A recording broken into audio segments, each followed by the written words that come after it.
Good morning. Hello. Good morning, good afternoon, and good evening. Yeah, that was my cue. Yes. How you doing, guys? Hope everyone's okay and well. On this fantastic weekend on the 9th of April 2022, episode 12 of the Bish, Bash, Bosh podcast for season 2. Yes. Unbelievable. Season 2. But this is going to be an absolute beast of an episode. The reason why we've not only got one, we've got two. We've got two guests. We got with Chance, Hiki, aka Yep. Toad, Say hi. Ledge. Legendary. Yes, the legendary himself as well. How you doing, Chance? You okay? All good? I am doing good. Normally he's working when we do these shows, but today he's on vacation. So I was like, hey, you want to join the show? And he's like, yeah, sure. Ledge. But it's good to have. It's good to have. I call him Toad because I just legend. I call him that anyway. So it's good to have him on the show as well as that legendary tongue. Yeah, legendary legend. Wait for it. Dairy type stuff as well. But I think this is going to be an epic one. To be fair, RTK is not KFC man. Oh, KFC man. What happened? RTK called him the KFC man. KFC man. We'll have to wait.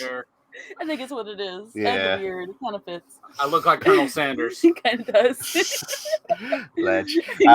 So in a minute, we've got another guest with us this evening. She's absolutely amazing in her streams. She did recently the first movie. I can't say the words, but she did like the horror game on the PC. Phasmophobia? Is that what you're talking about? Yeah, I can't. You know me. I can't pronounce Just call it Faz, Mal. Just call it Faz. It's easier.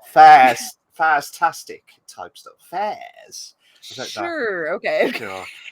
All right. Okay, I'll try it. Faz. It's just call it Faz. It's easier. Faz. Fair do. So we've got the fantastic, and we've been asking her for ages, to be fair, to join the podcast. This is her first ever podcast. We get so many of those. I love it. Toad's first ever podcast with us as well. Yeah. So double whammy. Cameo over here. So absolutely. So no other than the lovely Rosalika. Hello. How you doing? Oh, we can't hear you. You're muted. You're muted. I unplugged my headset in because it's going, battery is low. And I'm like, shit, I'm all the time. No, not battery low. No.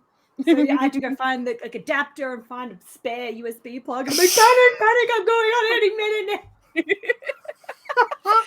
You're fine. No panic. No panic today. Thank you so much for having me. Hello, good morning. And oh my god, of course, off to a cracker start. No, ledge. But like I said, this is great because we've got two people who are joining us this I'll say this evening, maybe this morning, maybe this afternoon, this evening, wherever happens around the world. Yeah, wherever time around the world. Unbelievable. UK, one of the time zones, US, and Australia as well. So yeah, I know, right?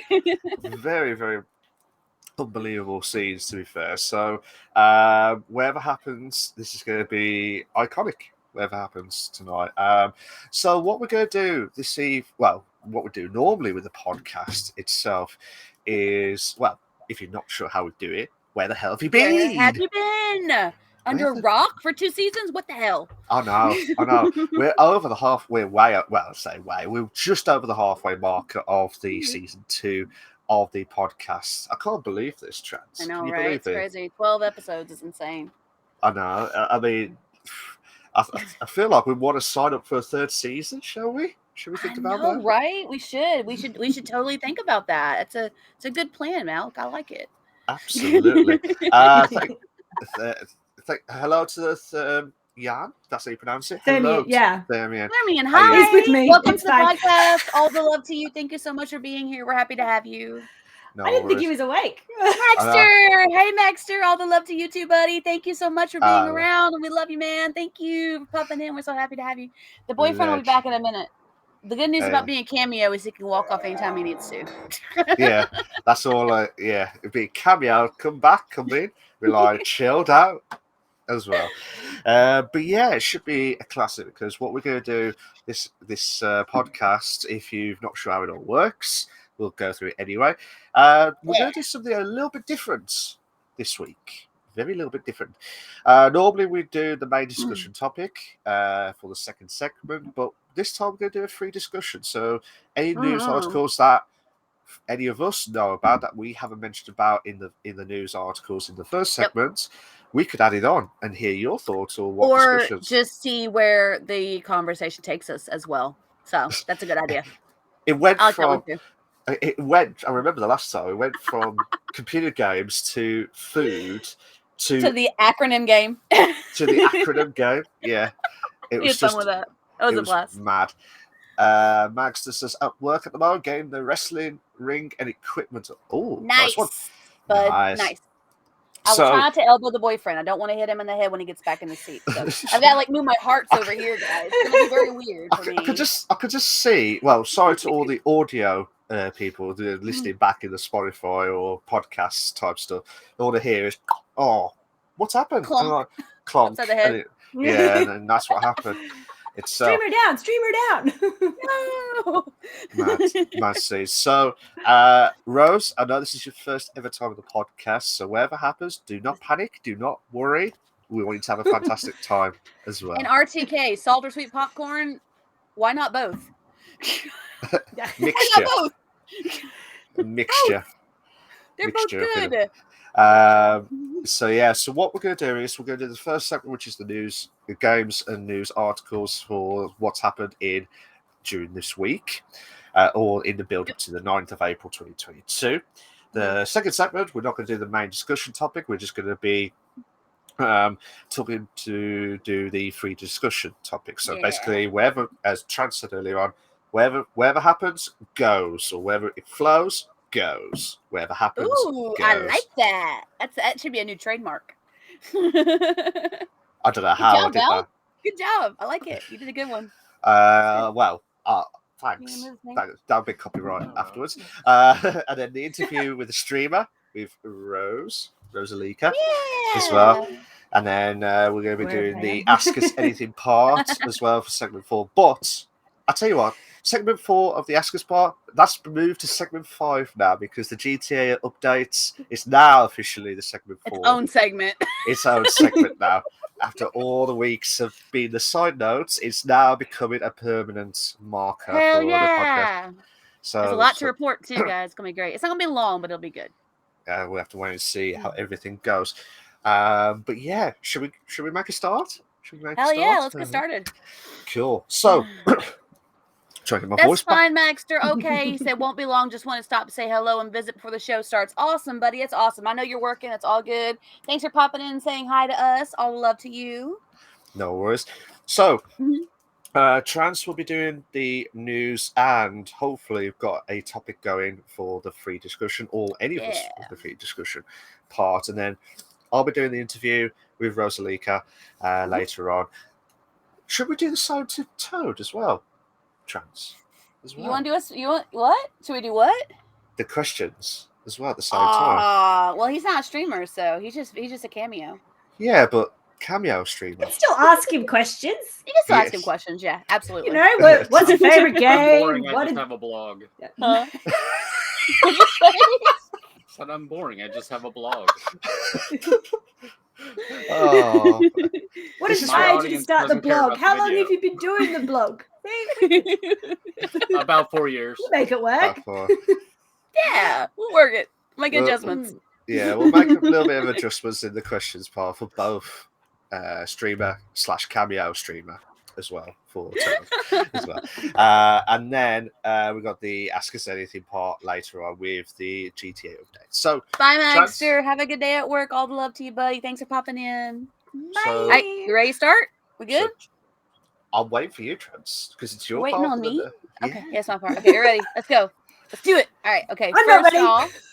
First off, we got our news segments. I've got 3 articles for you guys today. At the top of the news articles, we have Remedy and Rockstar Games announced Max Payne 1 and 2 remake for PC, PS5, and Xbox Series X and S. This comes from IGN. Yes. A surprise announcement by Remedy and Rockstar. Under a new publishing agreement, the 2 companies will work to remake the first 2 Max Payne games. Remedy will develop while Rockstar finances the projects. The remakes will be on Remedy's Northlight game engine, which is their newest engine. This is the same engine they used to develop Control, which was Game of the Year 2019, and Alan Wake 2, which is their new partnership with Epic Games. This is also very reminiscent of the original release of the games, where they're working together. Remedy was a developer and Rockstar was the publisher for those games. Rockstar also handled development of Max Payne 3.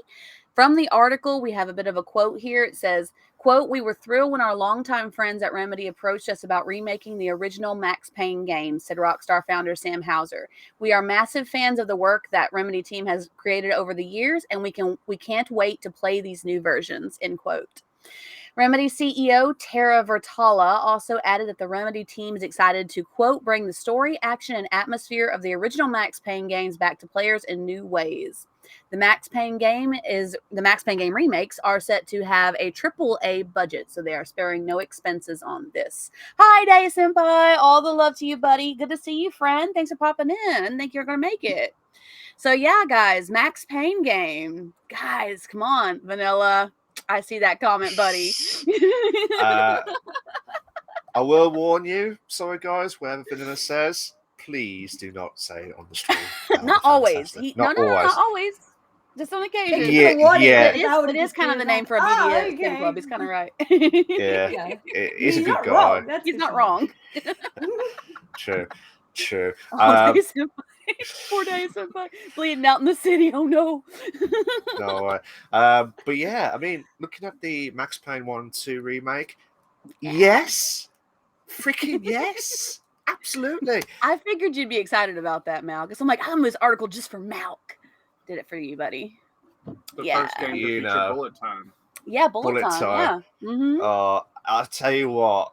I mean, I don't know if you've played Max Payne, the original, as well as Max Payne 3, but I thought Max Payne 3 dropped down. I knew it was dried down because of the series itself, but dropped down massively because of the massive criticism that they had. It was like what I mentioned about the Driver series, like back in the PS1s, and then when I did the PS2 version of Driver 3, they absolutely ballsed it up completely. Yeah. But with Max Payne 1 and 2, again, another remake coming out. I cannot wait for it because I just hope we might get more classic streams, and not only for myself, but like for anyone else in the near future. How about you guys? Have you played much of Max Payne in the past, or have you heard about it? I haven't played it either, but if you remember it, go ahead. I played the original, yeah. No, nice. I'm that old. He's not that much older than me, guys. It's okay. I'm not robbing the deathbed, okay, guys? It's not like that. Okay. With my lifestyle choices, it's just a matter of time. Welcome to our stream, guys. Hello. Vanilla, good to see you. Modrox, that's Pops in the City. Good to see you too, buddy. So happy to have you here, buddy. Day Senpai, of course. Xander. Oh, I am not old, Day Senpai. Shush.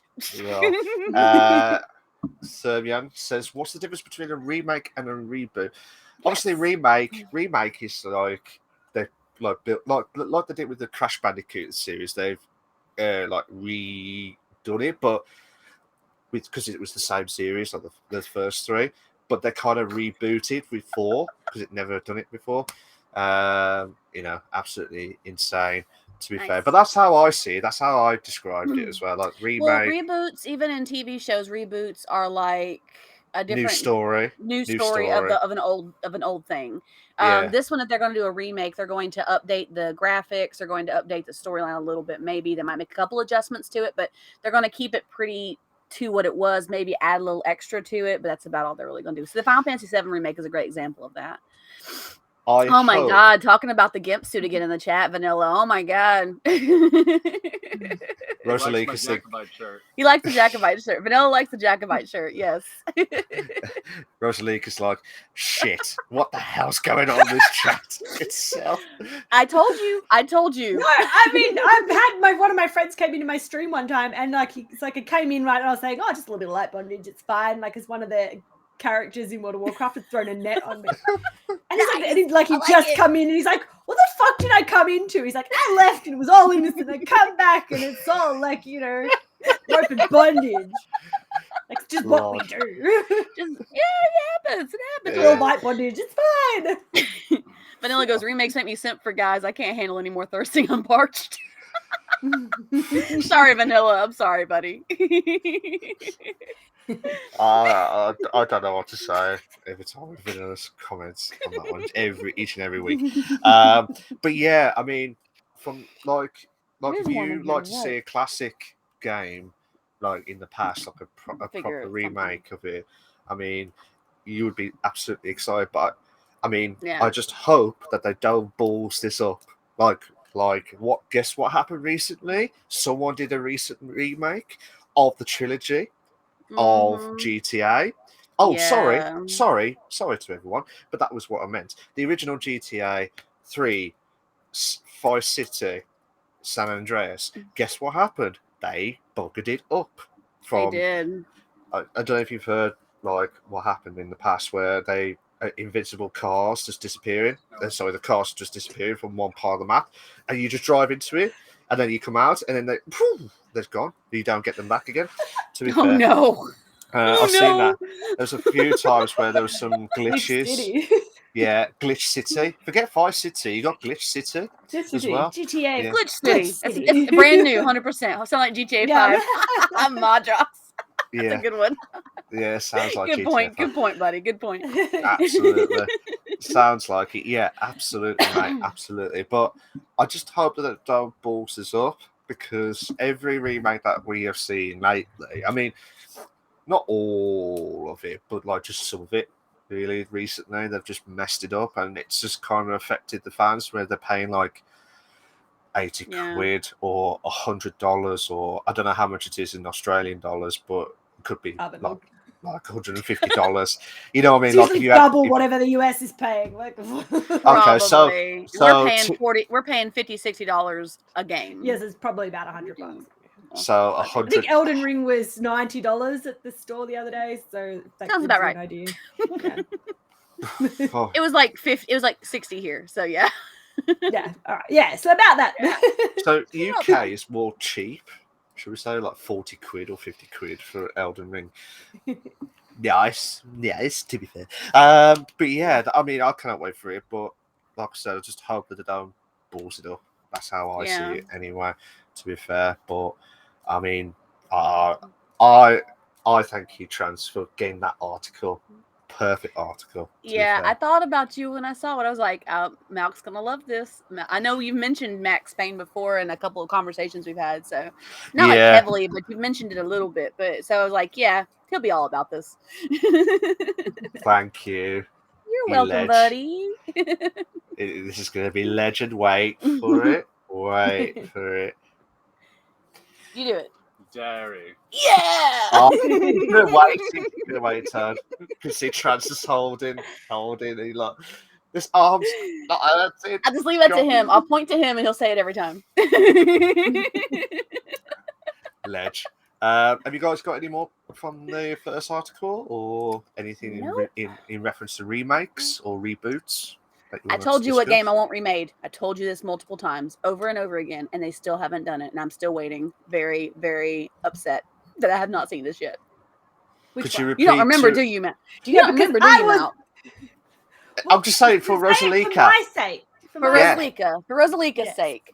I would love to see Legend of Dragoon remade from the original PS1. It was so good, and it had to fight against Final Fantasy VIII, and it could not make it against Final Fantasy VIII. And I am just hoping and praying that one day I'll see an article that says Legend of Dragoon remake. I'm like, yes, finally. I just want re-releases of games that are like impossible to get nowadays. Like they're just gone. I'm like, I don't even need you to change it. I don't even care about the graphics. Like I'll play. It doesn't even need to be 8-bit. I'll play 2-bit. Just re-release it. Make it playable on even DOSBox. They did that with Chrono Trigger. Something. They did that with Chrono Trigger. Yeah. Absolutely. Yeah, they've done it with a few of the older games, but I'm like, just hold on. Like, just bring it back. Bring it back. Dang it. Games from not that long ago. Like, I had Lollipop Chainsaw on PS3. You can't get it anywhere else. Like, it was PS3 and whatever the Xbox 360, whatever the Xbox at the time was.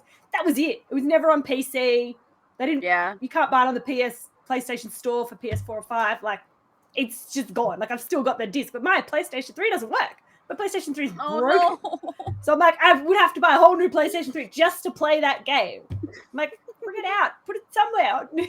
Like put it on like the PS like now or something. I don't care. Exactly. Put it on Steam. I don't just yeah. Vanilla. Vanilla said Max with his guns and drag problems. That's X material right there. Well, the kitten is good beforehand. And Thermine goes re-release / remake all the Mortal Kombat series. Yeah, we didn't get rid of our PS2 for so long because we had like Mortal Kombat like 1 to 9 on it or something ridiculous. Yeah. I was like, we need to play all of them. Bring it out. It's the same game every time anyway.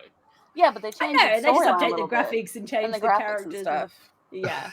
Add new stuff. But the originals were really, really good. The originals were. Yeah. Say what we're saying. The retro just feel. Like, it brings like all the feels.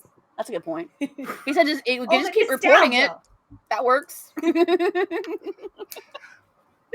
Anyway, so that's all on that discussion. I was going to say before I love it gets the passion heated. on this, Rosalika. I love it. It's awesome. So much. Sorry, I'm a little bit passionate about my retro games. Nothing wrong. Oh, thanks. Nothing wrong with that. All right. So now we've got all that out of our system. We're going to move to something that's not as good of an article. Well, it's a good article, but not a good article for what happened. It went from high to low. Mediocre. Let go and middle of the plate there. Popular Valorant streamer banned after misogynistic tirade. This comes from PC Gamer. We love you, PC Gamer. YouTube streamer IShowSpeed has been permabanned by Riot Game producer Sarah Dadafshar after a video surfaced by co-owner of Full Squad Gaming, Jake Lucky. Dadafshar says that IShowSpeed has been banned from Valorant as well as all other Riot games. The clip shows him going on a verbally abusive tirade against a female player after receiving some mild criticism over his performance. IShowSpeed calls the female player a bitch and asks, "Is that female talking to me?" Then proceeds to tell her to get off the fucking game and do your husband's dishes. I was reading that. I was like, I would just want to reach through and smack the shit out of him. Sorry. That's just me. Dadafshar responded to the tweet with, quote, "We do not want players like this in our community at all." And YouTube's global head of gaming creators also jumped in and said, "On it." Although at the time of the article, IShowSpeed's YouTube account was still accessible and still up. IShowSpeed has issued an apology to both Jake Lucky and Lester Chan, saying that he, quote, wasn't having a good day because he was getting, quote, a lot of racist messages, but he was, quote, completely wrong. That's how it was written. I don't know how else to put it.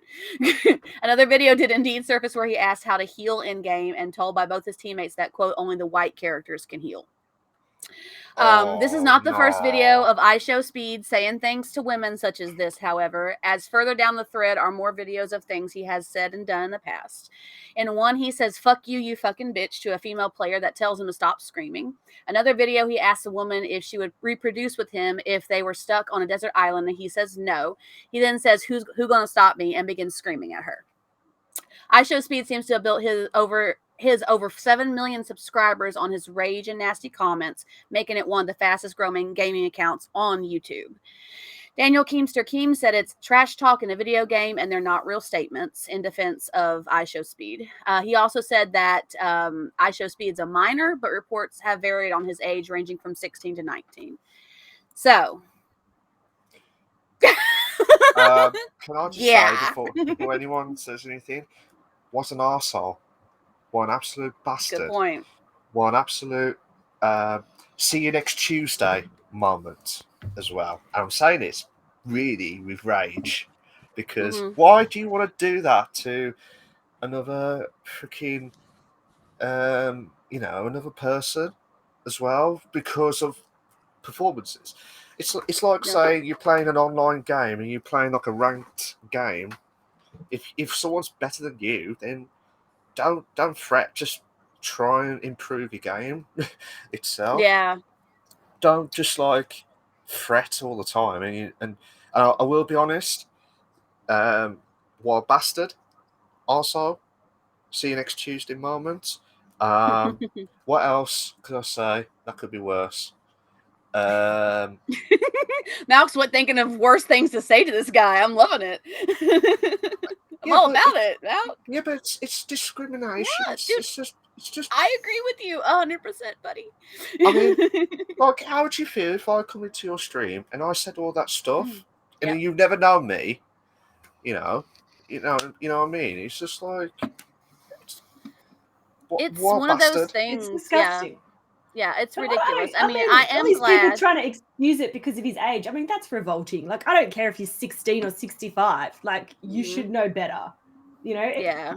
There's no excuse for it. No excuse. Mm-hmm. Yeah. And if that's the thing, so if we he's got- a minor, his parents should be stopping him, being like, you know what? You're banned That's a good from point. online. You know, no internet for you. You know? Absolutely. We're cancelling the internet until you can pay. You've been cancelled. So a couple different things that our chat saying. I know you guys can see it for video, but for those who are on audio, Vanilla saying maybe he's having PTSD from previous performance issues. It probably has. Vanilla. It probably RTK has. says Keemster should not be taken seriously. Vanilla says next Blues Day because who would date that? And RTK goes, speed is a whole persona and toxicity is a part of, but he broke the boundaries. I've seen various clips of him before because he can be very entertaining, but this was too much. 100% I agree with you. Oh, hush, Daddy Senpai. Performance issues, really? Really, buddy? Well. He's got a point. He's got a point. Ledge. That's what I say in terms of ledge. Hey, a man and a kill is pretty awesome. Just saying. Not gonna lie. Sorry, I'm laughing at the chat now. Welcome to our podcast. Rose is like, this wasn't agreed in this contract of this podcast. What's going to happen with the chat? We told you. We told you. We have fun. We have so much fun here. We really do. So disappointed in Malk's voice when he responded to me.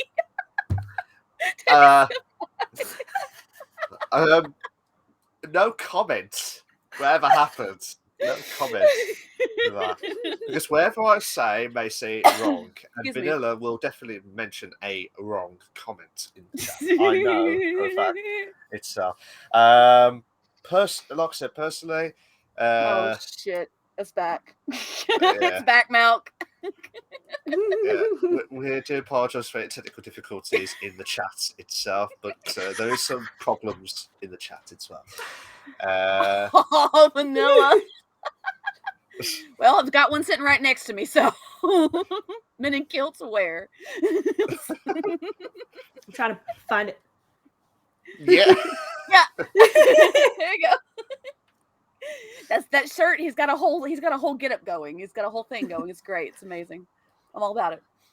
But yes, I mean, I agree. I am very happy that it was seen by the game producer and directly was, when she saw it, as soon as it was brought to her, well, as soon as it was brought to her attention, she jumped on it and instantly, said, no, we're not going to have that in our community. We're not going to have that happen. No, shush, Daddy Senpai. No, you're not calling me that. Never again. Never again. No, I'm not opening the window. There's no window to open, Vanilla. At least not when it's accessible, at least. What is acceptable in a kilt?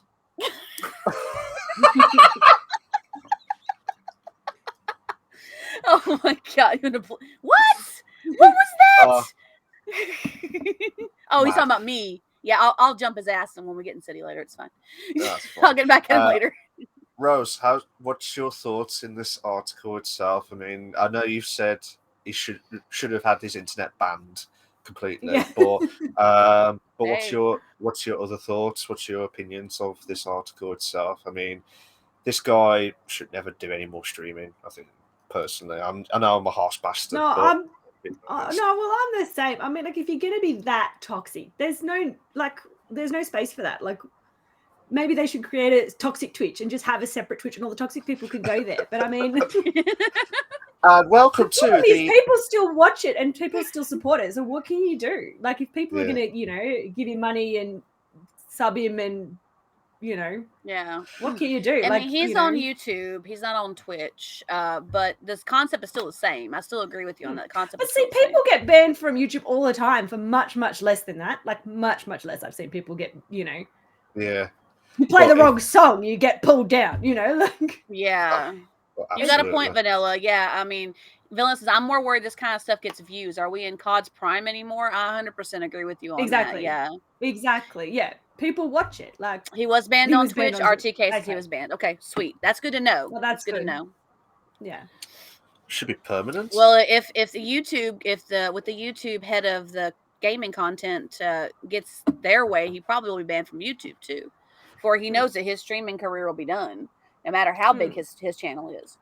I mean, reading part of that article says it seems to have built his 7 million subscribers based on his rage and nasty comments, and it was the fast growing. And I'm like, you got streamers. We're all I'm saying this again. We're all small streamers community. Wherever happens, that's where we all began. And that's what the big streamers should always be remembered on, because they don't remember what small streamers community would think about. But I don't get it. It's like some streamers who have been trying to get their the affiliate on Twitch. They've been waiting ages, like months or years, to get their affiliate for like 50 followers and all the other criteria. YouTube, I don't know what the criteria is on YouTube, but I think it's a little bit difficult than what Twitch are doing. But I think it is. That's just me. I think so. Yeah. I think you have to have something. You have to have like 1,000 subscribers before you can. I don't know what it was, but it was monetize anything. Power. Yeah, monetize. Yeah. Imagine you got the power. Imagine you got the power on YouTube over 1,000 subscribers. It'd be in mint condition. It's it used to be that you could monetize from nothing. Like, you didn't have. There was no cap. You could just. I remember my sister telling me that she had like she used to post clips of her gaming, and she used to get like, she'd put the ads on and get like a few cents here and there. Oh, really? But when I did it, I got nothing. And she's like, she only had, a little bit of views. Like, I don't remember how much, but like, for example, one of my videos has 40,000 views, and I haven't made a cent off that because I don't have 1,000 subscribers, so I will never get monetized. And every time somebody watches that, they have to watch an ad to watch that video. So I'm like, YouTube is making a lot of money off my video, and they're not giving me anything for it because I'm not popular enough, YouTube.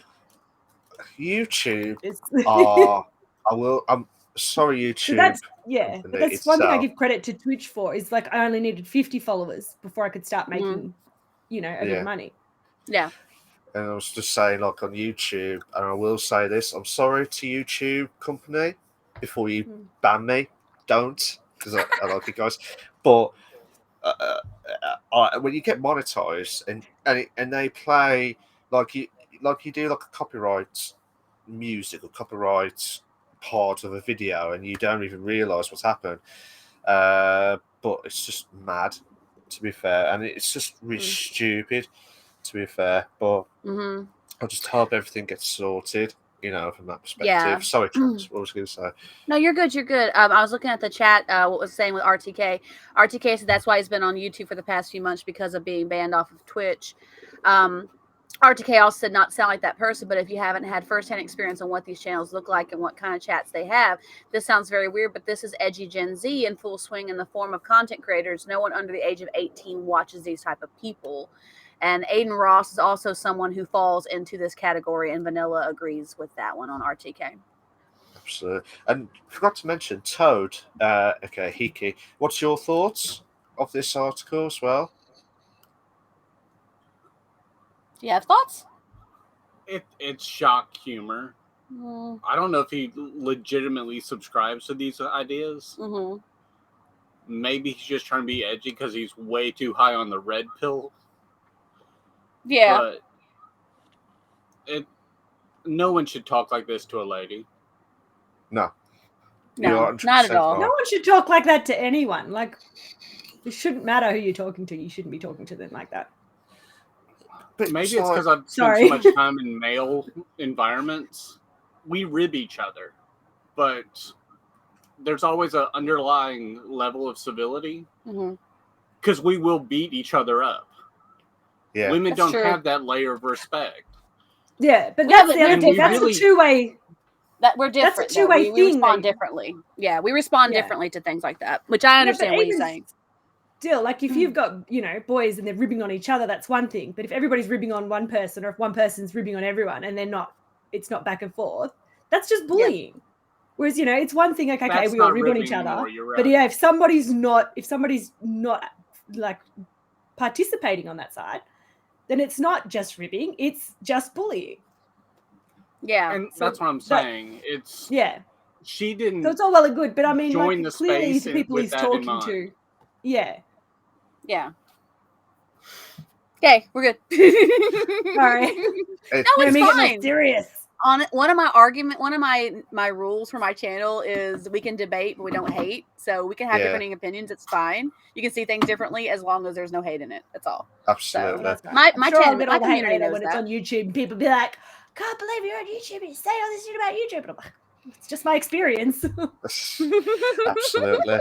But yeah, I think personally, it just needs sorting out personally from his perspective, and just needs manners kicking in.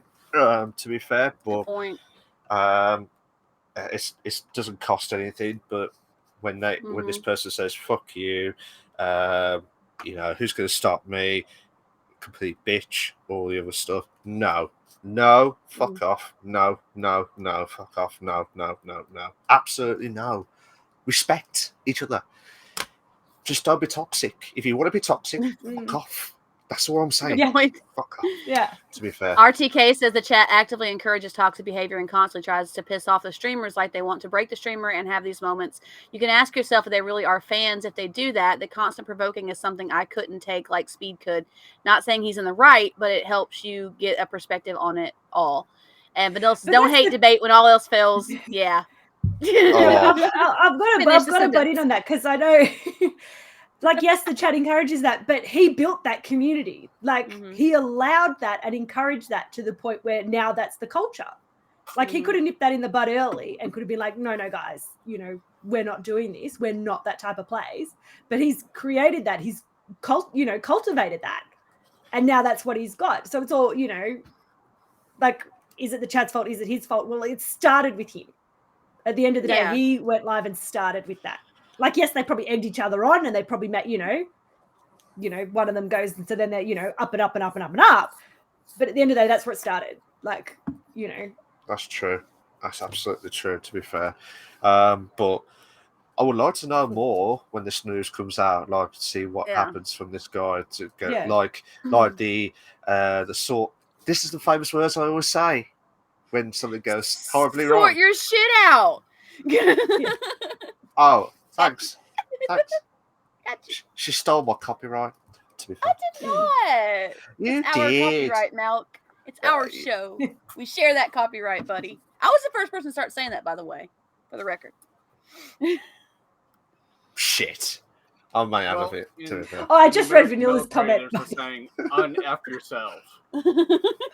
They go full word there, but... You can say just sort it out. Yeah. Toad, so whatever happens, to screw yourself up, undo it. Yeah, absolutely. I was going to say, if you want to swear, swear. This is mature like cheese podcast. So if you do, that'll be fine. If you want to say sort their shit out, say sort their shit out. Tell them to piss off on that one. To be fair, for them. That's all I'm saying. But from your perspective, I mean, you're right, Toad. I mean, it's just not nice. It's they need. I'd like to know what's going to happen from that perspective, from his side of things. Yeah. But it's like the Activision Blizzard, like when everything all kicked off. But oh god, still going on. The hell, still going on. To be fair, if you've not knew, June 2023. That's when the new takeover comes in. Yeah. The new RTK Hanging says out it's a for very that. weird dynamic. It's provoking from both sides. Is why I believe he's a character as well, because I don't think anyone could take what he gets. Okay, that's fair enough, RTK. That's fair. Sometimes people put on personas, and sometimes it's a ridiculous persona and like on a far extreme that they shouldn't have, but they still have it for views or whatever. So, good point. Absolutely. All right. So we good on that article then, guys? I got hope one more so. for us. I got I one hope more so. for us. Oh. And this is one I did for me, but for anybody else who's a fan of this, myself as well. But but aside from that. So, last article for the day. Bandai Namco may collaborate with another American fantasy novelist after George R.R. Martin. This comes from PC Gamer. In his recent, good point, Malcolm. Forgot about that. In his recent episode of Live with Brandon Sanderson, the famous author of the Mistborn series, as well as the continuation of the Wheel of Time, received a promotion box from Bandai Namco, which included, from the article, Map of the Lands Between from Elden Ring, a cloak, a wooden icon of the late game boss Melania, an unsharpened broadsword. A co-host asked what the letter that came with the box said, because he got one with it as well. And Sanderson replied, quote, "They are interested in perhaps doing something together," is what it says, which I am as well. Sanderson has previously publicly complained about being passed over by From Software for George R.R. Martin, stating that he had more personal connection to the company's games, as well as more knowledge of video games in general. These feelings seem to have changed as he spoke positively of both From Software and the choice of Bandai Namco to work with Martin in the most recent episode of his live stream. Though any collaboration with the author at this moment and Bandai Namco is just speculation, a possible partnership could lead to any number of exciting projects, seeing as From Software did state that it wants to, quote, develop Elden Ring not only as a game, but also in a variety of other areas, end quote, during their press release from the summer of 2021. So, Brandon Sanderson, guys! I'm excited! I'm probably the only person who's excited about this, but it's okay. I'm fine with it. I'm okay with it. Could you repeat what you just said, Trans, please? Because I didn't hear you what you just said. Please, that would be fantastic. I said I'm excited, but I'm probably the only person who is. Talking about the George R.R. Martin collaboration, that was from the Elden Ring with the Blood Souls games and everything. But Brandon Sanderson in his own right is a really good author, and he is the one that finished Wheel of Time. For those of you who haven't seen the show on Amazon, that starts with the old author, but it's really, really good. I love it. I love that series just in general. I think I've mentioned that multiple times over and over again, and I think it'd be really cool to see an exciting new project come from another fantasy novelist, as well as a partnership with Bandai Namco for Elden Ring and promotion of it, whether it be graphic novel, whether it be game, whether it be whatever. Any of that stuff would be pretty awesome, in my opinion, to see. So that's my piece. Is that your piece? That is my piece. Okay. How about you, Toad? What's your thoughts of this article itself? I'm just not invested. I don't know enough about the material. Well, he's been known for the Mistborn series. Never mind. He has his own books that he reads. Fair enough. How about you, Rose? What's your thoughts on this article itself? I don't really read a lot of books, so I'm looking at those names going, I recognize that George R.R. Martin is Game of Thrones, but other than that, I don't know who anyone else is or what they do. And you're talking about all these stories of movies and shows. I'm like, I got nothing. I'm very sorry. I'm not knowledgeable in this. That's fine. That's perfectly okay. No, it's something that was on one of the top articles, and because Brandon Sanderson is very well known for his Mistborn series, as well as other things that he's done in the fantasy novelist world, including finishing the Wheel of Time series, which is like 15 books. He did the last 3 books. Or the last book, which wound up being like 3 books. But yeah, so he's well known in the series. So Bandai Namco's collaboration with George R.R. Martin on Elden Ring, because of how they wanted the story to be and everything, it was a big notification, because it could be anything. And he's done work on graphic novels in the past. So he's not just a fantasy novelist, like he's done graphic novels too. So that'd be really, really cool to see something like that coming out of that. Like I said, that article was kind of for me anyway. So, I mean, it's fine. Because I'm the fantasy novel nerd, okay? And I'm okay with this. That's fair. That's you can just do fine. all the talking. We'll just sit here and There are good looking dudes Chill. in the Wheel of Time series, Vanilla. There really are. I too never strayed into the Wheel of Time series or the others. Vanilla was also saying about the last comment about speed. The fans may not care, but platforms do care. At least I hope they do. So that was a comment on the last article that we had too. So yeah. Fair enough. I will be honest, same with everyone else except for Trance. I don't know much about this article itself. Why am I the only one who reads in this group? I mean, he reads too. read it. I just didn't have any background. I think this required a bit more background than the others. It really doesn't have that much background in the article either. Brandon Sanderson series. You got to know who the people are. Like, I'd never heard of, what's his face from the previous article, but I was able to get enough from that story. Yeah, that's true. Whereas, I mean, without if you want to Google this one, it's sort of if you want to Google the Mistborn series, you're welcome to do. I mean, are you doing it, Malk? Are you looking it up? I feel like you're looking it up. No. No, okay. No, I'm just reading the article. What you put, that's all. I was mentioning. Oh. Being attacked by my unicorns back here. They got onto my chair. Oh, they're so cool. I love them. I love the unicorns. Bunnings, $15. Vanilla goes Trance out there reading the classics while I stuck to vampires and werewolves as a problematic adolescent. I just have a very, very massive love of high fantasy novels. That's just me.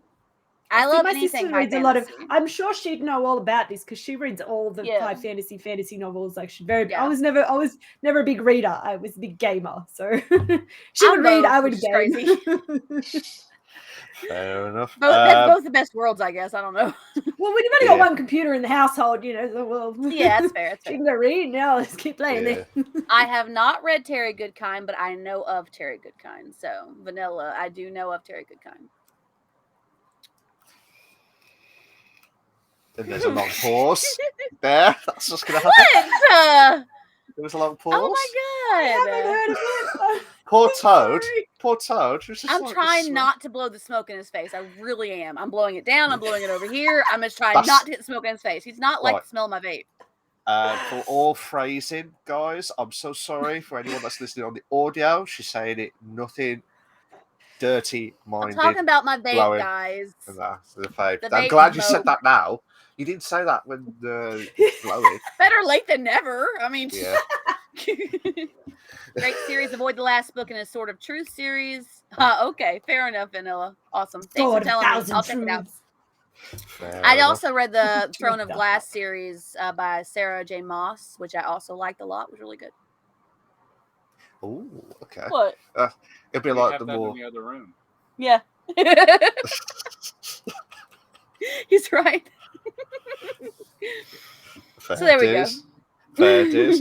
I think, is that all the articles for this week, Trance? Yes. That's all the articles this week. Fair enough. I feel like that last one was kind of a letdown, but it's all good. It's cool. I'm excited. It's all right. Guys, I'm excited. As long as you're excited, that's all that matters. Yeah. There we go. Well, if they you're allowed to be excited. The vampire series, sure, but who? It was an Anne Rice book. Oh, okay. Nice. Okay. He reads a lot too, but he's also into the vampire and werewolf stuff too a lot. He reads a lot of those as well too. So he's with you on that, Vanilla. If they made Kelly Armstrong's Otherworld into a game, I'd buy every copy. Can I ask the vampire fan, what did you think of Twilight? Vampires don't twinkle. Don't they have scintillating arms? And you read those too, didn't you? I did. You read and watched them. I mean, people said the books are way better anyway, so like I've that heard way that. When I say it's complete and utter crap, it's go. an informed opinion. There you go. See? Good point. Yeah. Good point. My sister was exactly the same. She's like, no, if I'm gonna hate on it, I need to read it. She watched it. She read it. She's like, that's garbage. And she's like, all right, people say the movies are better. All right, I'll watch them. And she's like, that was garbage. And she's like, all right. She sat me down. She's like, we're gonna watch Twilight. I'm like, okay. He made me watch them too. Anyway. Well, that's the thing. I didn't make you watch anything. Oh, he didn't make me. He's like, hey, I'm watching Twilight. You want to watch it? I'm like, sure, why not? Because I wanted to see how bad they actually were. I really did. Yeah. Well, I refused to watch them when they came out. I'm like, I'm not watching these. I'm not even going to even. I didn't even finish. I think I got as far as like they got to school and something happened. I don't remember what it was, but it was so embarrassing. Then I just went, done. I got up and I went, done. And I walked out of the room. I'm like, I'm done. I can't keep watching this. I can't even laugh at it because it's so cringy. I'm out. I gotta go. So I'm like, sorry to everyone who enjoyed Twilight. Each to their own, 100%. I like a lot of things that other people find cringy, but I couldn't bring myself to finish watching it. And I've watched some pretty awful stuff in my time. Like Mega Piranha! Sorry, Tiffany. The movies were not better. No, they weren't. Neither of it was good. The Cedric Diggory Sparkle. Because his shirt makes more sense now. I see you. And Vanilla says Twilight was a bad Netflix adaptation of all supernatural books. Good point. It's like, I mean, I know you guys mentioned about all the vampires and werewolves and all the other stuff. Do you remember Van Helsing at all? Yeah. Do you remember that one? Yeah.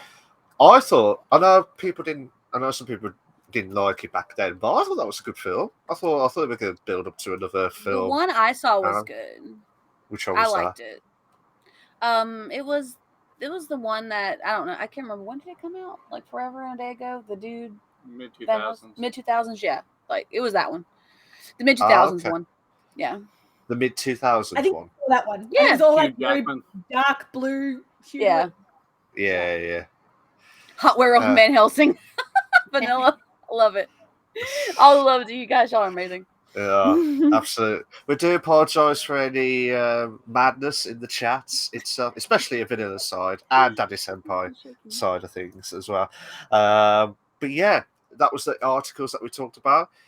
And we slowly build up to where we was mentioned about the books and into the vampires and werewolves. I wouldn't call that a build-up, Malk. I would say that was a letdown. It was very anticlimactic, okay? Yeah, but it's okay. But it's starting to become a free-form discussion now. It's true. Yeah, it's true. So we go where the wind takes us now. Well, absolutely. But like I said, we've got this is for not only. What was that tone? Sorry. You didn't hear that? I was about to say no. I was just about to say. What did you say, Tony? You mentioned that we go where the wind takes us. I was like a fart. Like a fart, yes.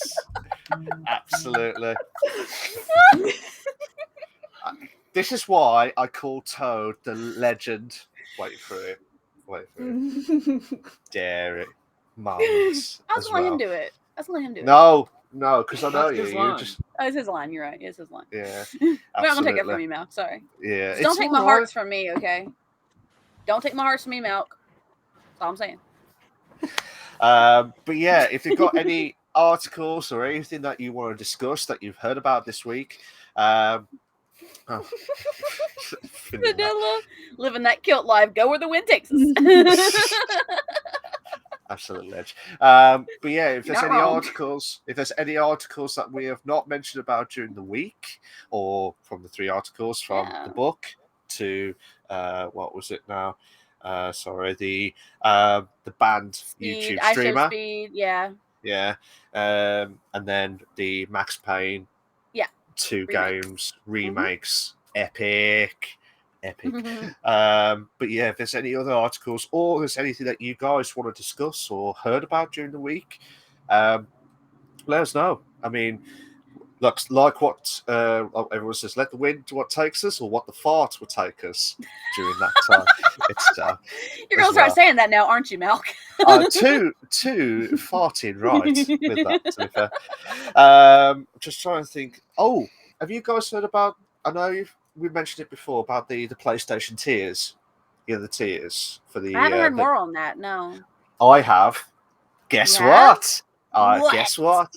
Guess what? What? If you wait a sec, let me just get the article up. I know. He's like, guess what? I'm like, you tell me already. So basically, as we mentioned before, there is 3 tiers The current tier is what we are on now. The second tier, if I remember right, is obviously this tier, but plus I think it's exclusive, like 2 or 3 extra games per month, whereas on PS4, PS5, you know, like how we get the 2 free games each month on PlayStation Plus. You might get an extra 2 or 3.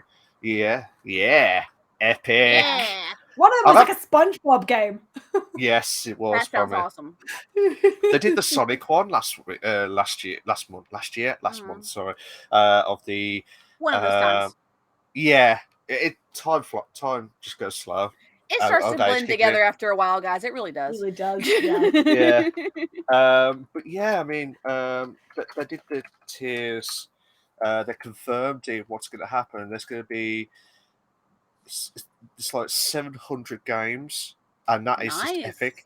So this is what's happened now. So PlayStation Plus is going to be called PlayStation Plus Essential. God knows why. I don't know, but that's the basic. So basically, it's what we're doing. We're getting the 2 monthly games. You get exclusive discounts, cloud storage, online multiplayer, the usual shit. What we've got, bish bash bosh moments. Yes. Yeah. Epic. So basically, the pricing now. I don't know how much it is in the Australia or US, but in the UK, I'll say in the UK is $6.99 per month, $19.99 quarterly, or £50 yearly, which is what majority of us would pick is the yearly one. PlayStation Plus Extra. Ooh, where's the drum roll? Ooh, extra. Extra. Read all about it and stuff. So, provides all basically what we have with the Essential itself, but it also adds a catalogue of 400. You heard me right, 400 freaking games. Wow. From PS4 and PS5. Nice. Including blockbuster hits from our PlayStation Studios catalogue and third-party partners. Never heard of that. Third-party partners. Get the tongue probably affiliates that have permission to sell the games. Yeah, so games in the extra tier are downloadable for play as well. Nice. For, as I said, it'll be a little bit more, so it'll be £10.99 monthly, £31.99 quarterly, or £84 yearly. So I'm guessing in dollars will be $100 in for yearly. $40 for quarterly, or $15 for monthly as well. Yes, you're probably thinking it's a bit of a rip-off, but wait, there's more. PlayStation Plus Premium. This is where the ultimate. Thanks. Sorry. You're welcome. It's all right. So basically, you got the two tiers itself. I'm waiting for Chaz to get in there. 2 tiers of the PlayStation Plus, but this also adds another 340 games on top. That's mad. PS3, including PS3 games available via cloud streaming. Nice. So you heard that. So any of you've got your PS3 games in the past, great, fantastic. Hey, Rosalika, you might find Lollipop Chainsaw eventually. Yes. Maybe. Somewhere. Hopefully. Maybe. I don't know. Absolutely. It was never on the cloud, so I don't know if that's... Well, we never know. But if we do tell Rosalika that, we will not hear any more from Rosalika ever again, because she'll be on streaming through the games itself. But hey, I'll actually be able to stream that game if I can play it on the PS4, because I can stream from that. Yeah. You can. It's PlayStation Plus Premium, so you never know. You never know what's going to happen. Fortune, I bet. God, what is that? Catalogue. A catalogue of beloved classic games available in both streaming and download options from the original PlayStation, PS2, and PSP generations as well. Cool. This offers cloud streaming access for original PlayStation. Oh, freaking God. Yes. PS2. Oh, freaking God. Yes. Where's the money, man? Where's the money? PSP, yes. PS4 games offered in the extra and premium tiers in markets, in quotes as well, where PlayStation Now is currently available. So, all I hear, Malk, is you just saying, "Take my money." That's all I hear in my head. That's all I'm hearing. Take my money now. Well, it's like $25 Australian for the deluxe. Yeah. A month. We have to wait. I'll tell you how much it is. I have to tell you how much it is in a minute. Be patient. It's the worst one ever, but wait for that.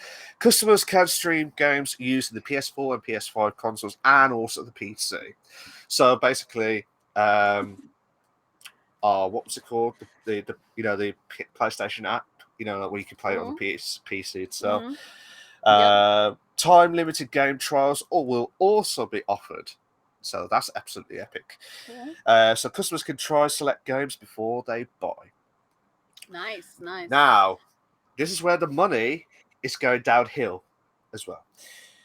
£13.50 for monthly. This is UK at the minute. £40 quarterly and £100 yearly for the UK. Ooh, that's a lot.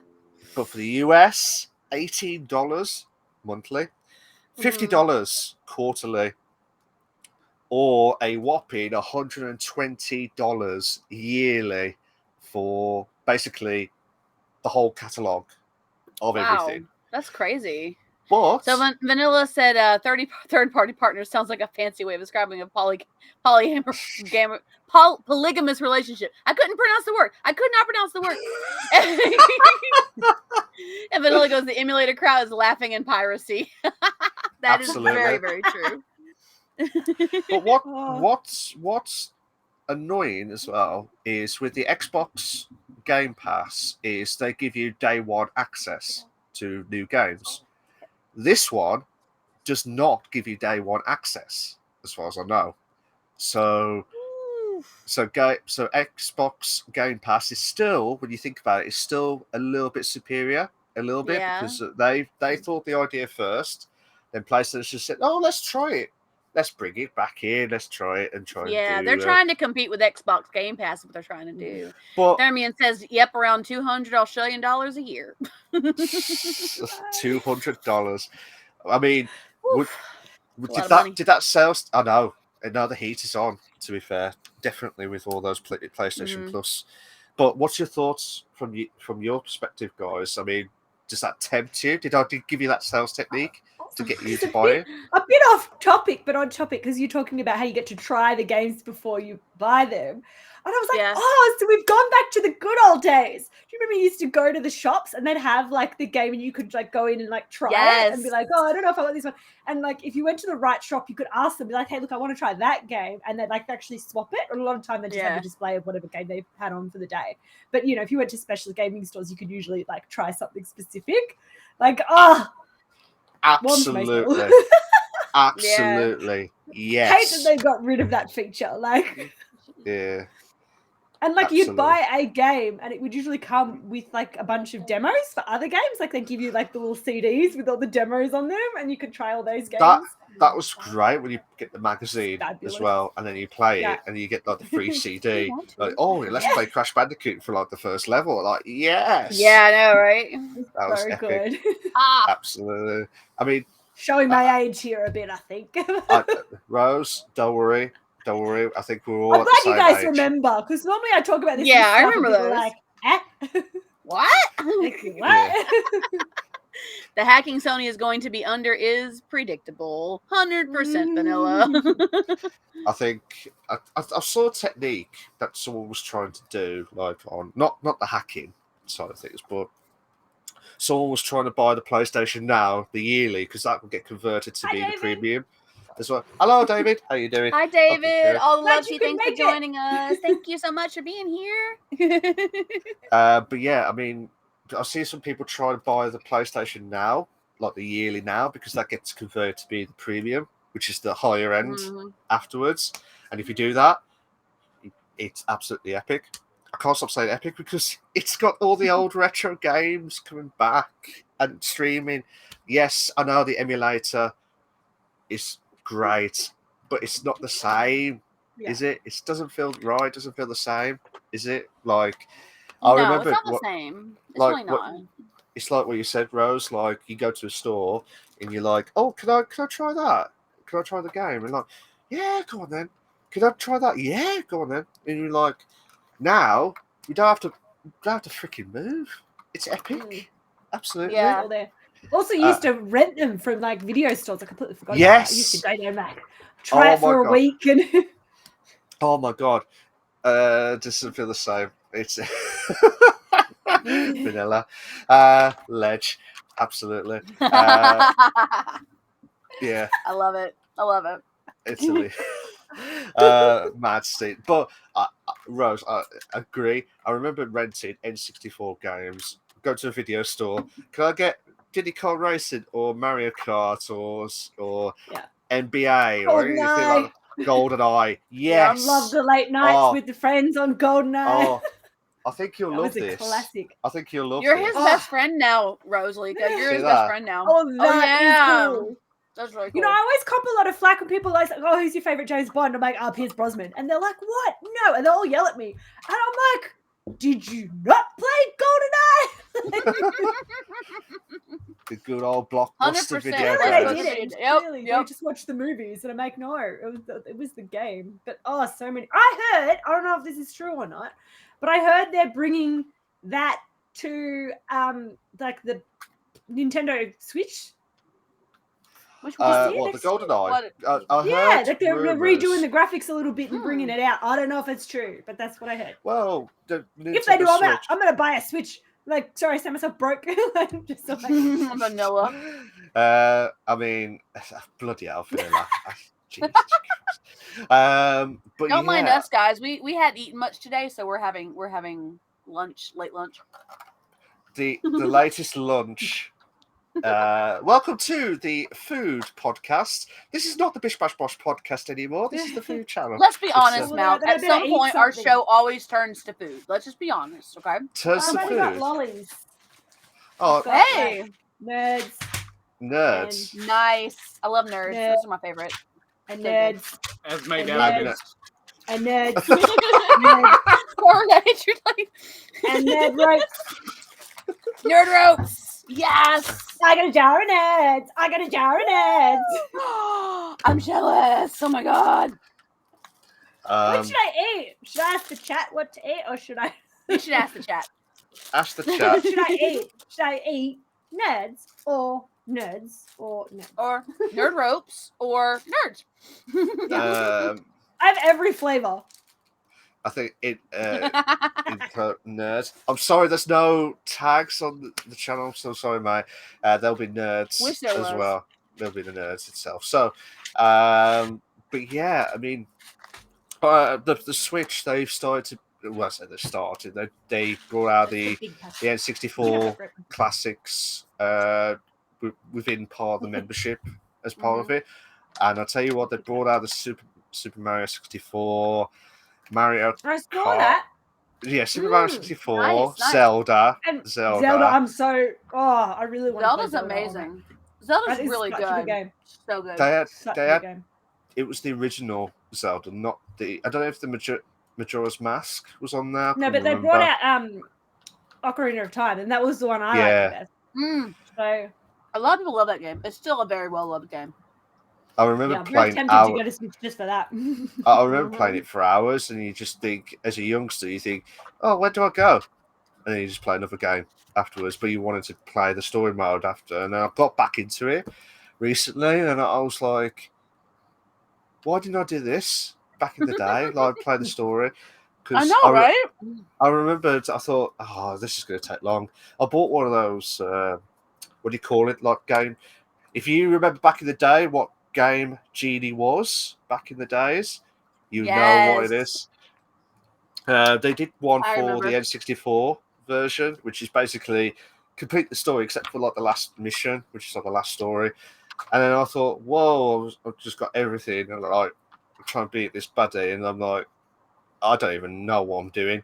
So I was just like yeeted across and just killed the bastard. It took me ages, but it worked.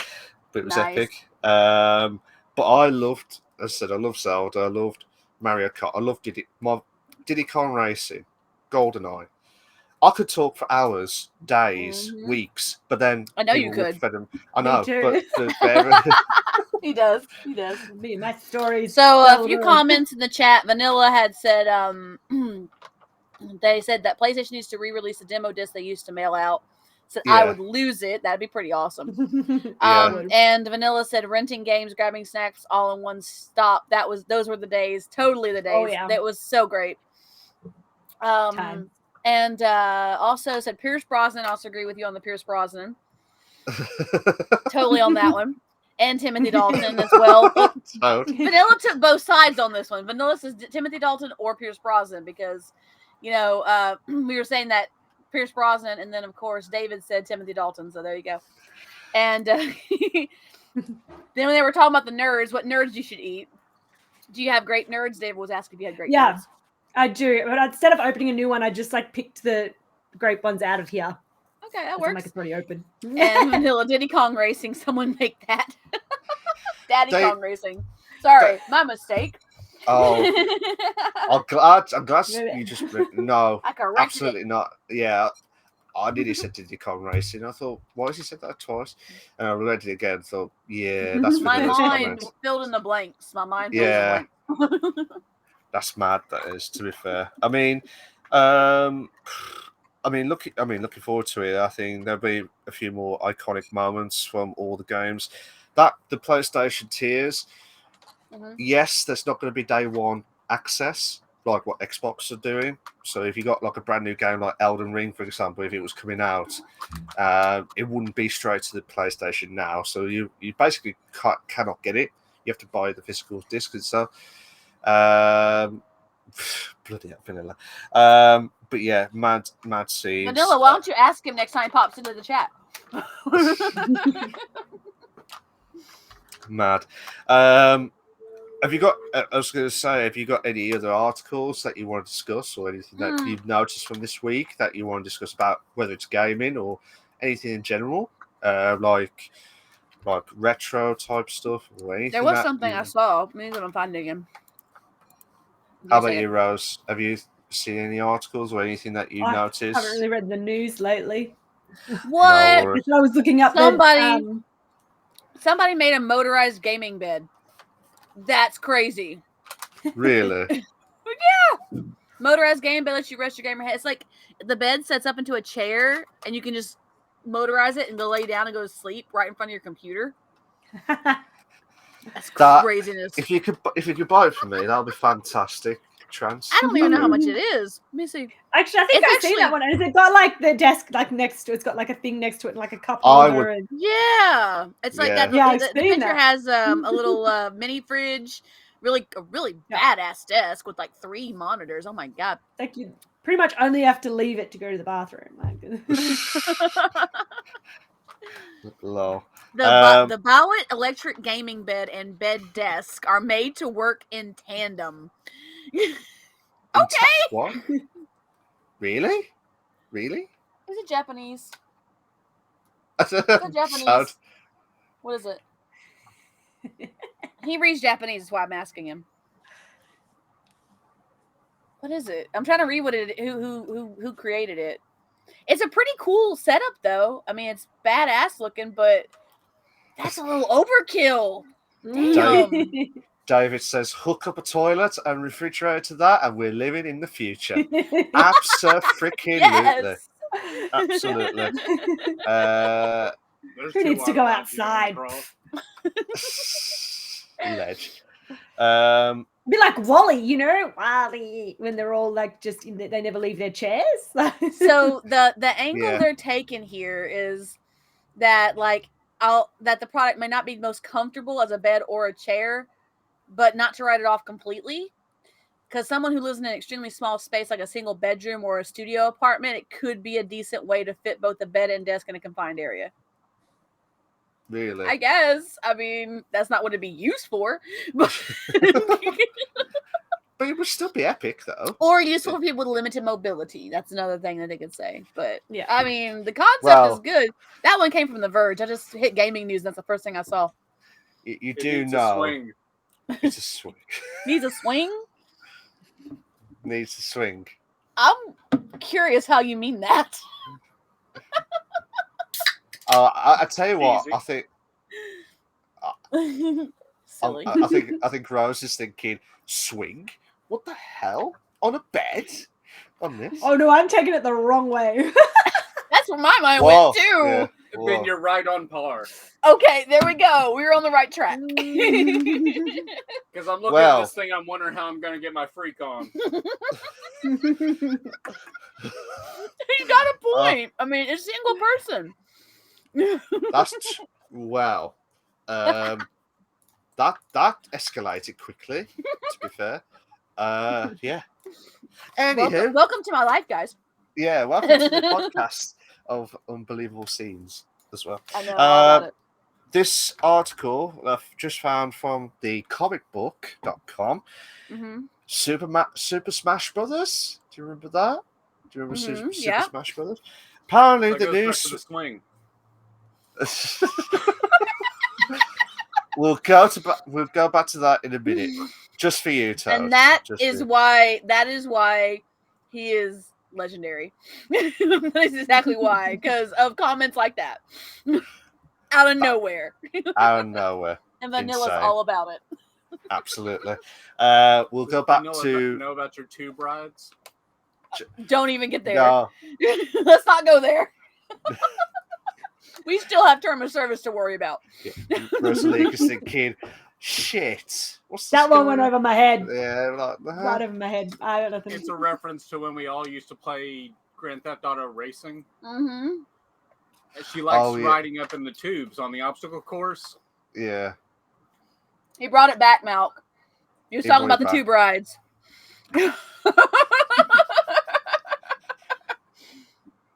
Are you getting red, Malk? You're getting red. I can see it in your face. No, I'm just got a fan next to me, to be fair. Now we need Channy.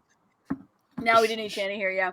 No, the reason why we're making this joke is this is an inside joke, okay? Because we used to do GTA racing together, okay? Yeah. All of us before we started the podcast.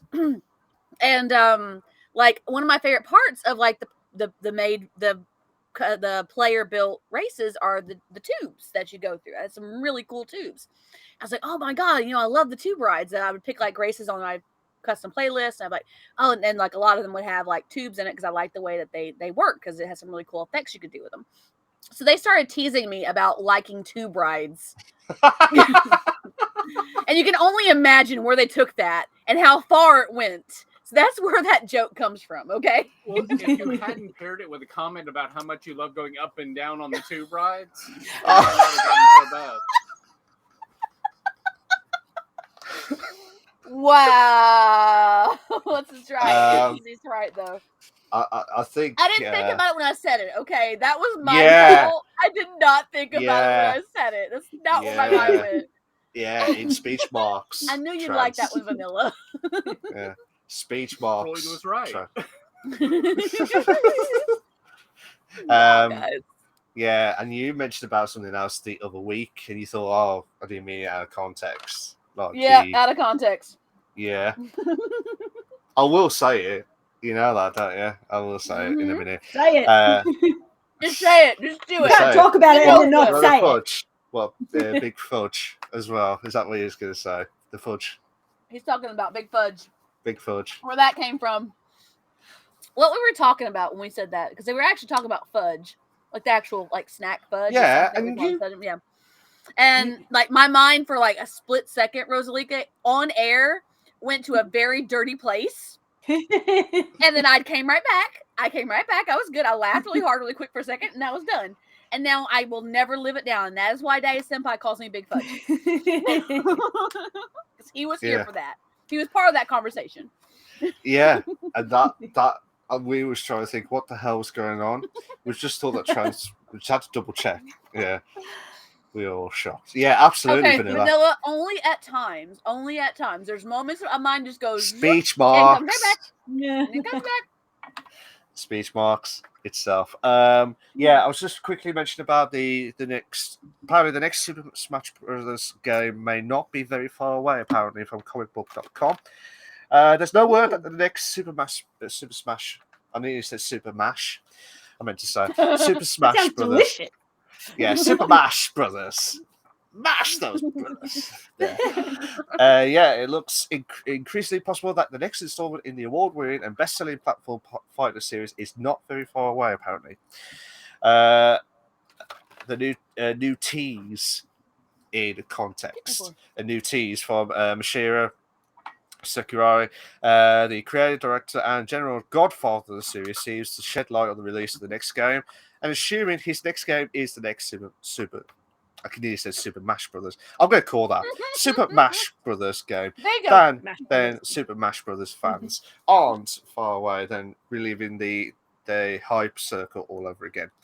So I didn't think he was going to be a part of that anymore. I thought that's why they did the DLC for the most recent one. I know, but I don't know if this is 100% true. This is just an article that I just found from comicbook.com, so it could be a possibility that it might be linked. I don't know. But if it is true, they said they recently began work on the next one. This actually tells us a lot about a potential release date. So Super Smash Bros. Ultimate took roughly 3 years to develop. I'll be right back, guys. Sorry. No worries. Took roughly 3 years to develop. If this part repeats, then the next Super Smash Bros. Will release at either the end of 2004 or sometime in 2025. So that'd be great if it's true. That'd be great if it was true.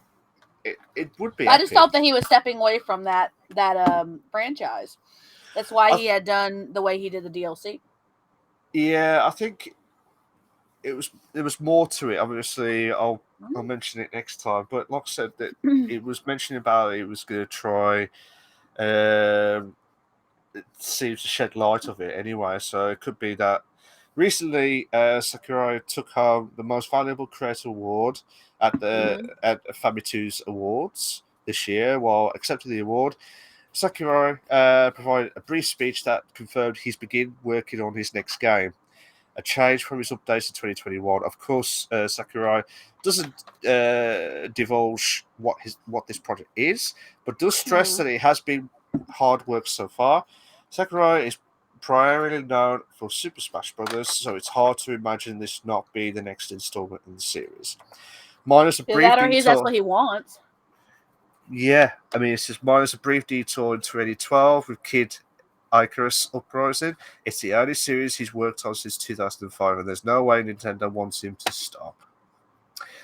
I mean, everyone loves Super Smash Brothers, or in my terminology, Super Mash Brothers as well. But from that perspective, I mean, it's great for the Nintendo again. Like using the same characters over and over again, and not creating new characters again. I think it's good. I think it's good for the series, and it's just helped. Calm down. You're good, sorry. Oh, okay. Sorry, I thought you meant something there, Toad. Sorry. But yeah, I mean, what's your thoughts of, if it is true, what's your guys' thought about Super Smash Brothers coming back for the next installment? If it is true, I would be excited if they're actually doing a new installment of it, because like I said, there was a lot of talk about him leaving. That's why he did the last DLC he did with Sora and all that. We reported on that in the show. So I mean, it's one of those things that, you know, if he's going to continue working on it, then great. But I mean, honestly, I thought he was leaving. I thought he was heading out, and they weren't going to do anything with the franchise anymore. Excuse me. But I think they're trying to just delge away, or whatever you say the word, just like say, oh, Vanilla, I just noticed your comment about swings. I'm sorry it took me so long to read it. Do you want to reread it, Trans? No, it's fine. Are you sure? I'm sure. I'm good. I'm good. And the Super Mash Brothers, I like that one too. It was a good one as well on the OnlyFans. SSB keeps acting shirtless characters. That's a win. Lol. Adding, not acting. I got you. It was liberating to know that was a game. I kept hearing references to Super Smash, and I just thought my legend had gotten out.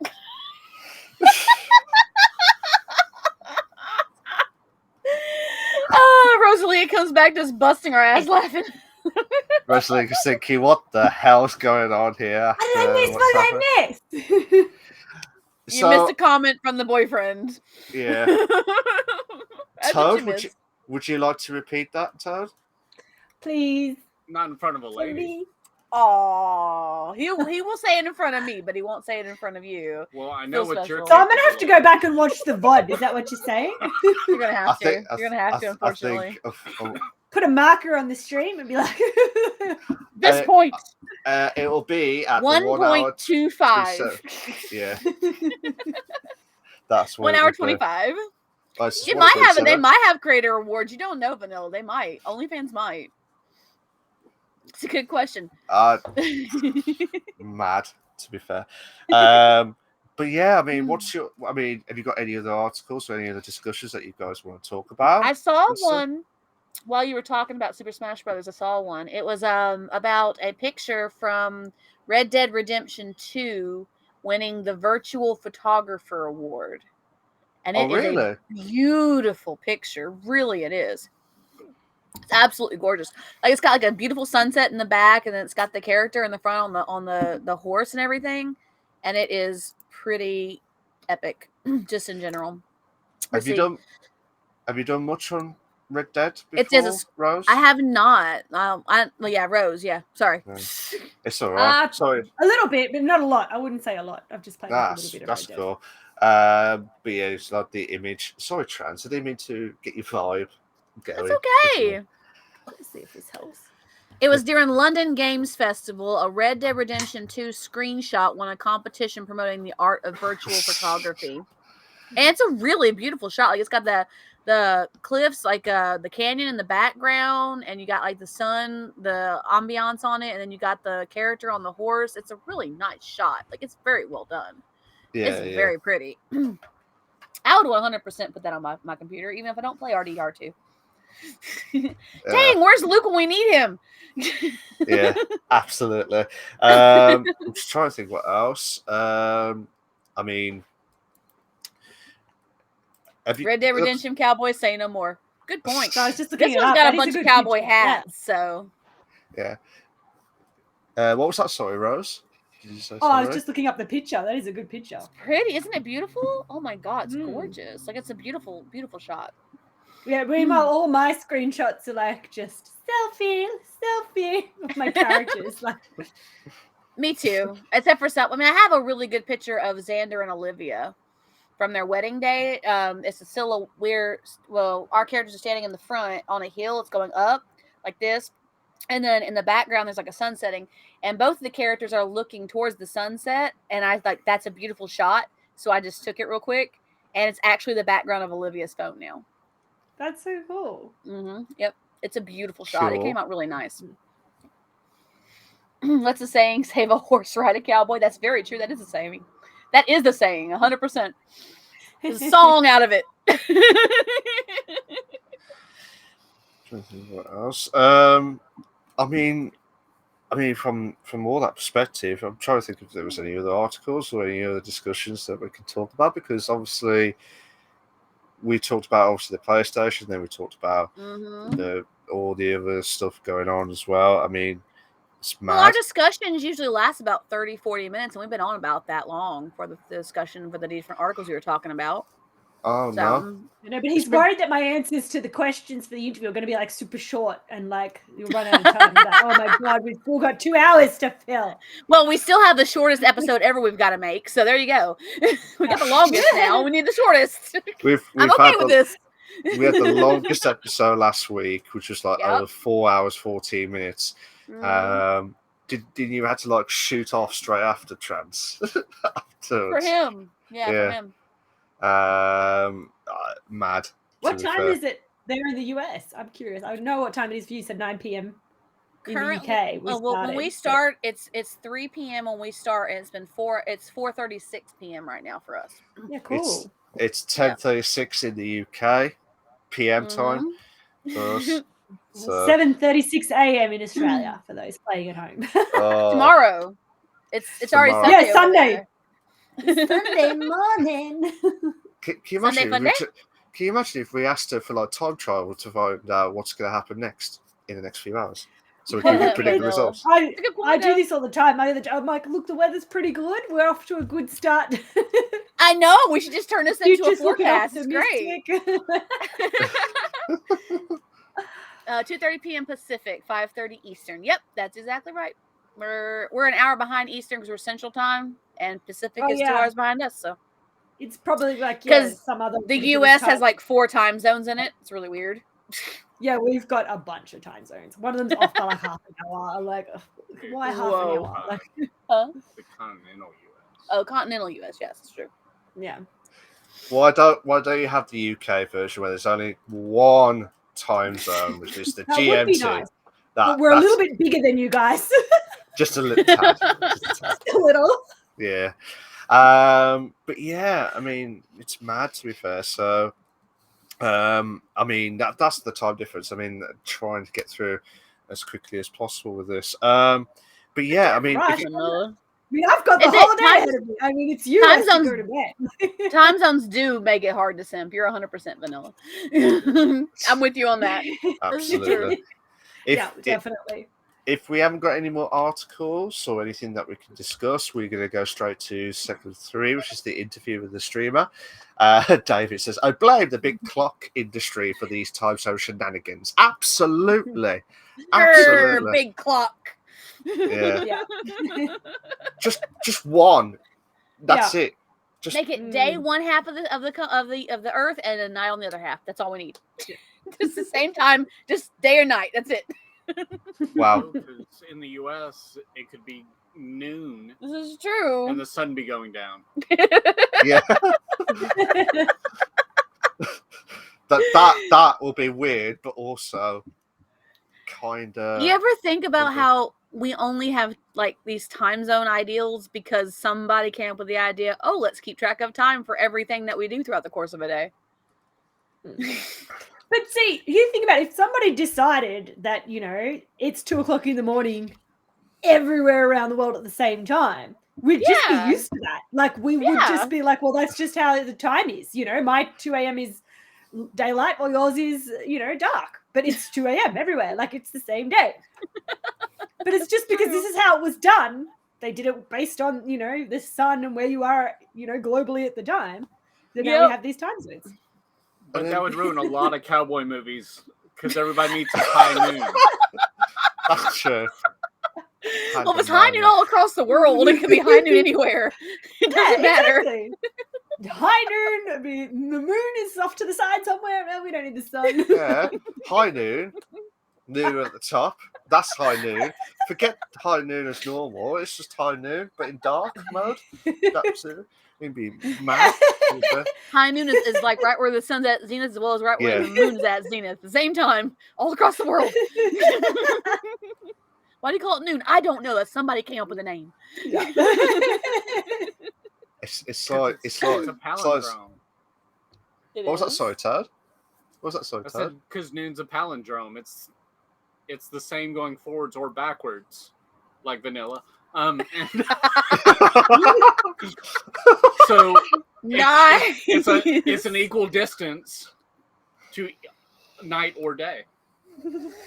Someone's Overwatch in the SFW folder. Vanilla liked that one, by the way. Lol. Sip time is universal. I'm ahead of the game. I like it, Vanilla. And Pandemonium, David goes. Pandemonium, that's right. Absolutely.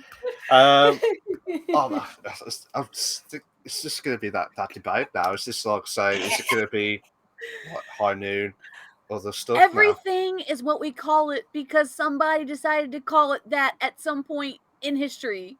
Exactly. Somebody made a decision and decided this is what it is, and that's just what it is. The argument we had last week, wasn't it, or the week before that? Yeah. Yes, we had this argument last week. She's like, "Well, yeah, who picked up this orange thing and says, oh, this looks like it's good to eat. Oh, I'm going to call it a carrot.' I mean, seriously, somebody called something from the beginning." That doesn't mean you need to stick with it. In Britain, you better not be out your pants. Dogs and cats live together, mass hysteria. That's a Ghostbusters line. I love it, David. Oh. After DT.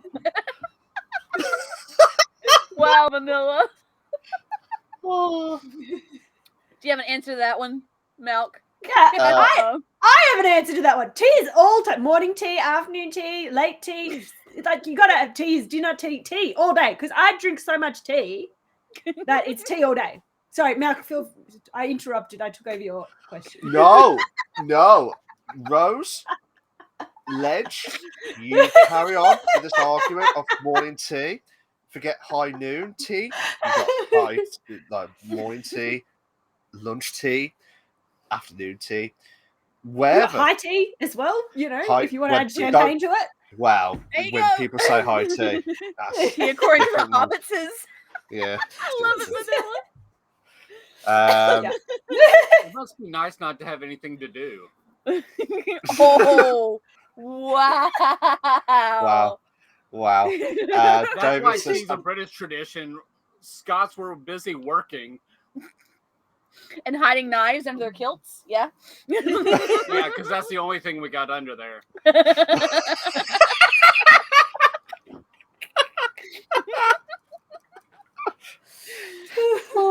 David goes, I'm pretty sure Rose is 40% tea, 40% candy, and 10% human. I mean, it seems like it.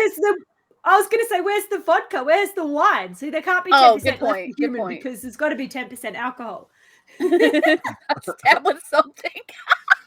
Wow. I love it. That's madness. Absolutely madness. I just cannot believe we went from the tea system, from high noon to the tea system to the wherever we're talking about now. David says I was never going to. Oh, you are. You're fine. Oh, I just realized that. Oh, yeah, 90%. I was replacing the 10% human. I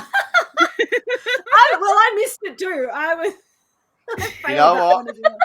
Failed the math test. My mum would be so disappointed in me. She's like, "You used to be so good at math. What happened?" And I'm like, "The 10% I think that happens to all of us. I think that happens to all of us. I think, yeah. I used to know this shit. Where did it go?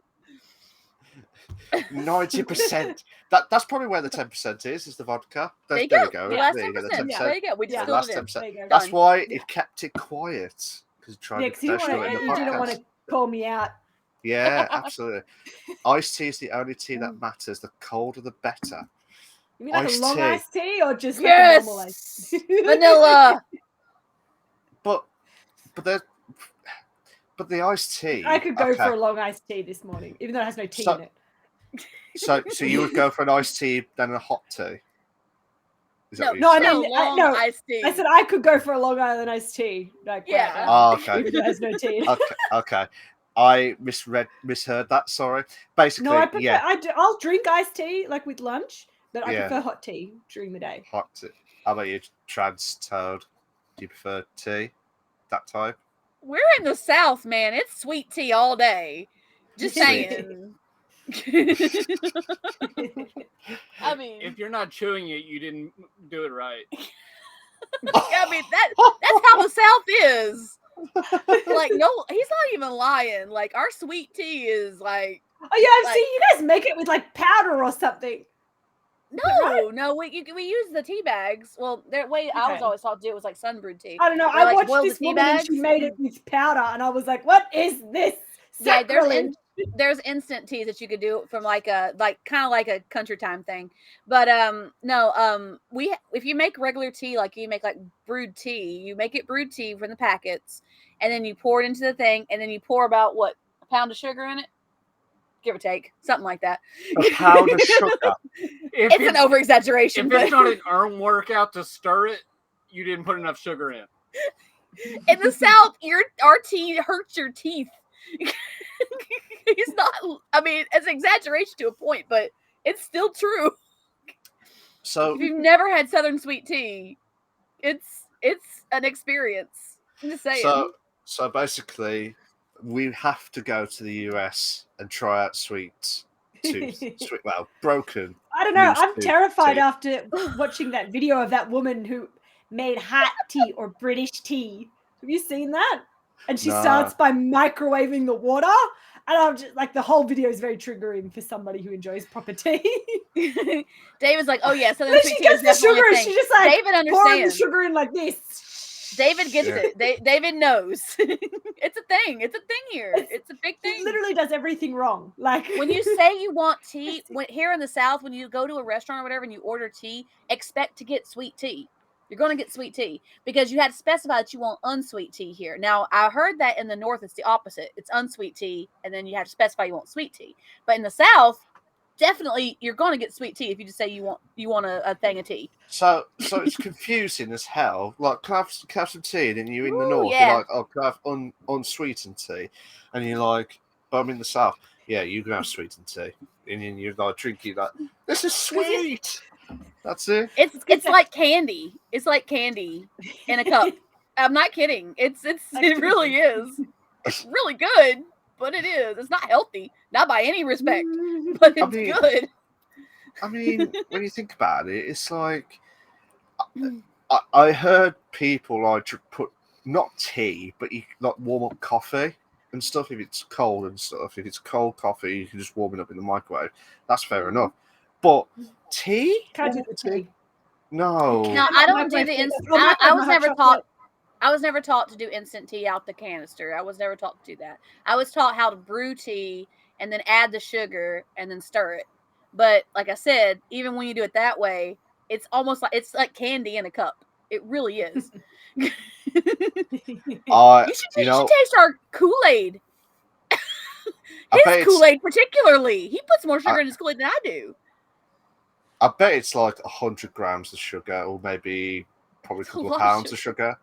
Okay, so the Kool-Aid says to put a cup of sugar per gallon. Okay, normally we do what, 1.5, if not more, sometimes 2. Probably 1.5 to 2 cups of sugar. I don't know what the conversion is for you guys, but that's normally what we put in our Kool-Aid. The South likes our sweet shit. Why do you think we fried everything? Come on, fried candy bars. You know what? I need to move to the US. Regardless, I need to try it. To be fair, to be honest, you have to at least try it once. Yeah, and then I'll go there with full teeth, and then by the time I come back, I'll get no teeth. I feel like I'll just fall off because of the high fructose corn syrup with a Brit. Oh, what was that? Now, what was that, Toad? He's being he needs a microphone of his own. Yeah, He's missing all his comments. Oh. You can try, Vanilla. You can try. Most of us brew tea and then chill it. Yeah, we do. David said he doesn't put sugar in anything. It's because you're sweet enough, David. Oh, how sweet. Oh. Pun not intended, I guess. I didn't even mean it that way, but okay. I'm very punny, I might add that much sugar because I'm so salty. He is very salty, 100%. He has to add lots of sugar to his stuff because he's very salty. He's 100%. See, I need to sugar hear him better. Yeah. Because you are what you eat, which is why I ate a lot of sugar and I ate the rainbow because I'm the rainbow. Aww. Yeah, but draw full of nerds. Vanilla's tang is an addiction. I'll punch an astronaut for it. Lol. That's mad. To be fair, let's. What? Okay, I gotta ask. What is tang? Like, I think of like tangy is a flavor, but what is it's a dehydrated orange drink. Mm-hmm. Dehydrated. Well, it's supposed to be. It's supposed to taste like oranges, but it's just a generic citrus. Mm-hmm. But it originally got marketed in the U.S. because it's what astronauts drink. Powdered high C. Vanilla's is powdered high C. Is the best way to put it. High C. Yeah, high C on that. That's mad. That is, to be fair. He's right. That's mad. And a lot of people love it, even to this day. Still a big thing. It's still around. So if you had different drinks and it's just like they're not what you expected to drink, like you think it was oranges, but it was citrus, that type of stuff. Have you got any of those other items that you've had in the past that was worse? Yeah, there's plenty of sodas in the US that they don't even call it a flavor. It's just orange drink. Really? Yeah, he's right. Because they can't call it orange soda because, well, I mean, it's not really made with oranges, but it's just orange-colored drink that's like natural and artificially flavored. And very little of the natural. Mostly artificial. We have a problem with our artificial flavors here in the States. I'm not even going to lie. It's true. Yeah. Squirt. I know Squirt vanilla. I know Squirt. I also like Sundrop too. Sundrop's good. Oh, I thought Vanilla was talking about you for a minute. I thought.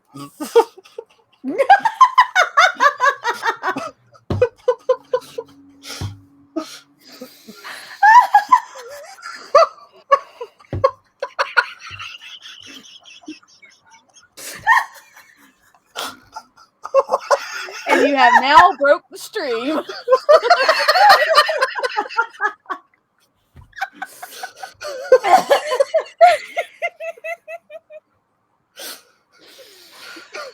I'm not even going to comment on that. Okay. She's a priest.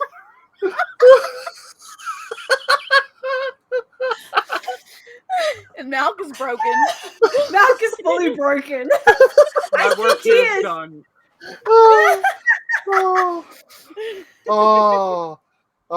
That's why Toad is a fucking legend. I promise you that. He is a fucking legend. I'm crying. Come on.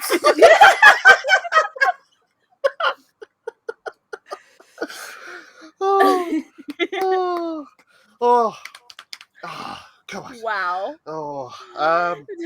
Goes, when you go to McDonald's in the morning, ask for orange. You should get some kind of orange drink. I still have no idea what it is. Yeah, 100% vanilla. 100%. Yeah. That was escalated quickly with that, to be fair. It's his fault. He did it. No, don't blame Toad. He's a legend. It's still his fault. He's still the one still that He's still a legend. That happens. But yeah, guys, if there's no more discussions or anything like that, we're going to go straight into the interview section. So, any more before we go to? No, I think that's about our high note for the discussion. Yeah, okay? I think we're good. That's actually a good point. How do you top that? Exactly. I think everything else is just lacking. Yeah.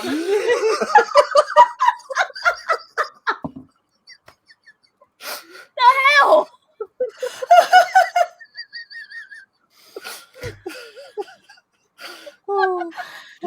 My title comes from Hikigairu, which is the Japanese word for toad. Yeah, that's why he's called Toad. Because Malk couldn't say Hiki properly. He kept messing up his name. I'm crap. And I feel bad. He kept trying to tell him. And so he's like, I'm just going to call you Toad. So once he starts calling him Toad. I got a wicked tongue. Right. I know, Vanilla, 100%. Why is this the stream that he missed? Yeah. I bet Rosalind is thinking, what the hell's going on in this first ever podcast? We've lost all control. Absolutely mad scene. Yeah, this is good. This is what Mal, I like. You got to call this one the episode where we lose control. Oh, absolutely. Totally. The epic lost. Kind of wish I could take credit for that, but I can't. I'm really disappointed. Copyright. Usually I'm the one causing the chaos, so I'm yeah. I feel like I'm letting myself down today. Like I'm letting the team down. This might be why they stopped inviting me. Oh, stop it. You were busy. There was nothing we could do about that. He was working. He couldn't join us for the streams. So was I. Put up with you every week. That's right, Vanilla, 100%. Absolutely. We absolutely love you, Vanilla. Welcome to have you. Absolutely. So, this is segment 3, which is the interview with the streamer. We had to leave the free discussion topic on a high note. Oh, not a high noon note, but a high noon. High note itself. But yeah. Couldn't get a real streamer, so they had to get me in. You want a high note?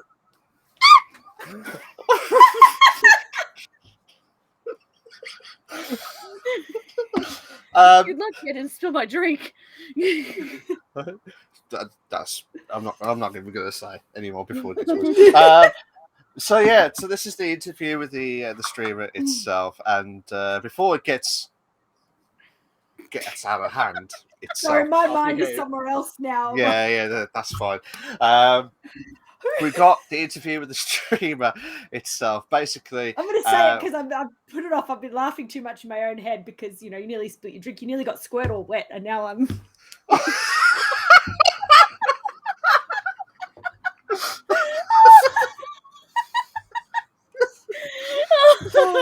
sorry. I'm not sorry.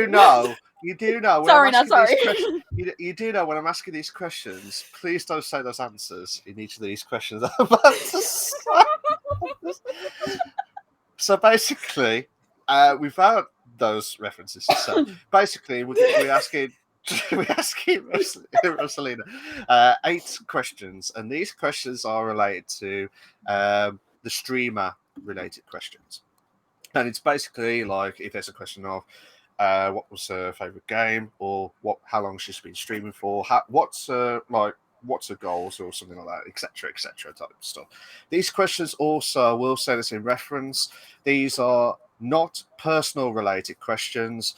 These are not like saying, well, can I have your number or address? Where do you live? That is out of the question itself. So these are all stream. I did say this to Rose before we started. Nice, Rose. The stream's going to be what? I saw it. Yeah.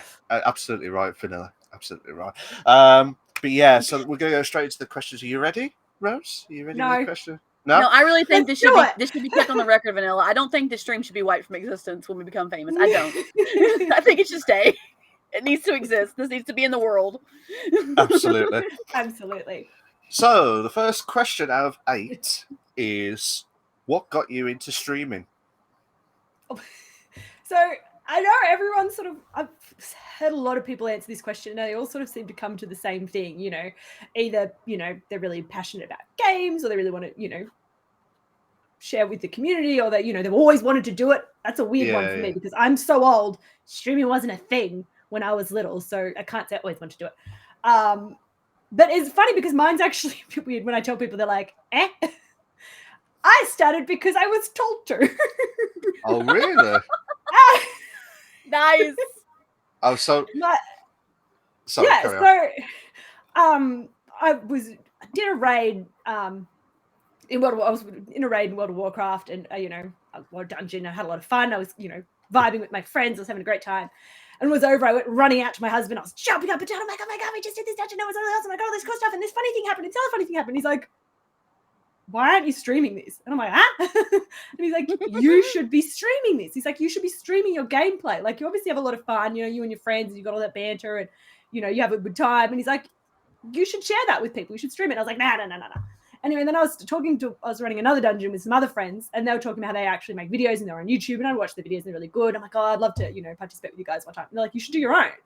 And I'm like, nah. And they're like, yeah. They're like, I'd watch you if you streamed. I'm like, no, you wouldn't. And they're like, no, actually, I would. Like, you really should stream it. I'm like, all right, fine. So I'll do it. I'll set it up, and I'll do a stream. So I created the account, set up all my, socials and everything. And I was like, all right, we'll just play some World of Warcraft and go live and have some fun. And it was so much fun. Like, after the first session, I was like, oh my God, I really love this, and I want to keep going. And so, my stream sort of evolved over the time, and it's become this, awesome thing and this massive part of my life now. And I really, really love it. And I love, being able to joke around and make people, like, that's my favorite thing, is making people laugh. Like, people are like, I laughed so hard during that one. I'm like, oh my God, that makes me so happy to know that I can make people smile and make people laugh. And people look at the way I play games, and they're like, I've had the comment, oh, you and I play games very differently. Like, or people like, I've never seen anyone play the game like that. Like, what the hell? And I'm like, well, it's fun. Like, this is how I have fun. And, if people enjoy that, if people enjoy watching that, that's amazing. Like, I never would have thought that people would, get a kick out of it, because that's just how I play. That's just how I have fun. And like, I keep going back to World of Warcraft because that's all I streamed for the first few months before I brought in retro games. Love my retro games. But I started out with the WoW stuff. And like, I remember showing people, well, I'm like, did you know there's an NPC that you can, an interactive NPC? And everyone's like, what the hell are you talking about? Like the NPCs have set lines. Hello, welcome, trade. Like what can I get for you? What are you looking for? Like they've got all those repetitive ones, right? But I found this one, and I found it because I had a birthday party in game. This is before I started streaming. And I invited all my WoW friends. I had a massive turnout. I had a beach party. We're throwing snowballs at each other and tossing balls around. I had like a quiz and we did like this fun event. Afterwards, pretty much everyone, had to go. So it's just like a few of us left. And we're like, oh, we'll go to the pub and we'll get drunk. And so we went to the local tavern in the game. And, so I start dancing with this NPC and she starts dancing back with me. And so I'm flirting with her and she's flirting back. And I'm like, oh my God, this NPC is interactive. Like she actually responded to what you did. So if you clap, she does like a curtsy and like all this sort of stuff. And I'd never seen that in another NPC. And I haven't found another NPC that does that. I even Googled it, I couldn't find it. But I was like, got so excited. I started showing all my friends. And they're all like, well, one of them said to me, he goes, I've been coming to this pub for 15 years. Like that was where him and his friends would meet. They'd meet in this in-game pub and they'd have, their weekly guild discussions. And he's like, I've been doing that every week for 15 years. I had no idea that NPC was interactive. Nice. It's like, nice. You come here once and find that out. I'm like, I love that sort of stuff. Like, I love those little Easter eggs and fun little quirks. And, you can find all these cool, like, little funny things that, people normally don't, like, yeah, okay, you can stumble across it. But I'm like, I love it. What if I do this? What if I do that? Which is why, again, the retro games, why I really liked all those sort of really old school, like RPG adventure games like King's Quest, because you can sort of do anything, like, you pick up the rock, you throw it around or carry this, or, what if I look in here? Like, okay, most things end up with death, but you get to try it, you get to try all these different things. It's not like, those linear games where you have to, follow these strict, you just have to get the right jump or you just have to get the right timing. Like, you can actually mess around with it. And, sometimes really random stuff happens. I'm like, I love those. They're my favorite things, like you're running around in King's Quest 2 and the Batmobile comes out, I love it. Like, absolutely love my Easter eggs. So yeah, that's how I got into streaming. I was told to do it, started doing it, and I would never look back. Like, I'm so glad that I was pretty much pushed into it because I never would have started. If I wasn't told to, I never would have started. Never. Got some comments in chat I'm going to catch up on real quick. Vanilla says, sounds like a modern parent thing. You play games all day, stream and get a job, you scrub. Kel goes, finally some free time to be here. All the love. Good to see you, Kel. Rosalique is talking about her experience playing WoW while she started streaming, so it's pretty cool. Something that you and I both can understand and appreciate. What a parenting! I've been working full time the whole time I've been streaming. What you talking about? He said that's what it sounded like. Vanilla says, "I'm both amused." No, this was a side thing. I'm amused and offended that the NPC voice is American because it's true. Daddy Senpai's back. I'm out of mana. Again. Kelgo spoke too soon, just got busy. And Vanilla, you'll have to rewatch that, Daddy Senpai. No, think about it. And like every guest you two have had has been foreign aside from me and the one gentleman from the other week. We have a lot of foreign friends. There's nothing wrong with that. And I spent enough time with Olivia. I'm used to it. Talking about Vanilla's comment. Ledge on that. So that was quite interesting, to be fair, like how you got started and stuff. Yeah. And I hope you keep going with the streaming. I sort of feel bad because people are like, oh, they're always so passionate about it before they started. I'm like, well, it never occurred to me. Like, I can kind of relate. I have fairly severe anxiety, so I never, sharing this with, the public. Like, that's terrifying. Like, yeah. I can kind of relate to that though, Rose, because when I started streaming, it was because a friend told me I should do it. They're like, you should totally do it. I'm like, no. I don't have the personality to be a streamer. I don't have it. I mean, I watch all these really awesome people and they're amazing and they're great. Now I'm cool with that. And they're like, no, you have a great personality for streaming. You have the perfect personality for streaming. You should totally do it. So it's like, oh, I went back and forth about it. I'm like, yeah, no. And I was like, you know what? I'm going to go ahead and do it. So I started doing it and absolutely loved it and had so much fun. And I met so many people and I made so many great friends my first month. And I kept a lot of those friendships even to this day, which is awesome. And I always love meeting new streamers and getting to know people, including Malk. No, don't know. We know I don't have the personality, just a town full. No, you got a great personality. You'd be great for streaming. Seriously. But yeah, Oh, no, you keep reading. I'm just catching up on what everybody's saying. That's all. No, you catch up. You catch up, but I'll try and like replay what my thought was. And Vanilla goes, I'd be incredibly sad if none of you streamed in the first place. Oh, all the love to you, Vanilla. Find your niche and run with it. Oh, wow, yeah. Daddy Senpai. Well, yeah, I mean, that's the thing. Like, I was so self-conscious about everything. Like, my voice, like, I've always, my whole life, I've hated the sound of my own voice. And people are like, oh, everybody says that. I'm like, no, I have two sisters that sound exactly like me. And even, like, I get annoyed with their voices. And I'm like, I'm the same. Like, we all have the same voice. And I don't like this voice. No offense to my sisters. I love them. But we all have the same voice. And I've never been a fan of it. So it took me a long time to get used to that as well, because whenever I'd watch like the replays, I'd just be cringing the whole time, like, oh, that's my voice, like, ew, nobody wants to listen to that, you know. And then on top of that, you know, the whole general anxieties and stuff.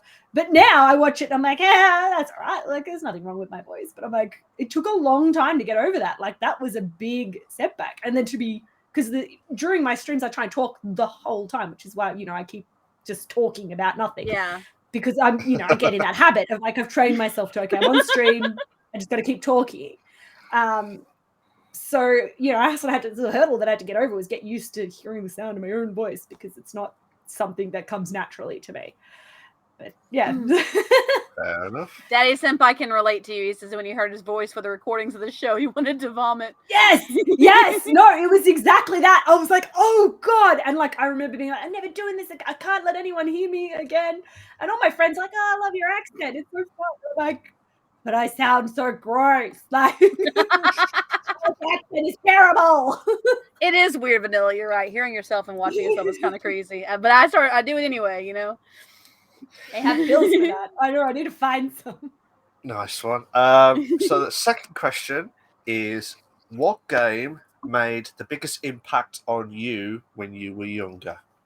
When I was younger. Oh, okay. I'm probably going to go with sort of two games, but sort of not. So the King's Quest, the Sierra games. We had King's Quest 1 when I was really, really little. We had like the 1980s IBM computer, and you had to put the discs in and swap them out. Yeah, one of them. The floppy disks. Remember those? Yeah. The floppy disks. The original King's Quest. And because, you know, you needed to type everything. We didn't have the point and click. We didn't even have a mouse. Like, this was before you had to type open game, like blah, blah. So I had to learn to spell and type just to play this game.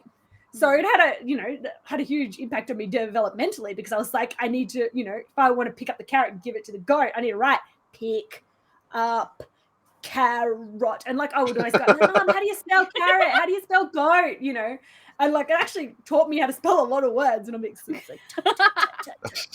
and they say you learn nothing from video games. I know. And that's the thing, it's not even an educational game, but I learned so much from it. And I'll admit, I did spend many an hour picking up carrot and giving it to a goat, because I was like 5, and that's what 5-year-olds do. They feed the animals. They're like, oh, look, a farm animal, let's feed it.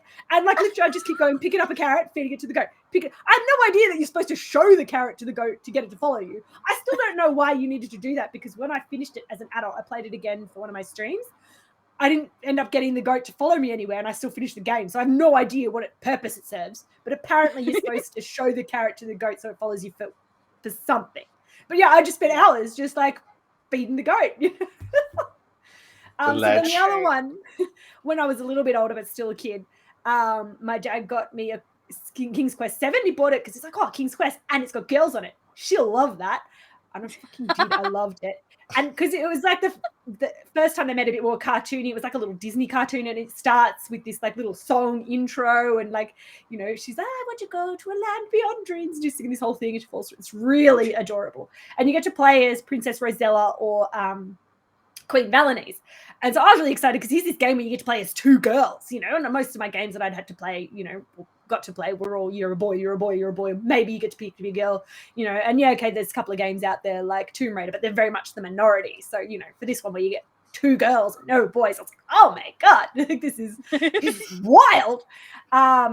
but I loved it so much that I always sort of kept the name from it, the Rosella. Like I always sort of used that, like, in gamer tags. So that's part of my current username was actually inspired, but it's part of that. That's where the Rose comes from. My username comes from Rosella from King's Quest. So it's sort of, it's inspired me a lot in that way as well. Nice. But yeah, a completely different game, point and click, and not as many Easter eggs, but it had, some. So, and yeah, I like to tie them together because they are part of the same series. They're all part of the same, King's Quest universe storyline, like it goes along. So yeah, those two. I would say those two. Vanilla was like, King's Quest, yes. So 100% on the King's Quest. Yeah. Vanilla goes, why would the goat follow you when it's getting free food without moving? Yeah, exactly. Good point. Bless on that. That's mad. That is. I mean, Toad, have you got biggest impacts when you was younger? Like biggest game impact when you was younger? Still chilling here. Go ahead. I'd have to say Shadow Warrior. Shadow Warrior. Okay. It was made by the same people that did Duke Nukem. Oh, okay. So I'd say 13, 14 when it first came out. My father introduced me to it. And it was really weird because it was a highly inappropriate game. The lead character is called Lo Wang. Oh no! Wait, it gets better. Oh no! I'm waiting for it. I'm waiting for that expectation. There are Easter egg girls spread throughout the game that you can interact with, and one of the interactions that really stuck with me was you find a girl under a waterfall taking a bath, and his words to her were, "Do you want to wash Wang or do you want to watch Wang wash Wang?" Shadow Warrior. Haven't heard that in a long time. Vanilla remembers it. Well, that message was too. Toad is Toad. Absolutely. There you go, Vanilla. There you go. Absolutely. That's mad. That is, to be fair. Cheers, That's where that Toad. line came from. You used that. I never knew where it came from. Yeah, I think people are going to try and play Shadow Warrior now after that quote from Telling you. Toad, and that'll be it. You may have just inspired a new renewal of the game. Sales technique points. Spot on. 100%. It's available on emulator.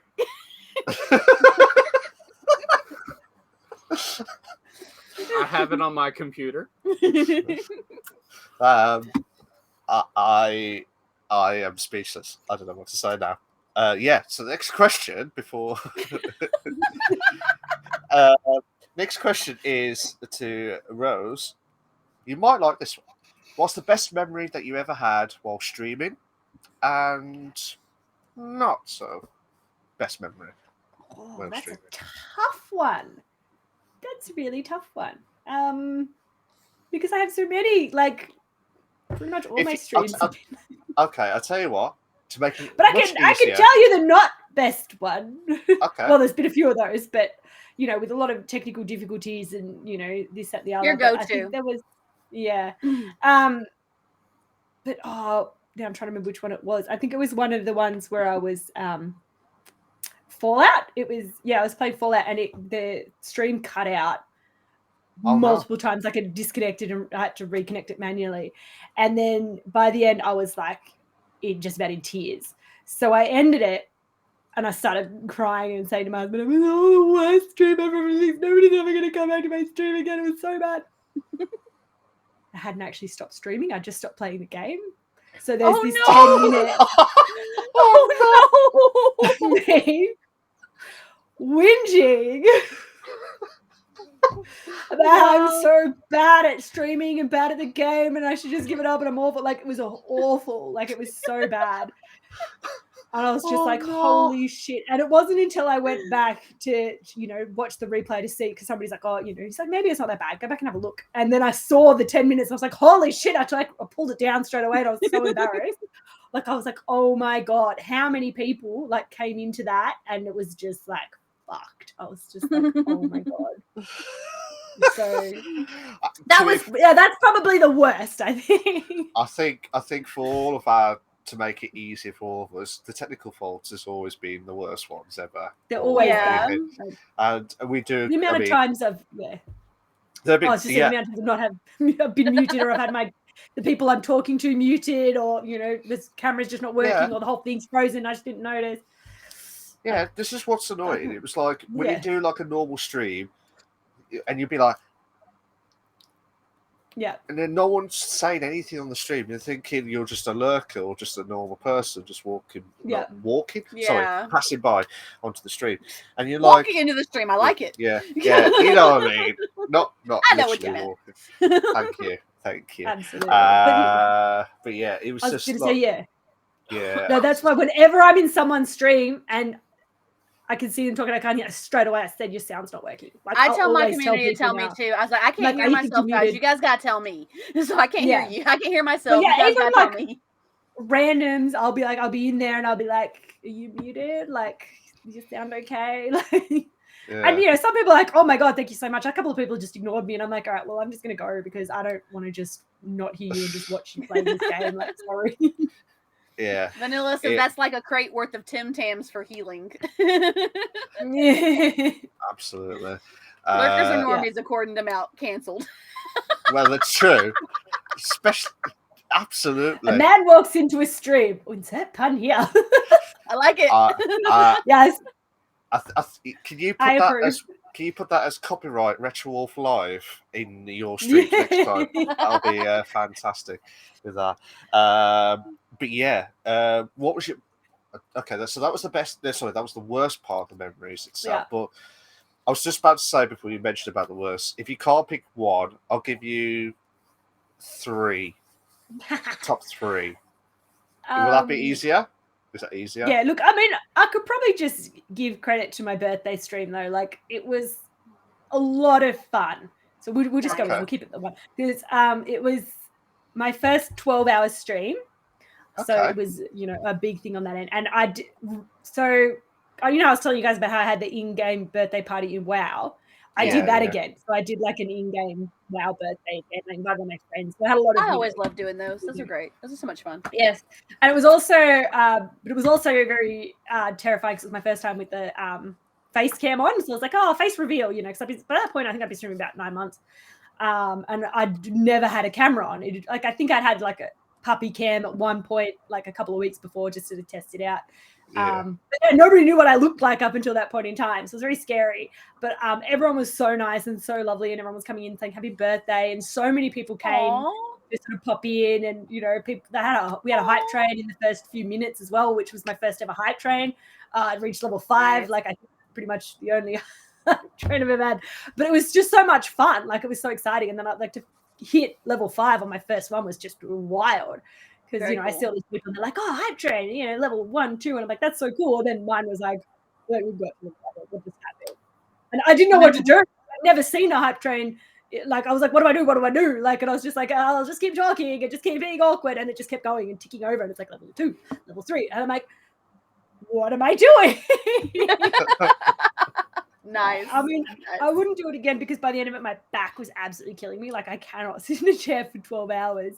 But it was just a lot of, I was surprised by how many people stuck around for, people came in and out, because I think during, time of days and international time zones and stuff. So some people came in the morning and then came back at nighttime, and sort of some people hang out in the middle of the day or the afternoon. And it was really cool seeing sort of people popping in and out. And I think because I had my friends there that I was playing with for the most part, I sort of had someone to interact with and bounce off even when the chat was really quiet.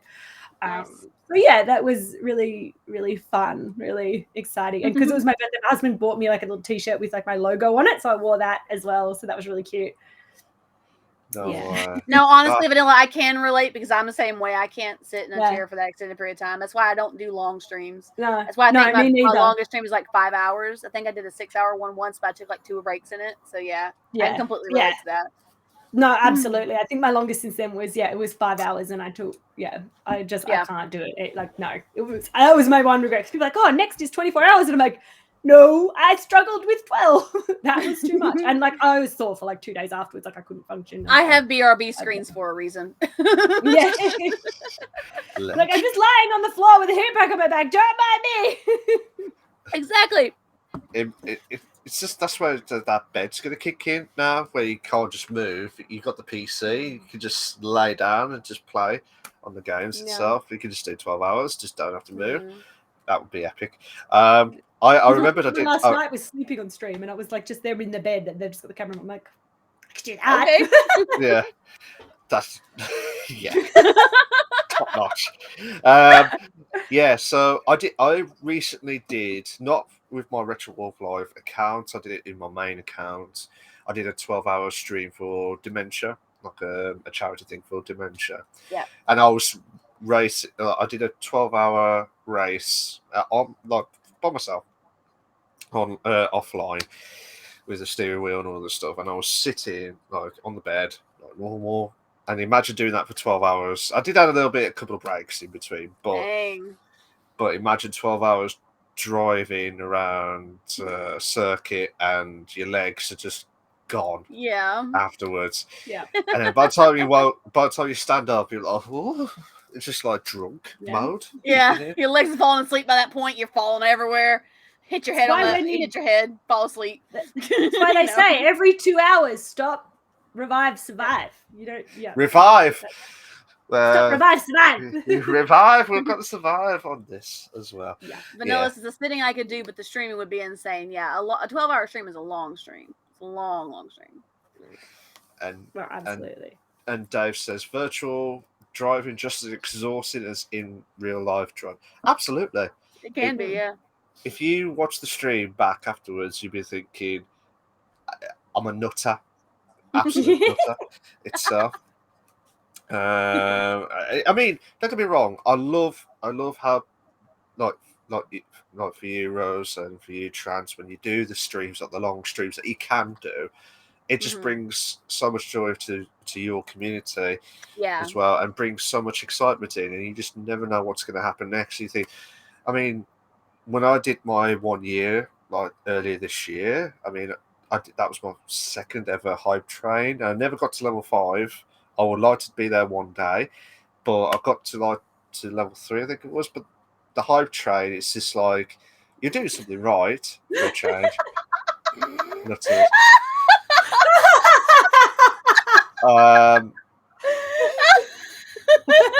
Dave, I do worry now. If you've just searched for that, I really do feel worried about you now. I mean, I'm worried about the responses he got on that when we first searched for it. I'm a little worried about what he got back. I expected Vanilla to say that comment, to be fair. Well, Vanilla knows what it means. Yeah, well, I hope so. Anyway. But yeah, it's just mad. Ignore Urban Dictionary answer. Good idea, David. Good idea. Yeah, good idea with that. That was the third question, I think it was. Yeah, it was. Fourth question, halfway through. What gaming conventions do you really pay attention to? So, is there like E3 or is there any gaming like events that you go to that you get the chance to? Oh, look, I've never been to any, but I did watch. I used to watch like the E3 online and just which ones you pay attention to, really, the ones that you like watch or catch up on if you're interested in stuff like that. Yeah, well, I usually don't usually I'll just sort of see the highlights in my Twitter feed and stuff like that, and then I'll just go watch the bits that are relevant and things like that. But I'm actually really excited because I just bought tickets to PAX AU in Melbourne, and this will be my first time ever going to like a gaming convention. So I'm very, very excited.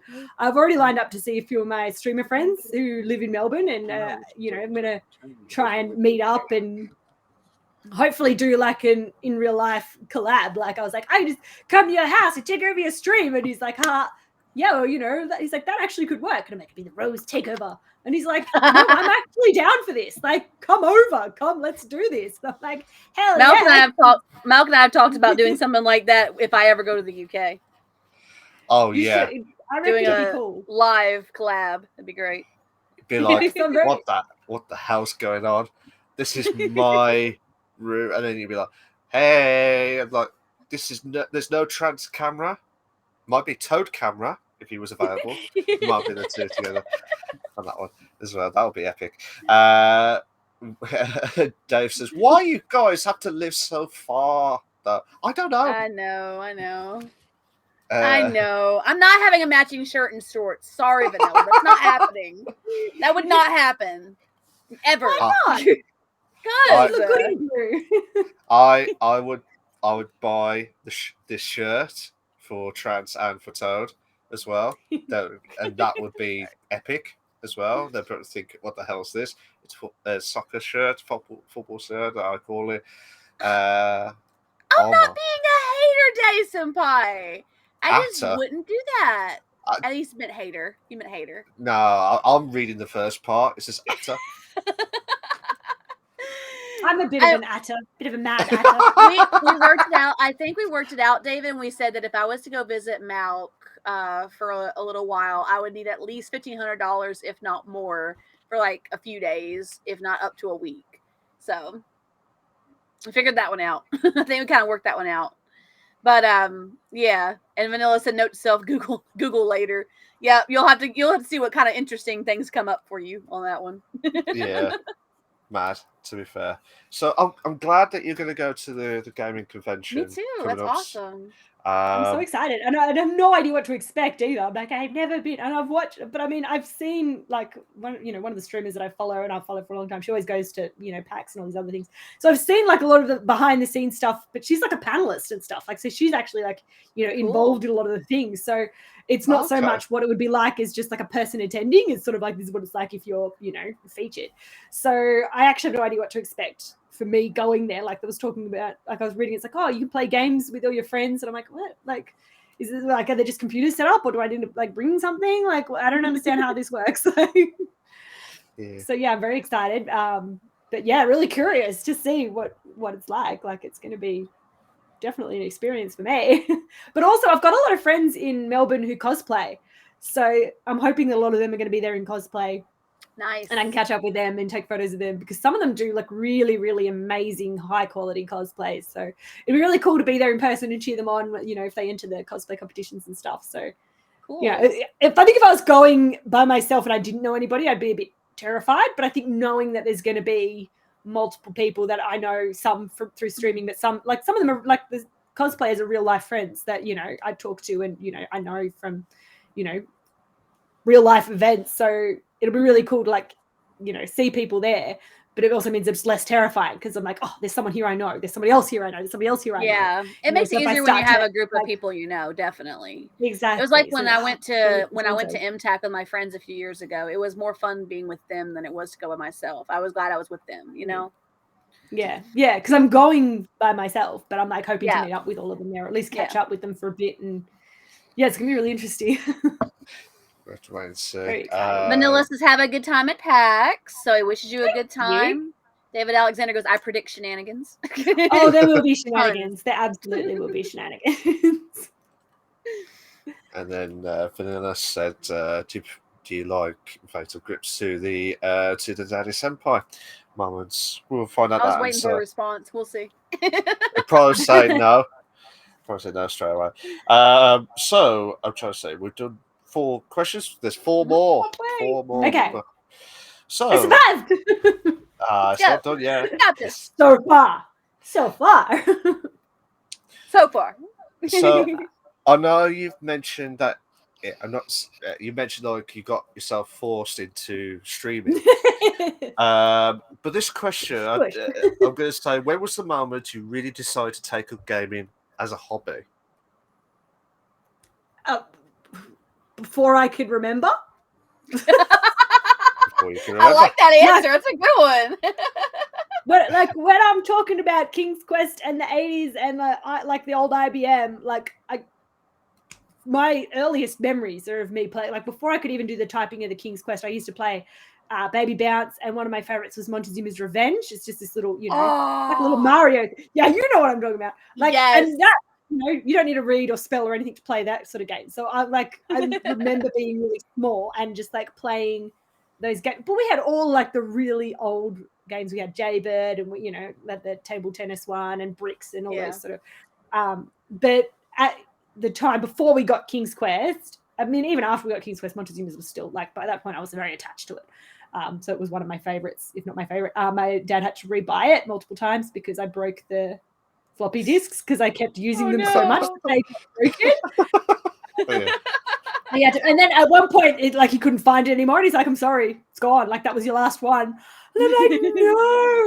Right? It was like, and then it took me another 30 years before I could find it again. And I found it. It's on Steam for like $5-10, and I was like, "What? How did I miss this? I've been looking for it everywhere." So yeah, I play it every now and then. It's just such a simple game, but it's really hard. Like I remember as a kid, I used to get to all like the bonus levels and playing as adult. I'm like, fucking, this is hard. I can't where are these bonus levels? Did I imagine them? And after like many hours of gameplay, I got to one. I'm like, I'm pretty sure when I was a kid, like I almost finished this game, and now here I am struggling to get past level 1. Like, what the frick? Were my reflexes as a toddler really that quick? Apparently. Surprisingly, yes. But yeah, so gaming's sort of always been a part of my life. I remember when, Game Boys came out and remember those too? Everyone I knew had a Game Boy. My uncle had a Game Boy, my cousin had a Game Boy. All the boys had Game Boys. I didn't actually know any girls that had Game Boys, but all the boys had, because I didn't actually know any other girls that gamed. Like aside from my sisters who would play with me sometimes, I played by themselves sometimes. But the first time I had a Game Boy was when they had the Game Boy Color, because I got the Pokemon Yellow. Nice. Yeah. Yeah. They had like I'll show you. They had these ones. So my uncle, cousin, like this is what we, they had. Yes. The original. Yes. Yeah. And so I used to borrow my uncle's one. And because I was obsessed with it every, Christmas, birthday, what do you want? I'm like, I want a Game Boy. And then on my 7th birthday, I finally got one and I was obsessed with it. I still have it. This is my original one. And I used to play it all the time. And every time we ever, if we ever got birthday money or pocket money or, you with the grandparents and you can go down to the store and get some treats or whatever, and they give us money. I would always spend it. Batteries. Batteries, yes. Batteries. I'm like, because I couldn't afford new games. New games were like $15. Batteries were like $4 or $5. So I used to, and I would get really cheeky. Like I would go, I learnt that a remote control for a TV doesn't need as much battery as a Game Boy. So I would put my dead Game Boy batteries into the TV remote, which would still work, and take those batteries out and put them in my Game Boy. And so then, people would be using the remote for another few days before it would die. I didn't know this is, I was never something. Yes. I used to do that at my grandparents' house and be like swapping them out, like, quick, scabbing other batteries. Because, we didn't have a lot of money and like batteries are expensive, especially when you're a kid, you have no money. But yeah, I was, and I swap games that people borrow games. And one of my favorite ones I used to play was Choplifter that I borrowed, used to borrow from my uncle. I think I had it like multiple years before I ended up giving it back. Kind of bad. I don't know if he still has it. I should hit him up and be like, do you still have that? Because I'll buy it off you. It's a collector's and then and then the color Game Boys came out like not long after, a couple of years after. And by then I was like, well, now I want a colored one, because how cool is that? You can play colored games. Exactly. And Mom's like, bro, you got a Game Boy. And I'm like, but mine's not colored. I think my colored Game Boy was like a deep pink, and I'm not even a pink person, but they couldn't find a purple one. This one? So it was that color. Yeah, it was like the reddish pink one. Yeah, because I'm like, it was pink, and I'm like, it's very red for a pink, but I was like, it's the pinkest you could get at the time. And so I ended up getting this for another birthday, and I was like, this is the best thing ever. So then I had my 2 games. I was like, what do you need 2 for? I'm like, because this one's color. Also, it was like way smaller. I'm like, this is actually like really, they made them smaller, easier to fit in your bag and everything. Yeah, very, very handy. And also, it used less batteries. It only had like 2 batteries instead of 4, so it was cheaper to run. Because you don't need to buy batteries as often. Because you buy a 4-pack of batteries that lasts you twice as long. So that was pretty cool. I do love my little Game Boys. And so, I just spend all day just like sitting there playing, go to the grandparents' house and I'd just be lying on the bed like this and they'd be like, get outside. I'd be like, no. Lol. David goes, baby bounce. Oh my God, that brings me back. That and IBM's Alley Cat. Yes. David. I don't think we had Alley Cat, but I spent a lot of time playing baby bounce. Vanilla goes, Pokemon Yellow was my first Game Boy trance. So you understand. It was my first one too. Batteries. I had Pokemon Red. Pokemon Red. Oh God, swiping batteries was the best. Yeah, I remember those days. Right. I remember those days. Thank you. Lol. Next question is, What games have you been playing a lot or have been obsessed with lately on or off stream? Oh, look, World of Warcraft is always my vice. I started playing it in 2005 when it was vanilla, like the original World of Warcraft. And I don't want to say I got obsessed with it, but I did get like a little. But I never got to but again, the way I play, I was never hardcore. I never got into raiding. I hardly ever got into dungeons, and I was never max level. Like I never reached cap. Cap would always expand before I reached it. Every time they bring out a new expansion, like I was never there. But then, it got to a point where the game didn't feel like the game anymore. Like it felt like a different game. Like they changed so much that it no longer had that same feel to it. So I quit. And then they brought back, they released World of Warcraft Classic, Classic. Like, we'll just rename it and call it Classic and everyone will love it. I'm sorry, I'm badly quoting Slurm Mackenzie's from Futurama. You've seen it? And they've got this Slurm, and he's like, we'll call it New Slurm. And then when everyone hates it, we'll bring back Slurm Classic. And we make billions. And so that's what World of Warcraft did. They we'll bring back WoW Classic and make billions. And they did. And I loved it. I was like, oh my God, this is exactly the game I remember. And I had a lot of fun with that. And I got a little obsessed with it, and I was playing it a bit too much, I think. But so that's my little on again, off again vice. So it's sort of I go through phases where I'm like, and I just play it for hours. And I'm like, no, and then I won't play it for weeks, and then I'll play it for ages. And this time around, I've actually reached cap, so I was like, that was pretty exciting. So I hit 60 before the expansion came out, and then now they're getting ready for the next expansion. I'm already at 70. I'm like, yeah, I'm ready to go. Yeah. Absolutely. Yeah. So I was trying to give you a shout out, but it didn't work. So I had to just give you your. Oh, that's it. It's just shouted yourself out. That's so weird. I had to fix it. I don't know what's going on with the stream elements, but I had to fix it. But you're good now. We're good. Thank you for the shout out. I appreciate it. Yeah. I haven't actually streamed WoW in ages. That was one that I used to stream all the time. So that was when I started off streaming, because I was like, it's something that I know, and it's something that I know I can play and pay attention to chat. It doesn't require, I can stop. I can just stop walking and get to a safe point. And then, if I need to reach out, it's not too distracting. I don't know how people who are doing first-person shooters do it, because you got to be on high alert the whole time. Whereas, MMOs and those open world games, you can just get somewhere safe and take a break, or, just go somewhere where the enemies aren't spawning, Absolutely. So, absolutely. Excuse me. It's all right. It's all right. No worries. It's okay, but I swear. I don't know how to breathe. No idea. I have that problem sometimes too. Wow. I didn't expect Just that. saying, I do. Speech marks. Easy as well. Lady things. Don't worry about it. Yeah. How about you, Toad? What games have you been playing a lot when you get a chance off stream? Warframe and Skyrim. Warframe and Skyrim. Those are his two big go-tos usually. Those two biggest ones that he plays the most of. But if you had to choose one of them, which one would it be? I'd have to say the Skyrim. or just, or a lot of difference? In Skyrim, I essentially role play as a plantation owner. So I've got my crops, I've got people around that I have to take care of, so I spend a lot of time in there. Fair enough. He does the modded ones too. He gets all the really cool mods for it because he likes to be OP. You got Totally to OP. when you get the ability to have the mods as well. I just remembered another game that I've been playing a lot offline that I haven't completely forgot, because I do it late at night, is my sister and I play Minecraft, and I never used to play Minecraft, and now it's it'll be we'll start at 10 o'clock at night and finish at 2 in the morning, and I'll be like, I'm so tired. But I don't like to stream it, because I streamed it once and it got a bit weird, too many small children coming in. I'm like, this is an adult only stream. I clearly have 18 plus, but I know a lot of people who, it's very much a kid's game, but we have fun with it.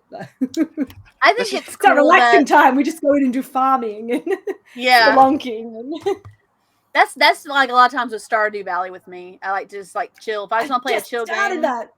Oh, it's so much fun. We have to play together. Seriously.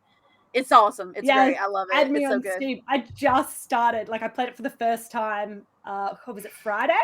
And it was my first time playing it, and I streamed it. And I'm like, this is so cute. Like this game is so adorable. I'm like, how did I not play this earlier? It's awesome. It's great. There's a lot to it too. There's a lot to do in it. Like, I mean, you can focus on different aspects of it. You can focus on the monster killing, or you can focus on making your farm the best, or you can focus on this task or that task, or dating people. Like there's that's the sort of game that I love, is when there's, you know, you can play it however you want. Like you know, you're not forced into this tunnel of you have to do this. Like you can do whatever you want with it. I mean, not that there's anything wrong with those sort of games. I do play some of them, and they're a lot of fun. Like I think I was having fun playing Spooky's Mansion, and that was very much like you just have to come through the doors. It got very scary. Right. I didn't finish it. So a couple comments I'm going to catch up on in the chat while we've been talking. Vanilla said Stream Elements is biased, confirmed. Apparently it is. I don't know why. Daddy Senpai responded to Vanilla's question about fatal grips. And Daddy Senpai said, yeah, you bum, you make me do the hard lifting. Come on. I was helping you do some of the other stuff too. Don't even. Yeah. Oh my God. Yes. Me freaking out as I'm fighting for my life in the mines. Trance organizing her boxes for the 7th time today. He's not wrong. He's not wrong.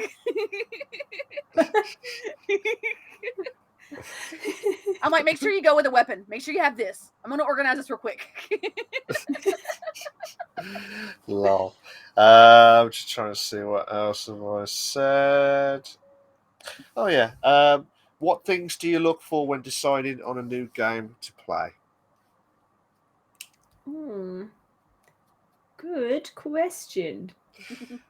This is not trick questions. This is not going to be like a Who Wants to Be a Millionaire type question. I play such random different games, you know, that it's sort of like hard to tell. Because I play like, you know, 8-bit or like high def. Like it's hard. I think I look for games that look fun. Like That's fair. That's a legit answer. That's a legit answer. A bit of fun with. But at the same time, like I've seen some and they're like, oh, this one's like really heartbreaking, but you know, it's really in the fields. And I'm like, oh, that sounds interesting. Like, but you know, do I want to play that? Like, I phoned a friend. Yes, I phoned a friend. Physical challenge. All right, come on, let's go. Arm wrestle. Let's do this. Like, I wasn't doing I'd like to take another question, please. Okay, we'll go straight to another question just for you, Ross, for that. And finally, I think this is the last one. So I'll take a bonus one if you want, because I didn't answer the other one. No, you're good. No, seriously, saying if it just looks like fun, that's a legit answer. That's 100%. Yeah, that's fine. Usually, like 9 times out of 10, it's because somebody said you should play this, you like this. Like, I do a lot based off recommendations. But sometimes I'll just be scrolling and I'll just be like, oh, what's that? You know, what that has an interesting title or an interesting cover picture or, you know, interesting like screenshot. And then I'll just click on it and then be like, yeah, maybe no. But usually the biggest thing I look at then is price. And I'm like, oh, $80, not worth trying that. Or like, $2. Is it worth trying? $2. $2. Even then, I'm like, has anyone played this? Is it worth $2? $2 for 1 minute play? Yeah, we'll find out. And then uninstall, install. Yeah, it's not great. Uninstall, and then I lost my $2. And then I'm angry. Like, I spent $2 on that. I'll never get that $2 back. That's the risky business, isn't it? And it's just really annoying because it's like, if it's a shit game, you're fucked. So, that's it, Senpai. Set a price. Maybe I did. Whoa! Damn! Oh my God, that's great. That's great. I love it. That's what grabs my attention too. Oh, I definitely, you know, if there's boobies in it, I'm looking. Wow. I love it. Yeah, see me when I design my characters, I'm always like skinny waist, big boobs, like chest, hair, like butt, pretty face. Yeah, I like to play the candy. Wow. Candy too. Wow. I mean, it's a thing that we do. We're like, all about the aesthetics. It's like, you know, and I dress them up in like the skankiest, you know, like little bikini armor. I fucking love it. I remember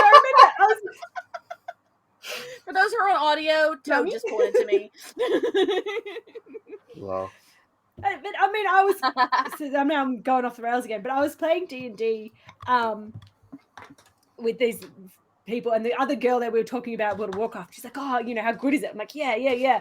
And she's like, "The best thing is, you could play as these really ugly characters." I'm like, "What?"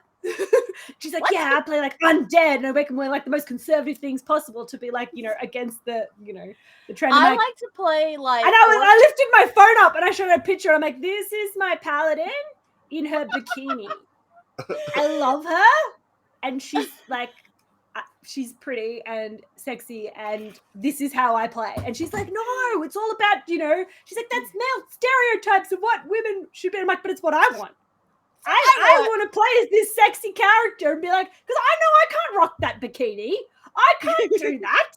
So why not, have the fantasy that I can?" I'm like, "I can dress like a hobo. Like, that's no problem at all in real life. I can look undead, just like take the makeup off. Like,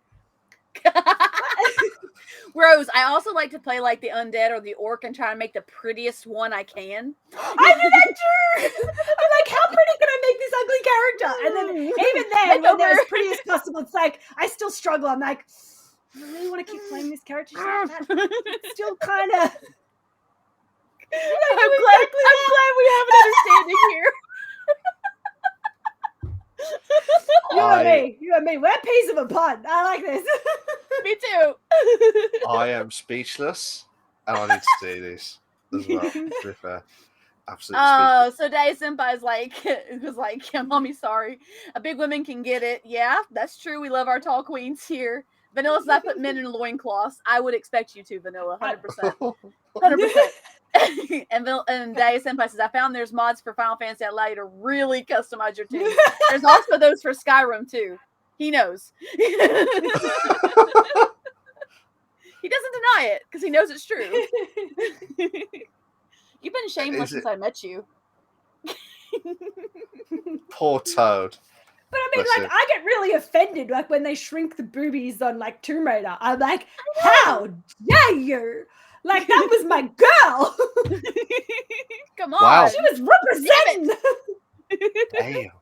Like, she's more realistic. Like, she looks less like me now. Yes. My Skyrim and Fallout characters. I'm a little bit cringe. He says. I love it.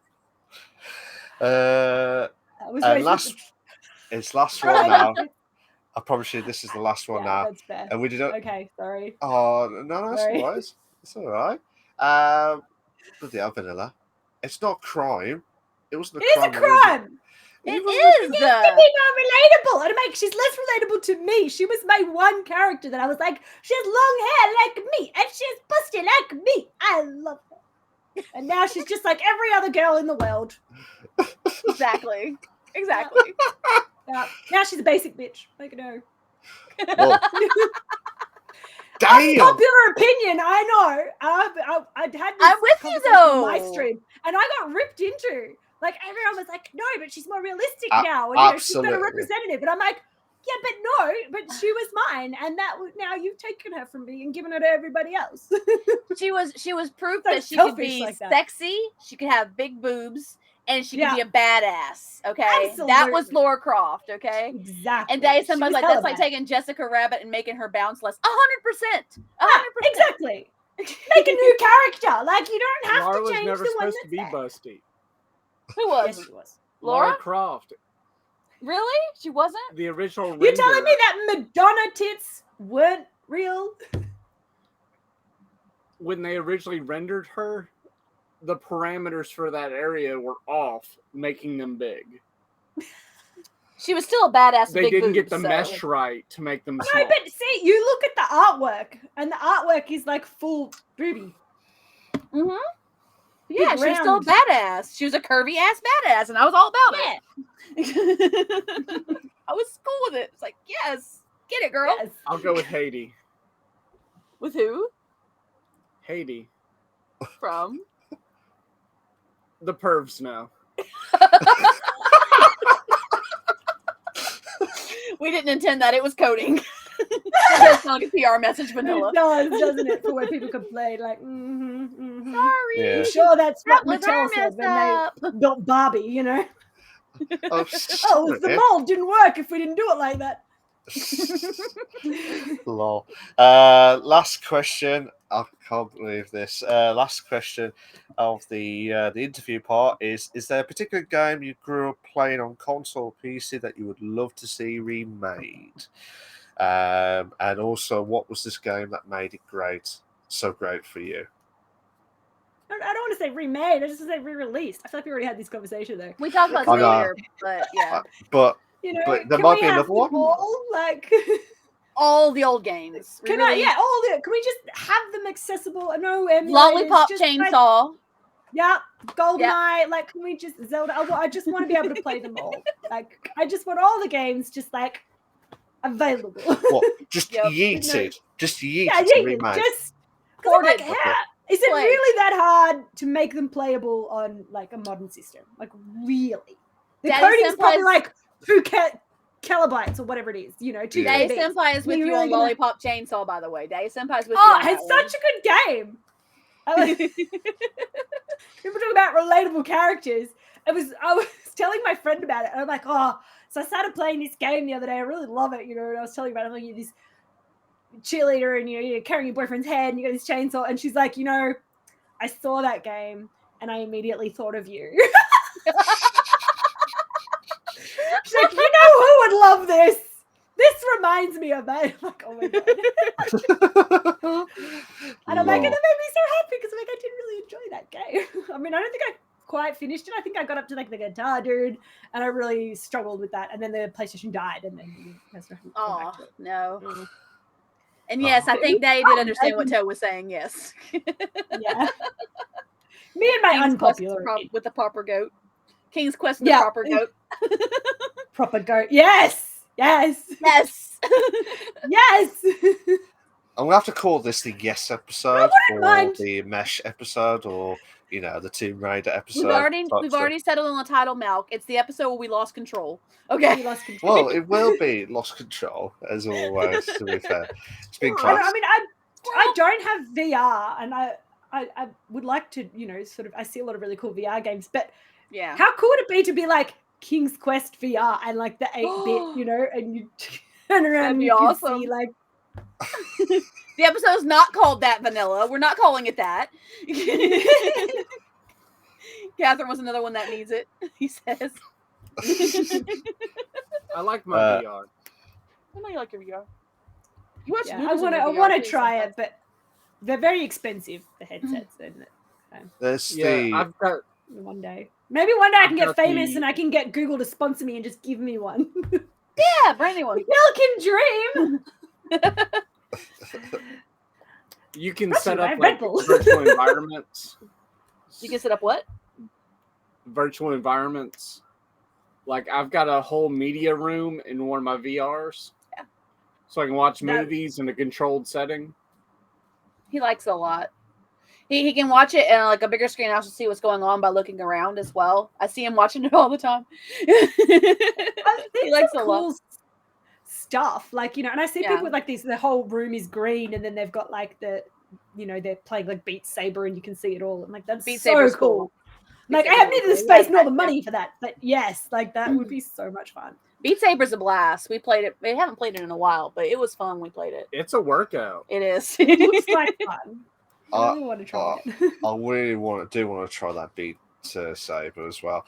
But I've seen some other VR people that had like the machines. So like, it's like this weird, like you can run, but they're all strapped in together. Oh, you can just do like that. Like on a ball or something. The one he has isn't like that.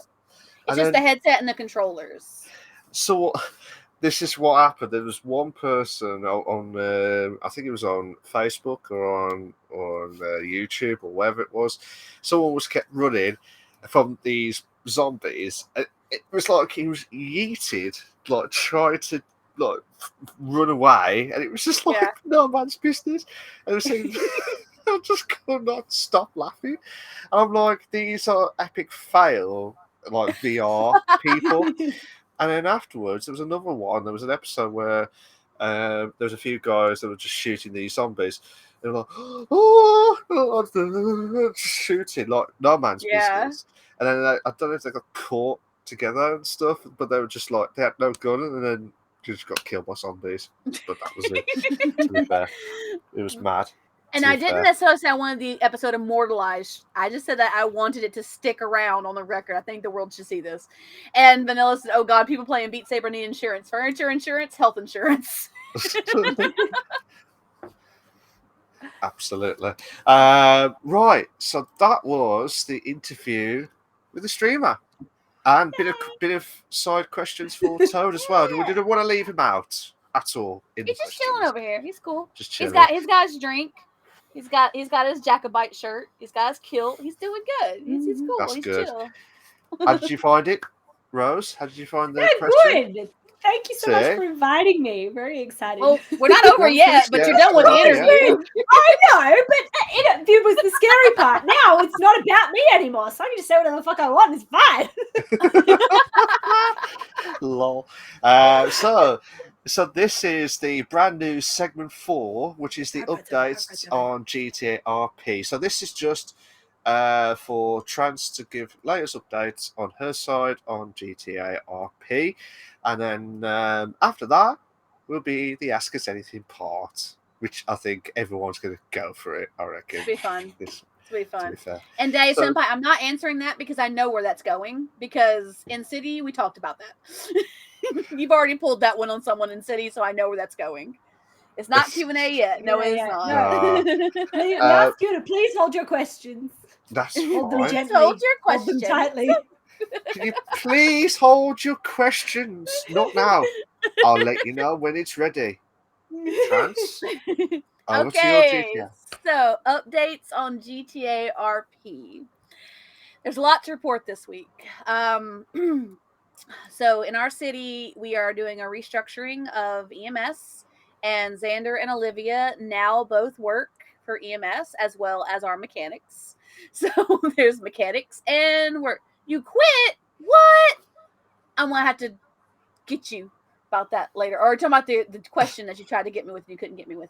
Anyway, so yeah, EMS and mechanic work right now. And on top of that, and this is the big news, this is the biggest thing, is Olivia has found out this week that she is pregnant. What? Olivia is pregnant. Oh my. Yeah. Oh my God. That's the biggest news for the week. The way I've been working it, yes, Olivia is pregnant, Vanilla.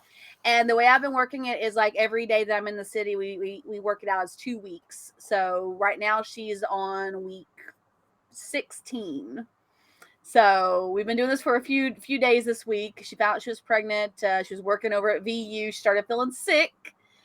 Didn't know what was going on. Thought she ate a wrong sandwich or whatever. Couldn't finish a sandwich. Wound up puking that night. And it was. So yeah, she's pregnant now. She apparently, the way I think we've worked it out in the city is that it's a little girl. Xander and Olivia have already named her. They've already came up with a name for the baby. And we've been having what's the name? RP. Are you allowed to say? Yeah, I can say it if you'd like. The baby's name is going to be Aurora Sky. Aurora Sky. Nice. Yes. And we've been doing we've been doing it in the GTRP where we've had like doctor's appointments and been getting little pictures and stuff. The person who's doing the doctor work has been sending pictures, so Libby's been having little pictures to hold on to for RP purposes. And the next visit she has will be tonight for her newest sonogram, which will be her 4-month sonogram, 16 weeks. And so that's what the biggest news is right now. Olivia and Xander are going to be parents. So everybody's been all excited for them. Olivia's having to cover it up with like a vest when she's working the EMS because none of the clothes fit right. So she walks around in EMS with a bulletproof vest for the baby. So yeah. Congratulations. What does it mean? Olivia and Xander can open a credit card in the baby's name and put another house in their name. No, I don't know about that. We'll see. Xander helped name, but shot down every idea I had until I agreed with something. She said, "That's not true. That's not true." Olivia liked some of the other ideas, and we were on the fence about some. And the one name that we kind of agreed on was Aurora. Olivia brought it up to Xander. He's like, "I kind of like that," and she's like, "Yeah, I like it too." And they just kind of thought about some other names, threw it out. There was issues back and forth with some of the other names, so they just settled on Aurora. So that's the name of the baby. So yeah, guys. And there's going to be probably a baby shower at some point, an in-city baby shower. We're also going to have an actual in-city birth. So it's going to be a big event, and everybody has been seeing seeing her with her little tummy sticking out. So yeah, that's what's going on right now in GTRP. So Olivia's in the middle of her pregnancy. Like literally tonight will be the middle of her pregnancy. So yeah. Congratulations with that. Thank you. Nice one. I mean, that was the biggest shock of it all, to be fair. And I hope everything goes okay on GTRP's side of things on that one, to be fair, because I'm still gobsmacked, to be fair. I know, right? It's big news. It's really big news. It's really big news. It's not just you, Daddy Senpai. Oh gosh, stop it. He says that. Custom bulletproof vest for 12 months. I love it. 100% vanilla. Absolutely. Have you got any more, Trans? Or was that the biggest one? That's about it. Like I said, I mean, oh, shush, some people all make sense now. But no, yeah, it's the biggest news that's been going on. She's been dealing with her first trimester. She just got out of her first trimester. And she's been, they have like the actions where you can add the belly and stuff. So I've been going through those. I've been trying to research an actual pregnancy. I personally have never been pregnant, so I've been trying to research pregnancies to actually play it out in city properly, and that's what we've been doing right now. So yeah. Oh, wicked! Congrats on that. Thanks. That's mad. That is. To be fair, I mean, I haven't played GTRP for like ages. Big news. To be fair, and that is massive news. To be fair, absolutely massive. Rose is thinking, have you ever played GTRP? No. GTRP is fun. It's a lot of fun. We've built other quite a people life. play it. I've never played it myself, but I have watched other people play it. It's like once you get into it, you're hooked into it, like World of Warcraft or any other games that you've been playing for like years. It's an addiction, yeah. I think there's a problem with addictions with the on the games itself. But you know what I mean. It's once you start kicking in, that's it. It's like pretty much once you pop, you can't stop and stuff. So, but yeah, I mean, cheers for that. That was a great news. That perked up the mad episode that we got. I'm having so much fun playing Olivia as pregnant. I'm having so much fun doing that, RPing it out and like doing my research and everything, and actually like really getting in the city, in the personality and like what would a pregnant woman be feeling or thinking at the time. So I've really enjoyed playing that a lot. So it's been good. Nice. Right. So this is thank you, Trans, for the GTRP updates, as always, each and every single week. That is now the official segment 4 of the podcast. Segment 5, which is the new one. Well, it's a new one. This is the old one. This is the final segment of the podcast. This is the Ask Us Anything. I know. I know. I know. So this is what's going to happen. So basically, you guys in the chat, whether from my stream or from Trance's, if you've got any questions to either myself, Retro Wolf Live, Trance, Toad, Hiki. You can include Hiki in this one. Yeah, go ahead. I'd like to hear some questions for him.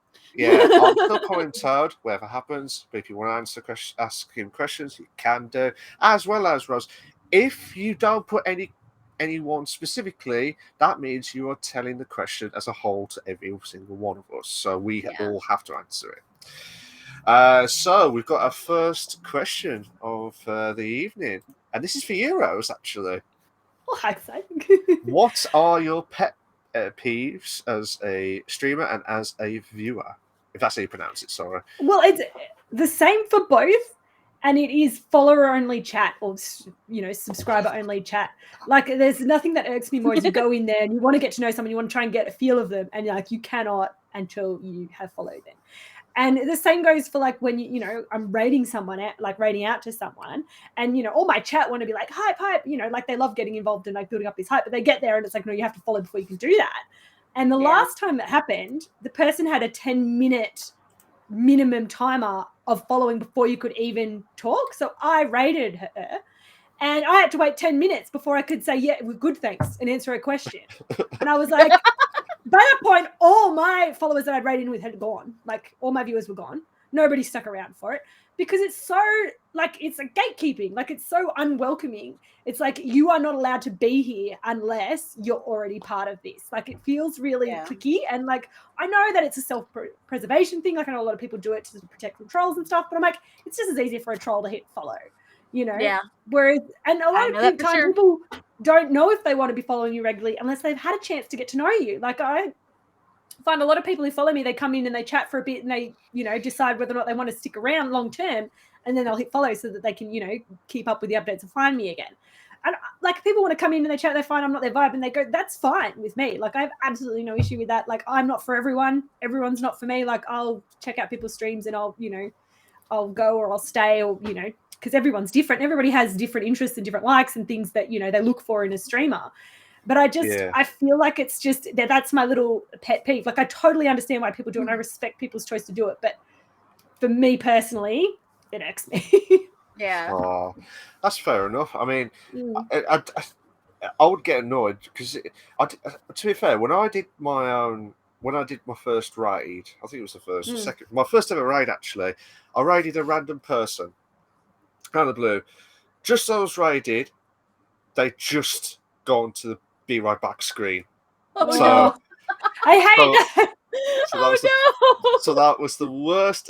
Even though I've only had like 2 or 3 people with me, I didn't have much people with me at the time, but it was like be right back screen. Just they pressed it. I'm like, that has happened to me before, and it's so awkward. Yeah, and I'm like, well, this escalated quickly. To be fair. I think the worst was one time I raided someone and it was a replay. It wasn't even like somebody said, oh, I raid this person. They're playing, you know, same game as you. I'm like, sweet. Went in there and I'm like, it was just a replay, a recording. So we're all talking and I'm like, why isn't he responding? And then he was like, just talking about something completely unrelated. I'm like, and then we saw a replay and I'm like, oh my God. So I actually... Terrible. I now have my mods run recon. Like when I start saying, oh, look, I'm going to start wrapping up soon, I sort of, you know, they'll give me names or I'll give them names and I'll be like, check these people out and make sure, you know, they've got an open chat. They're not about to end soon. They're not about to walk away. They're not, you know, playing a replay. Like just to just check that they're real and they're actually there and they're going to be open to a raid. So, so that's a recent thing that I've implemented and it's been working pretty well so far. That's good. I think. That's good. Just got a lot of pressure on the mods though. So. No, it's all right. We just got a hydrate. When I say hydrate, you have to start drinking, and it was from Toad. So thank Toad. Thanks, Toad. Done. So there we go. So we could get some more questions in. So come on, guys, get some questions in. Ask us to anything. He's part of this too, so you can ask him questions as well. I'm not the guest, Rosa. No, you're not the guest, but you are part of this. I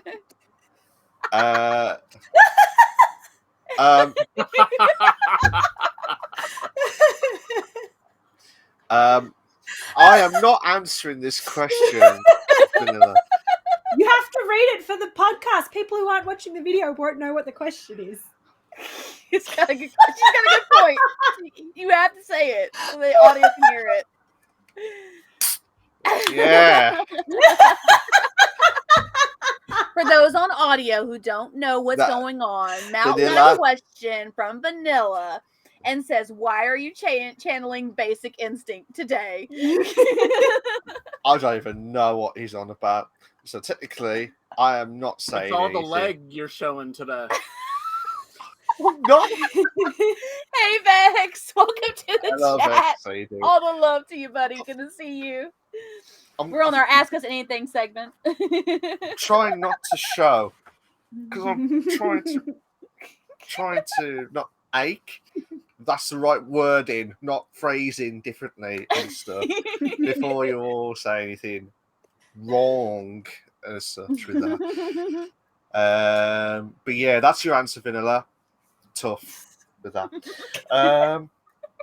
I'm just trying to think what else to say. Yeah. It's a That's why Vanilla's acting up. Good lord, man. Good lord. Yeah. Rose, I bet you've got questions for us. I was about to say, I have a question for you, a random one. If you could be in any video game, like just like in the world of that video game, which would you choose and why? So if you could like wake up and you're in GTA 5 or you're in World War, like which one and like why would you choose that one? I'll let the guys decide first. So I know I put answers in your Personally, mouth. I think I've answered this before in the past or something similar to this. Personally, my usual go-to for this type of question is Final Fantasy. 100%. I like casting magic. I like being awesome. I like doing awesome, cool stuff and killing all the monsters. So I would definitely want to be in the Final Fantasy series. Plus, I love the games. Absolutely, one of my favorite series that I've ever played growing up. So definitely Final Fantasy. How about you, Toad? I'd say Skyrim or something similar. I expected that from you, actually. Yeah. As a visually impaired person, I don't like the intensity of the urban games. Mm-hmm. Yeah. I'd much rather be in the woods shooting a bow and arrow and being quiet. He makes really good ranger characters, by the way. He makes really good ranger characters. Oh, wow. With or without the OP, they're still really good, just in general. So that's just like what he does. He enjoys doing it. Cool. For me,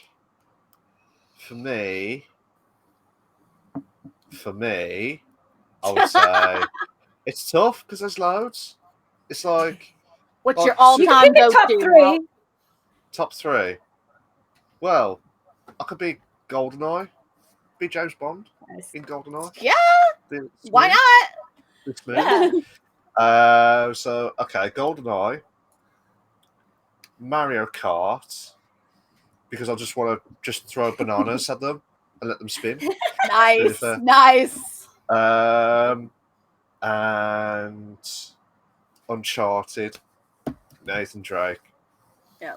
Be the ultimate like Indiana Jones guy, saves the world, and he keeps saying, "Oh crap!"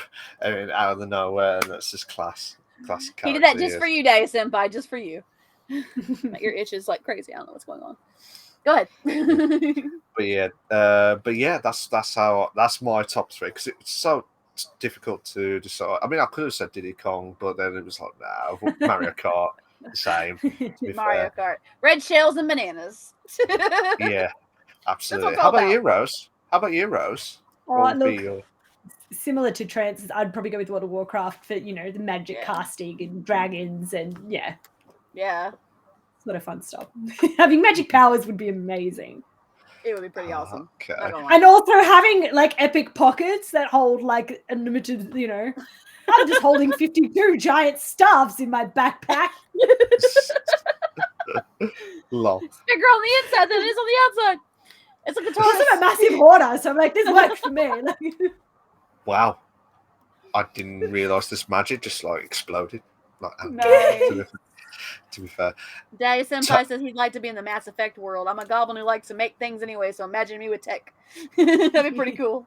Absolutely. Hey, you got a question? Toad, you've got yourself your first ever question.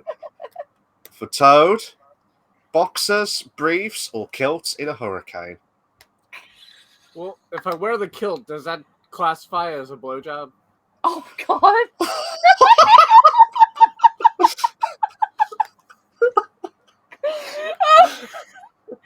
I didn't even expect that Rose from is you. Rose is like, oh my God, this we podcast. still have to honor TOS.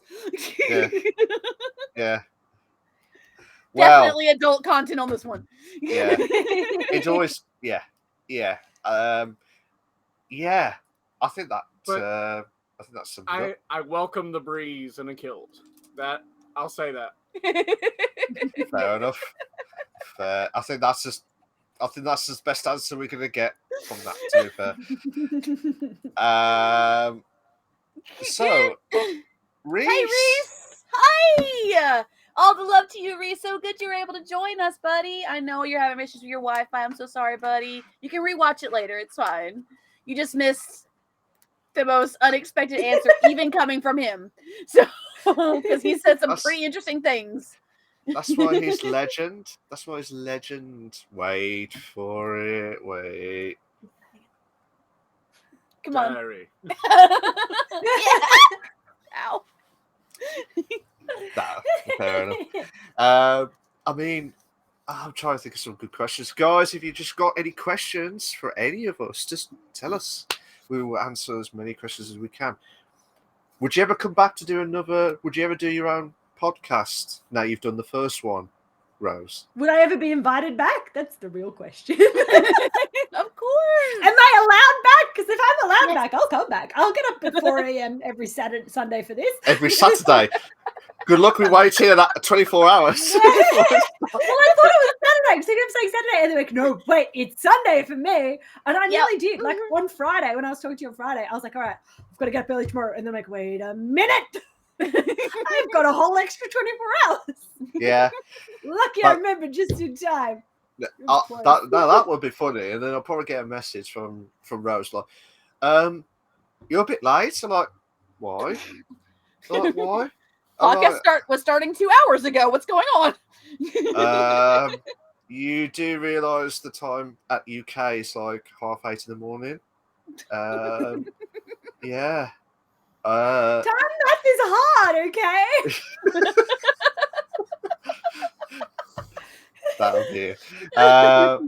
But yeah, I used to do that when I would do, like, I did streams with my friends who were in America and Canada, and we used to try and tie it up, and they would, like, one of them would get really mad at me because I kept timing it so it was 7 a.m. her time, and I'm like, yeah, but otherwise I'm starting at like midnight, like I'm already pushing it, so I start at 11 p.m. so that you know we can time this up. And she's like, I don't want to get up at 7, and I'm like, you want me to start at 3 a.m. because that's not okay. Whereas the other person would always she would get up at 6 a.m. normally anyway, so for her 7 a.m. was fine. But it was really funny because me and the person who normally gets up at 6, we're having like mimosas because I'm like, it's late at night and, you know, it's Sunday fair. We're having, you know, drinking. The other one's like half asleep. She's like, what? What? I need coffee. And we're like wasted. So then by like 9 o'clock, you know, her time, and like, you know, 1 a.m. my time, I'm like, like so drunk. It was great. Fair enough. I love it. She's like, why don't we do it the other way around? We'll do our nighttime and you do your morning. And I'm like, okay. So guess what I did? Mimosas. Nice. Lol.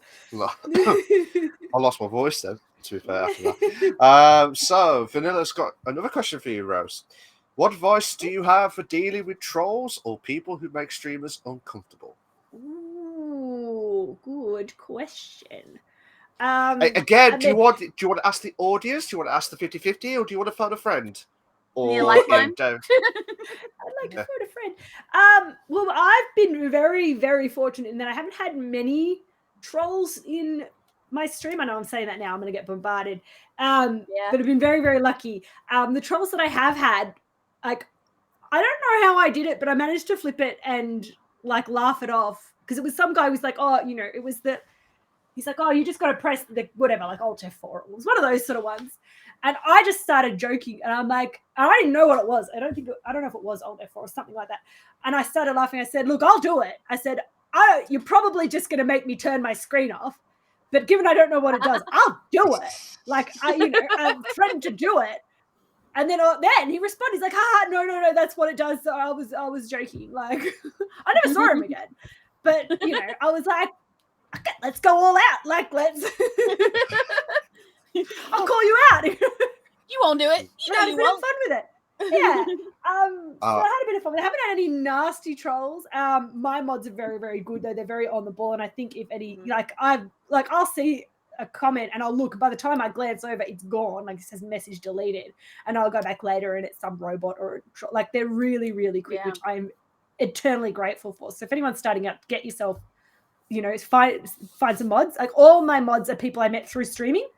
Originally when I started, I had like my family as mods, but they weren't really doing much. And I made some really, really good friends through Twitch, and a lot of them like really close friends with them now. So they, they'll rock up to pretty much all my streams, and they're really, they're very on the ball, and they look after me. But also they know that I like to have a bit of a laugh, so they know that they'll let most things through if it's a joke, and they know I'll laugh it off. Like, but I haven't had any hate raids or anything like really offensive.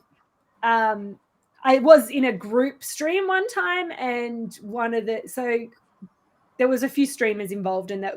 I'd seen them before. I hadn't worked with them before, but I knew them. One of them I knew really well. One of them I knew kind of well. But what I wasn't expecting is I had another friend who wasn't a streamer who joined, and that person made a really inappropriate joke that made everyone uncomfortable, especially me. I'm pretty easy. Like, I'll play Cards Against Humanity. I'm pretty, easygoing, and I'll, most jokes won't sort of get to me. But this was it was literally a joke about, I'm going to say it, raping a child.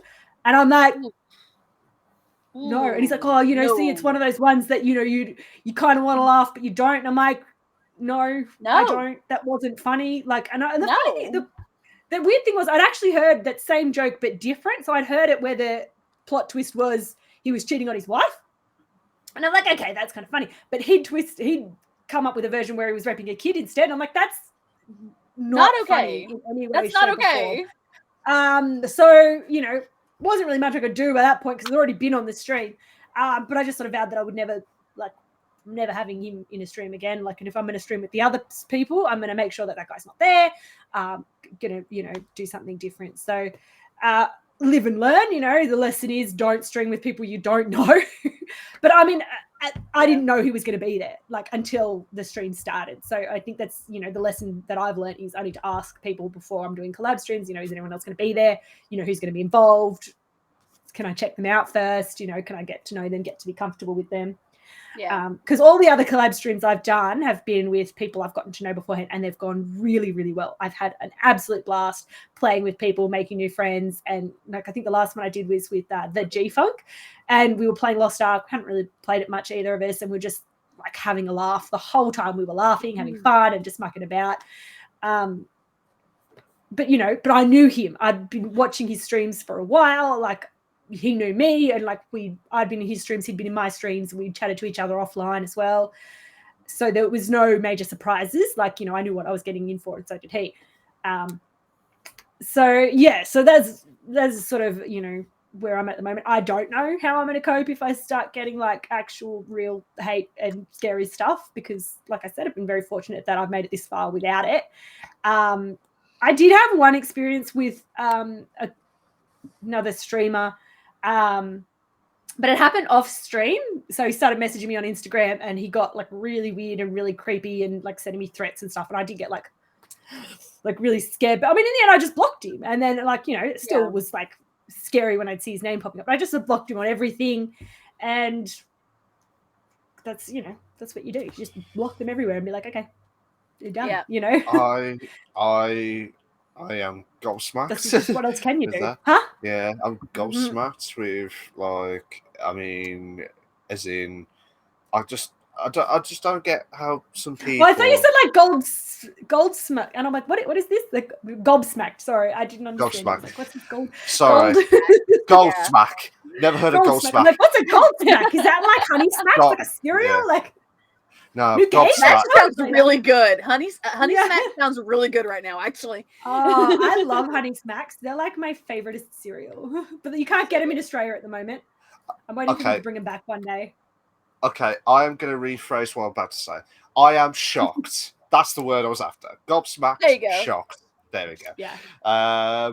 With everything going on, I'm sorry that you had all these weird, weird trolls. But yeah, you've just got to be careful, but that's because you can't. People, there's always going to be weirdos in life. You're always, even out in the real world, you're going to encounter assholes and creeps and things. So, well, I bet it's awkward, especially for the female side of things as well. I bet you've had the same as well, Trans, as well. When you're doing the streaming or when you're doing online, doesn't it make you feel they're trying to push you away from not streaming again with all these kind of. I've come to the realization that trolls and people who are just trying to give you shit really just want their 15 seconds of fame, and if you bring if you bring attention to them or you turn around and say something right back to them, you know, that they're not expecting, because they're trying to make you uncomfortable and they just want to say, oh, I did this to the streamer or whatever. They want the bragging rights on that. But I've come to that realization. And so whenever that happens, you know, I just play it like, okay, whatever. I don't care what you say. Yeah. Whatever you say, well, fine, that's whatever. it, you know.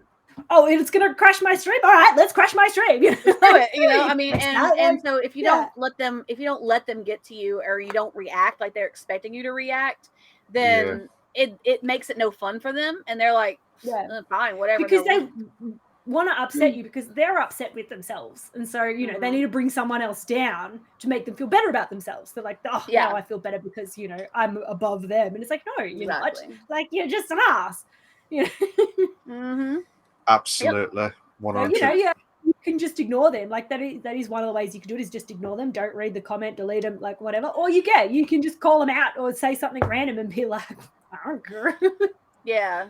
Whatever works for you. Like whatever you've got that works, go with it. Because you have to do something that works for you.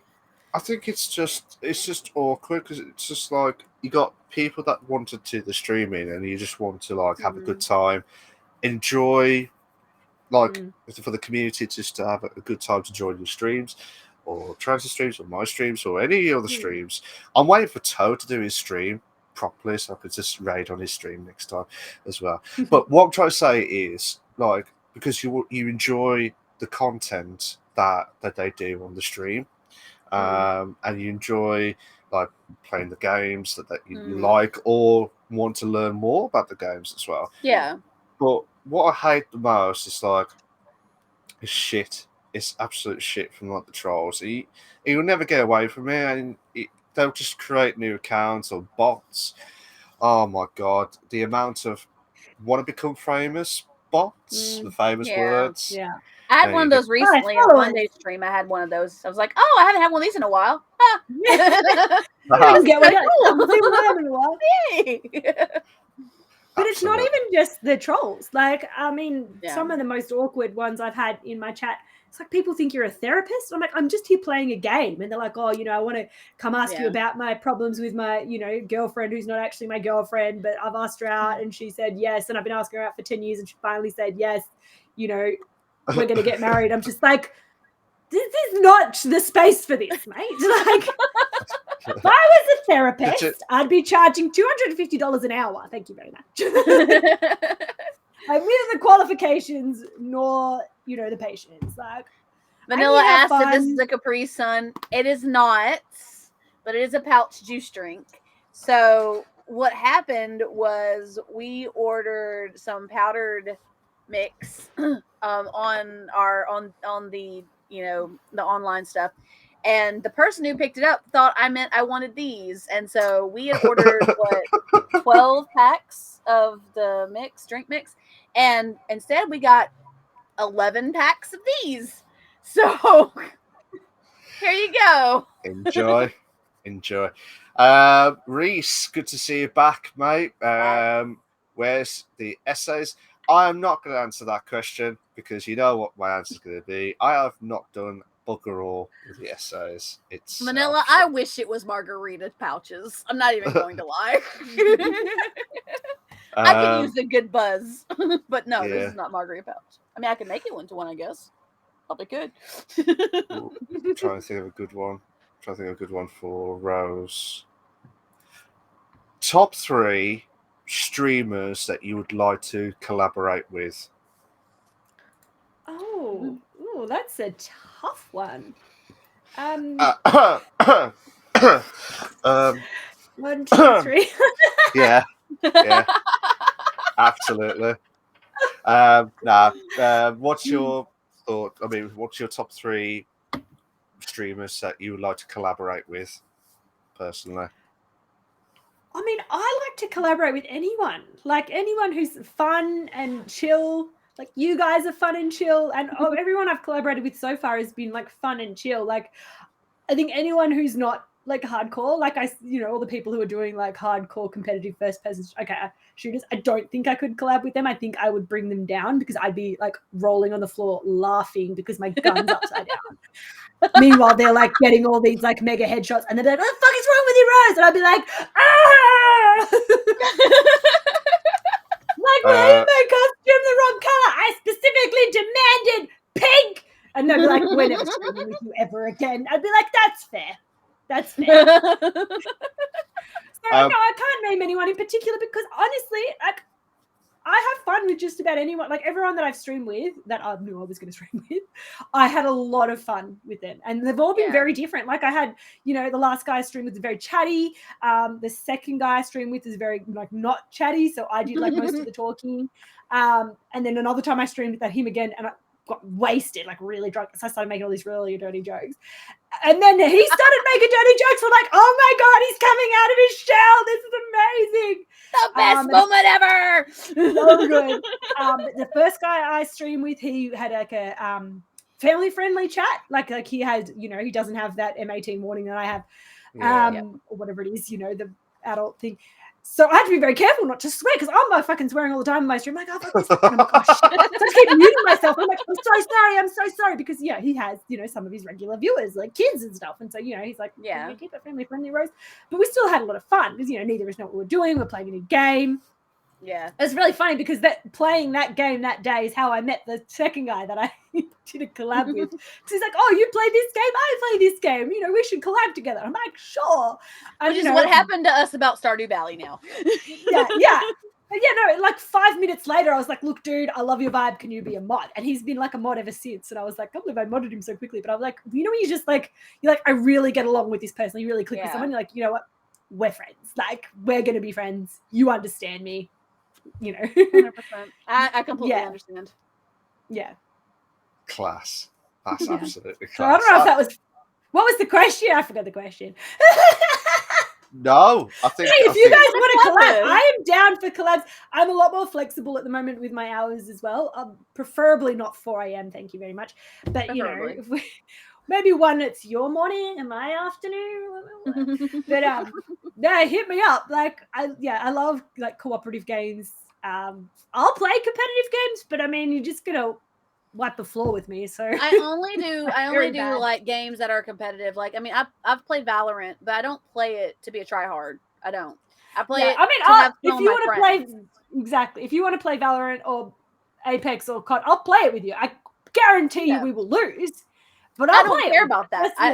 For me, it's more fun to play those games with my friends than to play it with a random group, because sometimes you get that random group person who's like in unrated and they're acting like it's competitive, and you're like, why are you so uptight about this? I mean, we're losing, but who gives a shit? We're having fun. That's all that matters, Exactly. I'd rather have my friends and do that. And then so if we do fuck up and we do have a shit game or whatever, at least we can laugh about it and say, "Oh my God, that was so bad." Exactly. But yeah, mostly Yeah. That's why we like the GTA races, because we didn't care who won. We just had fun doing it. That's all that mattered. We had a blast doing it. Ralph was a bit of a try hard, but we were eating. Oh, yeah. I remember that episode. So, Rose, with GTA Race, I don't know if you've done GTA Racing. I haven't done GTA Racing, no. It's fun. I used to do GTA like 3, 4, those old ones. I haven't played the new one yet. Okay, so in online, you could be able to do the do racing and stuff, or like with your mates and stuff. And obviously, there's like different levels, so like easy, medium, hard, depending on the skill. So I was doing my own business. I thought, I can try and do this, and then there was silence. There was silence in the chat. I'm like, I bet you guys have tried harder here. Like, nah, we're just chilling. We're waiting for you, Mark, and just eating. I'm like, oh. Oh. So I was trying my hardest just to try and get to the next level. But because I thought they were working, like, silence is working as well. They weren't working. They were just eating their food. Was it tacos that night? I think it was tacos. No, Shani was having pasta and I was eating gummy bears. We were just Yeah. munching. We're just hanging out. We're good. Yeah. If you do it yet, like, no. Like, we're stuck. We're staying here. Like, oh, Yeah, we're just Okay. parked at the bottom of a spiral eating. yeah. Class. But yes, that's what it is for me. For those type of things, it's more fun to have my friends and just to have a fun time. Oh, absolutely. Absolutely. I am not answering that question, nor am I saying it on audio because I know where Vanilla's going with this. Well, Nope, since you mentioned my other question, I have to mention it on the audio side of things. For everyone, floppy bananas, bouncing melons, or thumping peaches. No. Which one? None. Hey, Nat! None of the above. Nat! Hi! Hello! How you doing? That was last week's guest. I know, I watched it. Good job, Nat. I was like, much more professional than I am. Loved it.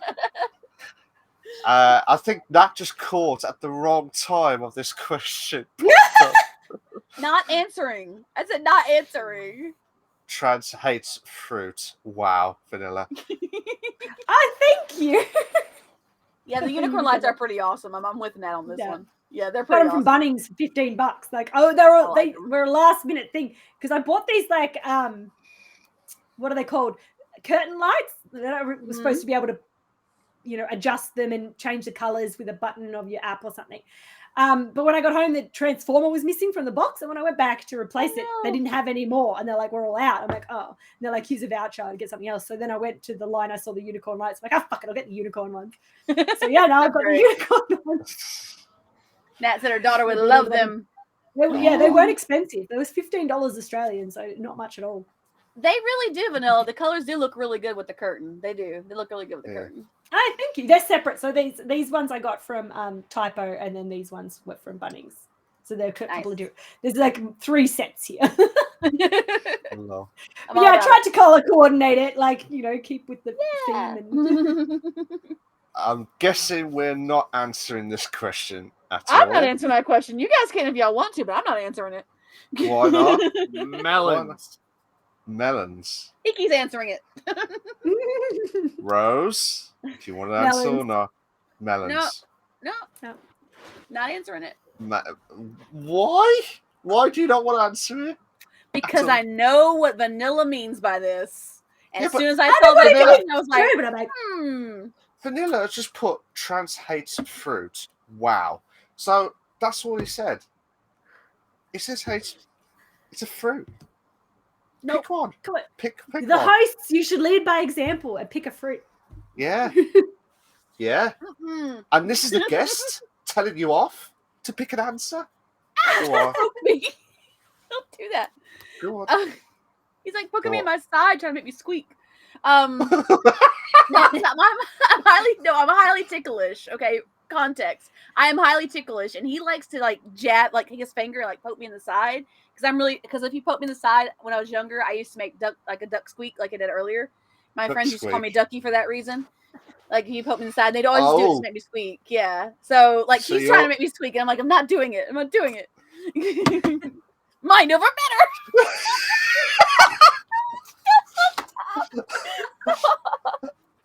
Ow. Ouch. Nat, that's a sadly can't stay as I'm falling. No worries, Nat. Take care of yourself. I'll see you next week. For those on audio, I am very sorry for what you just heard in your ears. Because I know that was really loud, probably. So, Trans. That was fine. It was fine. So, Trans, are you going to answer this question or not? I haven't heard your answer yet either now. I'm going to say... I will answer mine if you answer yours. I'm going to say...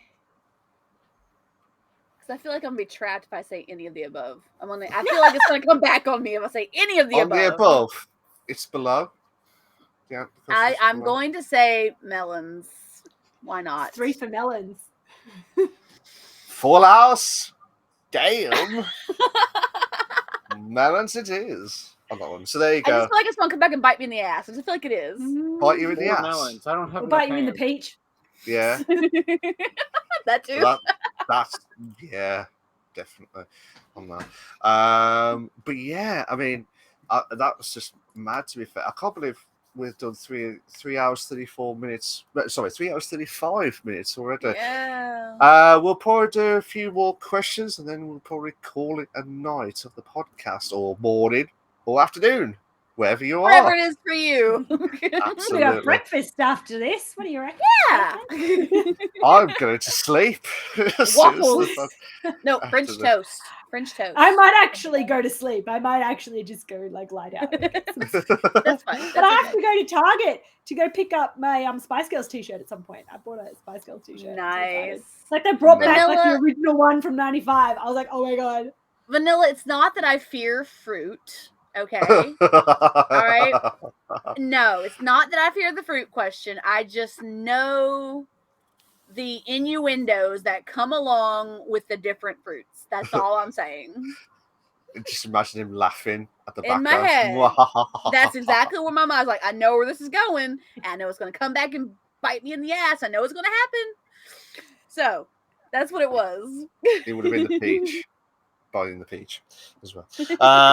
But yeah, I mean, I'm going to say a few questions actually. Toad, when are you actually going to go back to streaming? When are you actually going to go back to streaming?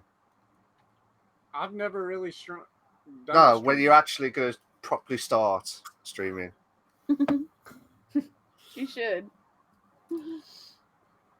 I don't know if I have the patience or the audience for it. I don't know. You've got a pretty niche audience. Yeah. There's always somebody. Yeah. I'm proof of that. The people I do my blog for are usually visually impaired gamers. So watching it might not be as appealing. Mm. I do a lot of work with adaptive technology and accessible gaming, so if you did start streaming, you could actually do like a charity stream for Lions able Club gamers, or something. Lions Club or able gamers or someone like that. Yeah, so you could do that too. If Vanilla says yes. that, Unlace the shirt and stream. Subscribers will follow. yeah. No, because fur is murder. Oh, mad to be fair. I'm going to say this to Trans actually. A question for you, Trans. Sure. Final Fantasy 14 or GTRP? I still haven't played FF14, even though I know they had a new Easter egg event. Because there was an article about the fans of the players of Final Fantasy 14 having an argument of how to eat an egg. I was like, What? That's How weird. to eat an egg? What? I think there's an event. There's something with the Easter event that has to do with an egg, and I don't know. But I mean, but no, I still believe maybe. But I still haven't played Final Fantasy 14, so still GTRP right now, especially with Olivia being pregnant. That's a lot going on with that, so that's a big thing. So mainly it's going towards GTRP then. Is your Still answer? for the moment, yes. Fair enough. I'm just trying to think. I'll tell you what. How to eat an egg, Vanilla. Yeah, it was actually an article. There is an argument amongst the Final Fantasy 14 community about how to eat an egg. Excuse me. And I think it has to do with the Easter egg event. So I don't know what it's all about. But I was going to say they're nutters if they talk about that. To be fair. It's like they had to eat the chocolate bunny. Do you start with the ears or do you start with the butt? I'm like, always the ears. Like, well, but apparently this starts an argument. Some people like eat the butt have an first. idea, like, no, Mel. You eat the ears first, so then you can't hear the screams. I have an idea, Milk. Uh-oh. I don't know what's going to happen there. We do. Oh, you know what's going to happen. Come on, be honest. No, I don't. We have Hiki here. And we have Rosalika here. And we have our chat here. So why don't we play a round or two to close out the show of the acronym game? Oh, here we go.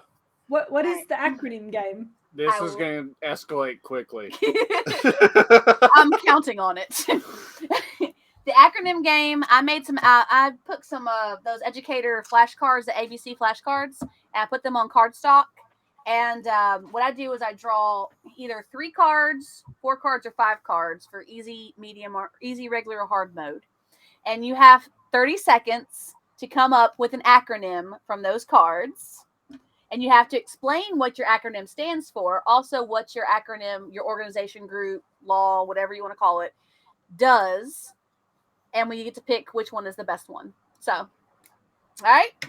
I'm hard. You got this. You Rose got is like, what is this? Sounds hard. Sounds like an educational thing, and I'm not smart enough for that. So, our first set of cards. If you heard my answers last time, Rose, if you heard my answers last time, mine were even worse and basic than all of what happened. So you'll be fine. I'll probably pick the worst ones as the basic ones anyway.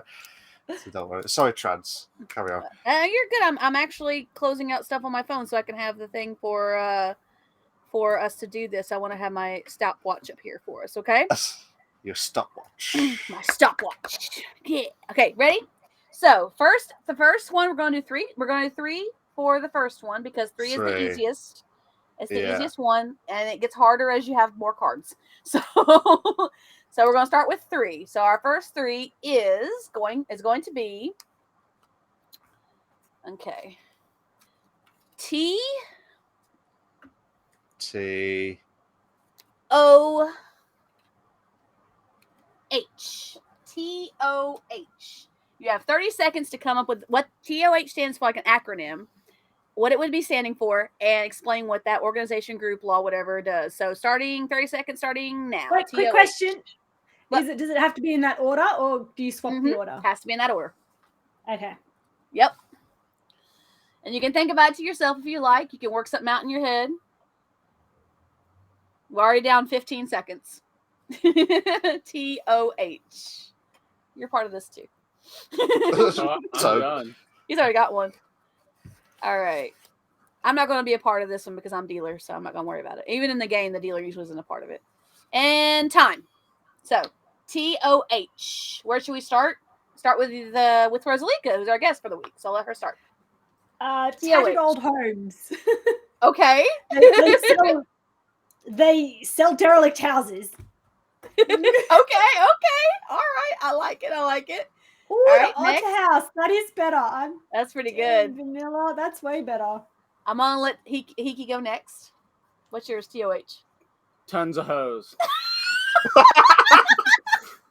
I can imagine what that does. It's an advocacy group for plus size women of the night. Okay. All right. That's a good one. Got TOH is the Otter House from Vanilla. Malk, yours. What's yours? I'm so sorry. My thinking is crap. I'm just gonna. Come up with one. I've got one. I've got Trance's Organisation House. So it's just the organised house. What? Organisation house? Yeah. Like, do they do organizations? What do they do? Yeah. So it's just organised in this house. That's it. Why it's not happening here? I was trying to think for you, Toad, like Toad's something house, something Toad's something H. You know. Okay, so we got you said tattered old houses or sells derelict houses, Rose, right? Mm-hmm. That was yours. We've got tons of hoes. We got the Otter House from Vanilla, and we got Trance's Organization House. I don't know. So as a collective, you usually see which one you like the best. So you guys can vote on which one y'all think is the best one. I mean, Otter House is pretty good. Tons of hoes is kind of to be expected. I'll go for Toad. I'm going for Toad, to be fair. Yeah, tons of hoes. Yeah. Got 2 votes on that one. That was good. That was pretty good. I like it.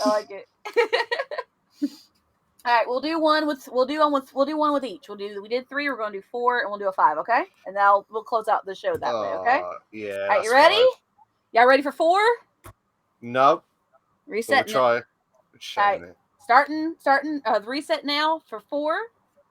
We got. Oh, this is a hard one. X. V. Oh my God. What? Is this you? They got mixed up. K. XVWK. All right, so I can't even 30 think of a seconds. word that starts with X. Start 30 seconds for XVWK starting now. Ooh, XVWK. That's a tough one. Those are some hard letters. I think I got one, but it's the most awkwardest one. It's the most awkwardest one ever. You got one? Oh, that's a tough one. That's really hard. 15 seconds. I honestly can't even think of a single word that starts with X. Can I Google? Yeah, if you got You time. got 8 seconds to do it. 3, 2, 1, time. I don't even know what any of those words are. Like all the words that came up, I'm like vanilla. Oh nothing. my gosh, so dirty-minded, vanilla. You said you had one, Malk. Did you think of anyone? You couldn't think of any of them? No, I even Googled. Very appropriate.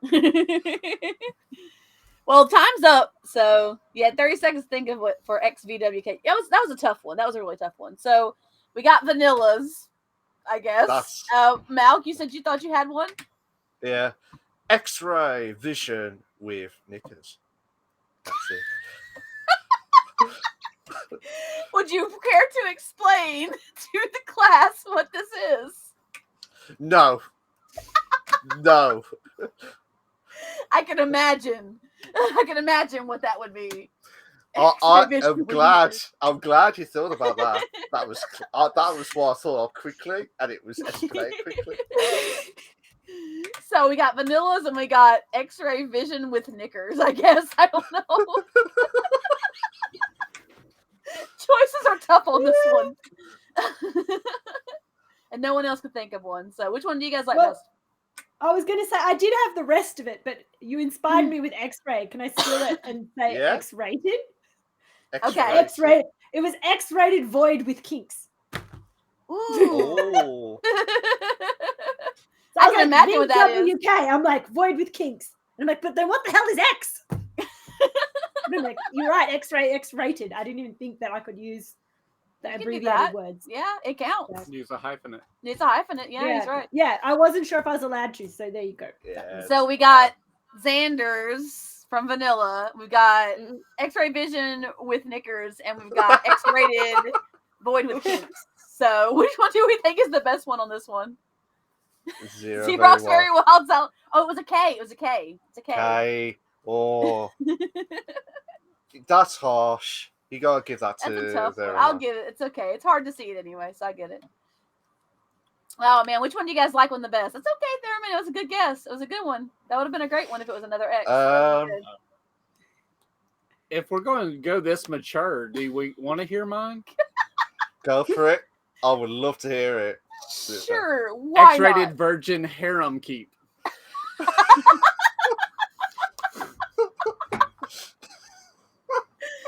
They're all dirty, dirty girls, but they're locked up. It was a W. It wasn't an H. Not that one. That was a W.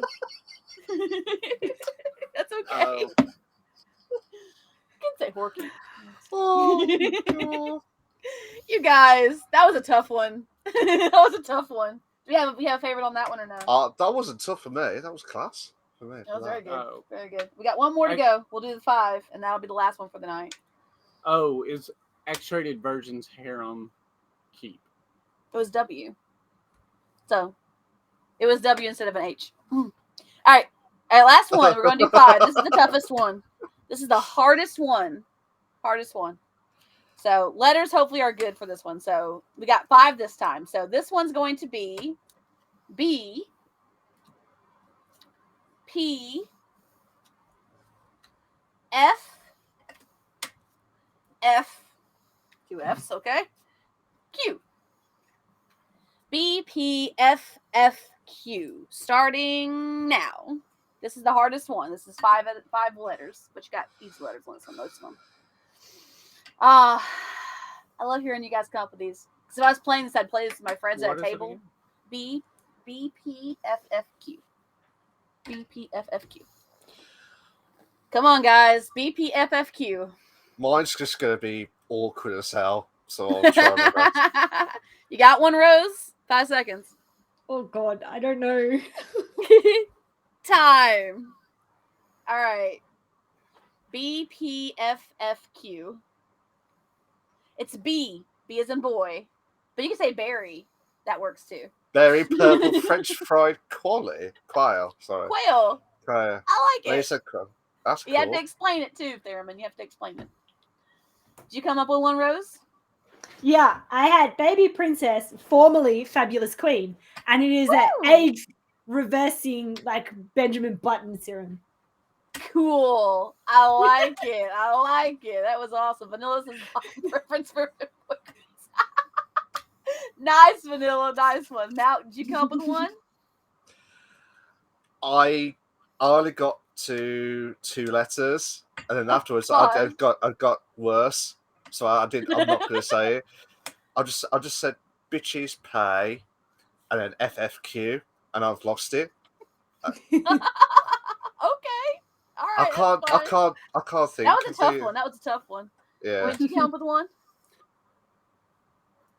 Raisin priapism, finger flick queers. Oh God.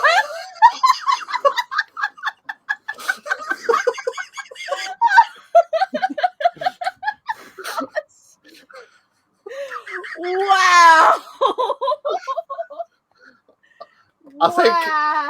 I think after that we're gonna call it a night for that. End it on a high. That's another good high note. He hits the high notes each time. How dare he? Stop. Oh, guys. I think that one or Vanillas are both really, really cool. Yeah. I liked yours too, Rose. That was a good one as well. Too. Hers was well thought out. Yeah, very well thought out. I like it. That's it. Well, you can't stop on a high note, can you? At all. You can. I mean, it's like you drop the mic. Like you drop a mic, dropped. Well, I can end on a really low note if you want. I could be really, really tacky and do like a little self-plug thing. Ooh, Buff Princess for Feisty Queens. I like it, Vanilla. That was a good one. Fair enough. But yeah, cheers for that. Chance for the acronym game that was brought back. I figure we can put that in for a little bit and just have a little bit of fun for like the last few minutes. You know, we have fun anyway, but you know, just come up with some crazy shit. I don't know why y'all got some crazy ass letters. That was weird. Those are some crazy ass letters y'all got, guys. I'm quite happy with that X-ray vision. That was class. That was pretty cool. That was pretty good. That's pretty good. But I don't know why. I just thought last bit. I don't know why. To be fair, but can I just say a massive thank you to Rosalika. Well, thank you so much for having me. It's been an absolute pleasure. Of course. Because before we started the podcast, she was absolutely, I'll say this again, absolutely freaking nervous. She's never done a podcast. Never done a podcast ever. How did it go for you? I think it went really well. Yeah, I don't know. Again, hard to judge.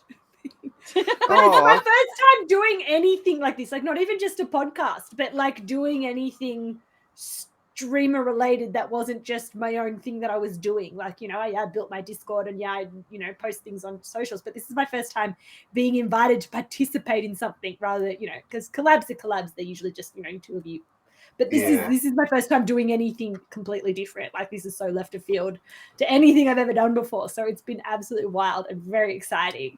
I feel like, oh my God, I made it now. I would have made it to a podcast. Like it was actually so cool. I was like, oh, are you serious? Like when you messaged me on Instagram, I was like, are you for real?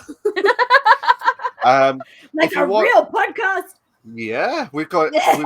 We could have the autograph sorted, signed on, get the T-shirt sorted. We have to get our. This is where I can do my plug. You can buy my T-shirts on the stream. Yeah.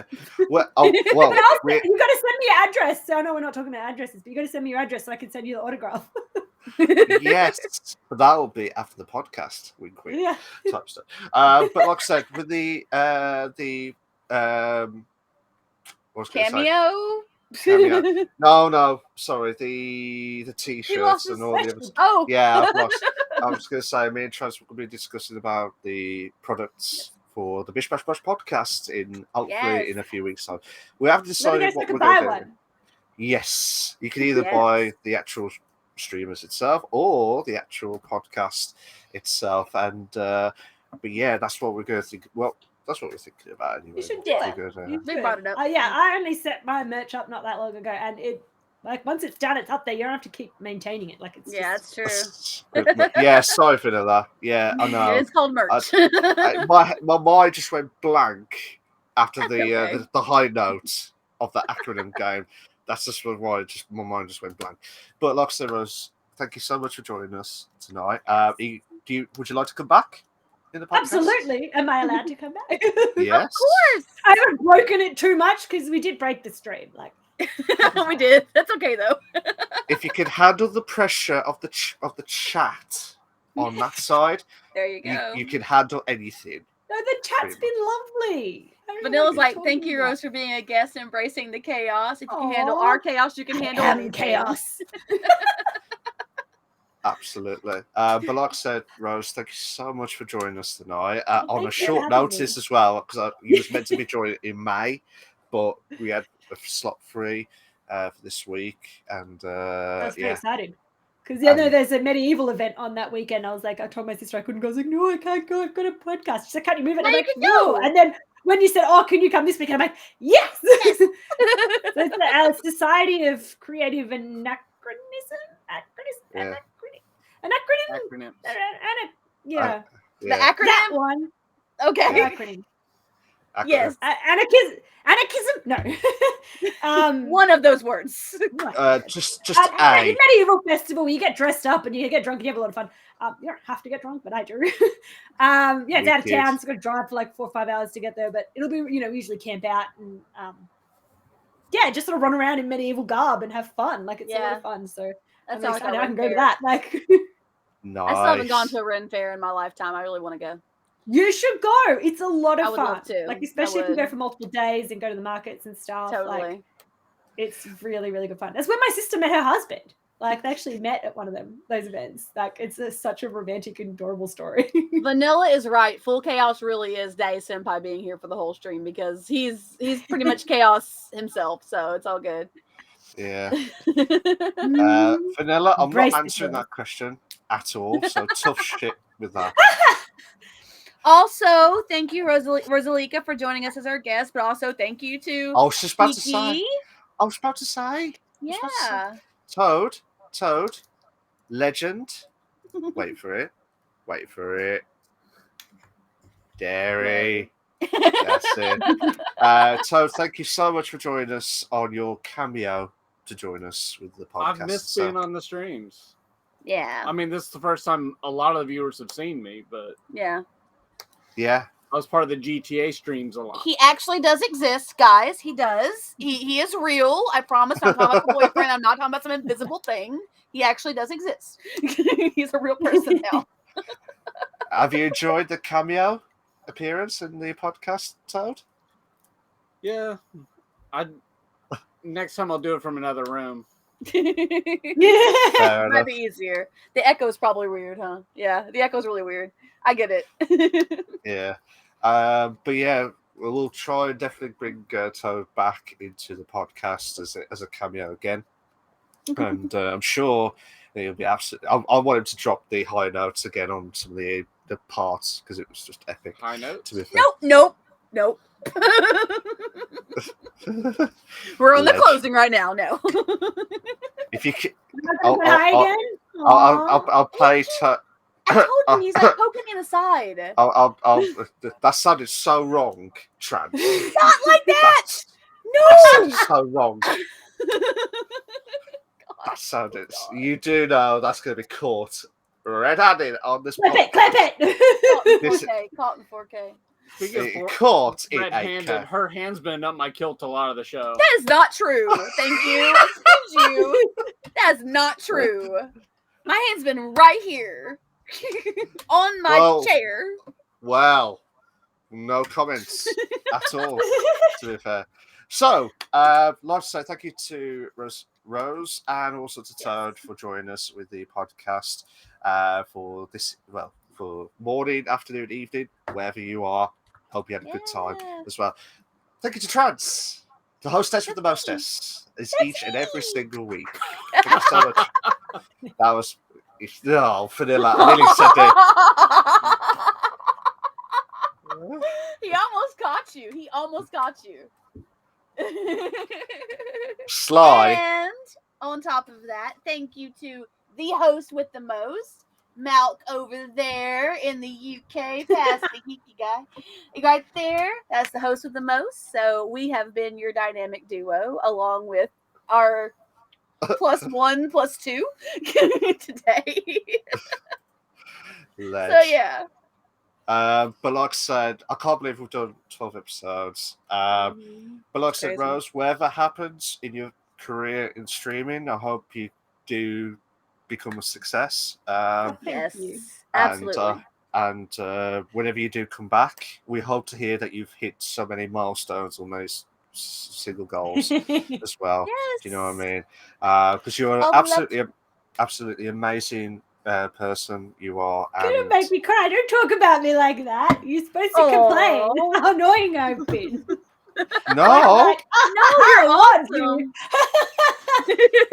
No, you're not gonna come to my stream and like, I thought you said she was nice. No, I will say you've been absolutely amazing, and like I said, I hope you do become a success in the streaming world. I hope you do come back and hear your thoughts since you did the podcast after the nuttiness of the chat. Craziness. Yeah, crazier than usual because of a certain variable that's not normally here. That's okay though. And just one more thing, guys, if you're not sure how it all works with the podcast, follow us on Twitch on Retro Wolf Live and Trans Gamer Girl. This is not Twitter, Trans. This is Twitch. Before you say anything, this time I did pay attention this time, Malk. I saw it was Twitch, so we're good. I'm just saying it now before you say it's not Trans Gamer Girl, it's Trans Gamer. I paid attention this time. I actually learned from my last week, so we're good. We're good. I have to wait and see how everything goes. But yeah, follow us on Retro Wolf Live and Trans Gamer Girl for next week's episode of episode 13. I believe I think it's Miss Cat 007. I think it is. Yeah, I think it's what we got listed. Yeah, I do believe that's who it is. Yes, so that'll be episode 13 of season 2 as well. So we're going to shoot off, and cheers for that, guys. I hope you all have a fantastic weekend, remainder of the weekend, and also for the rest of the week. We'll be back usual time of 9 p.m. UK time, 3 p.m. Central Time on the USA, and 6 a.m. Australian time. Just I was about to throw that in there. I like it. Sorry. So I'm going to shoot off. If you like what you're seeing, make sure you're checking us out next week. Other than that, Rose, take care of yourselves. Toad, thank you. Behave yourself and become a legend as always. Never. Anyways, take care of yourself, guys. See you next week. Ta-ra, a bit. Thank you. Bye. Bye.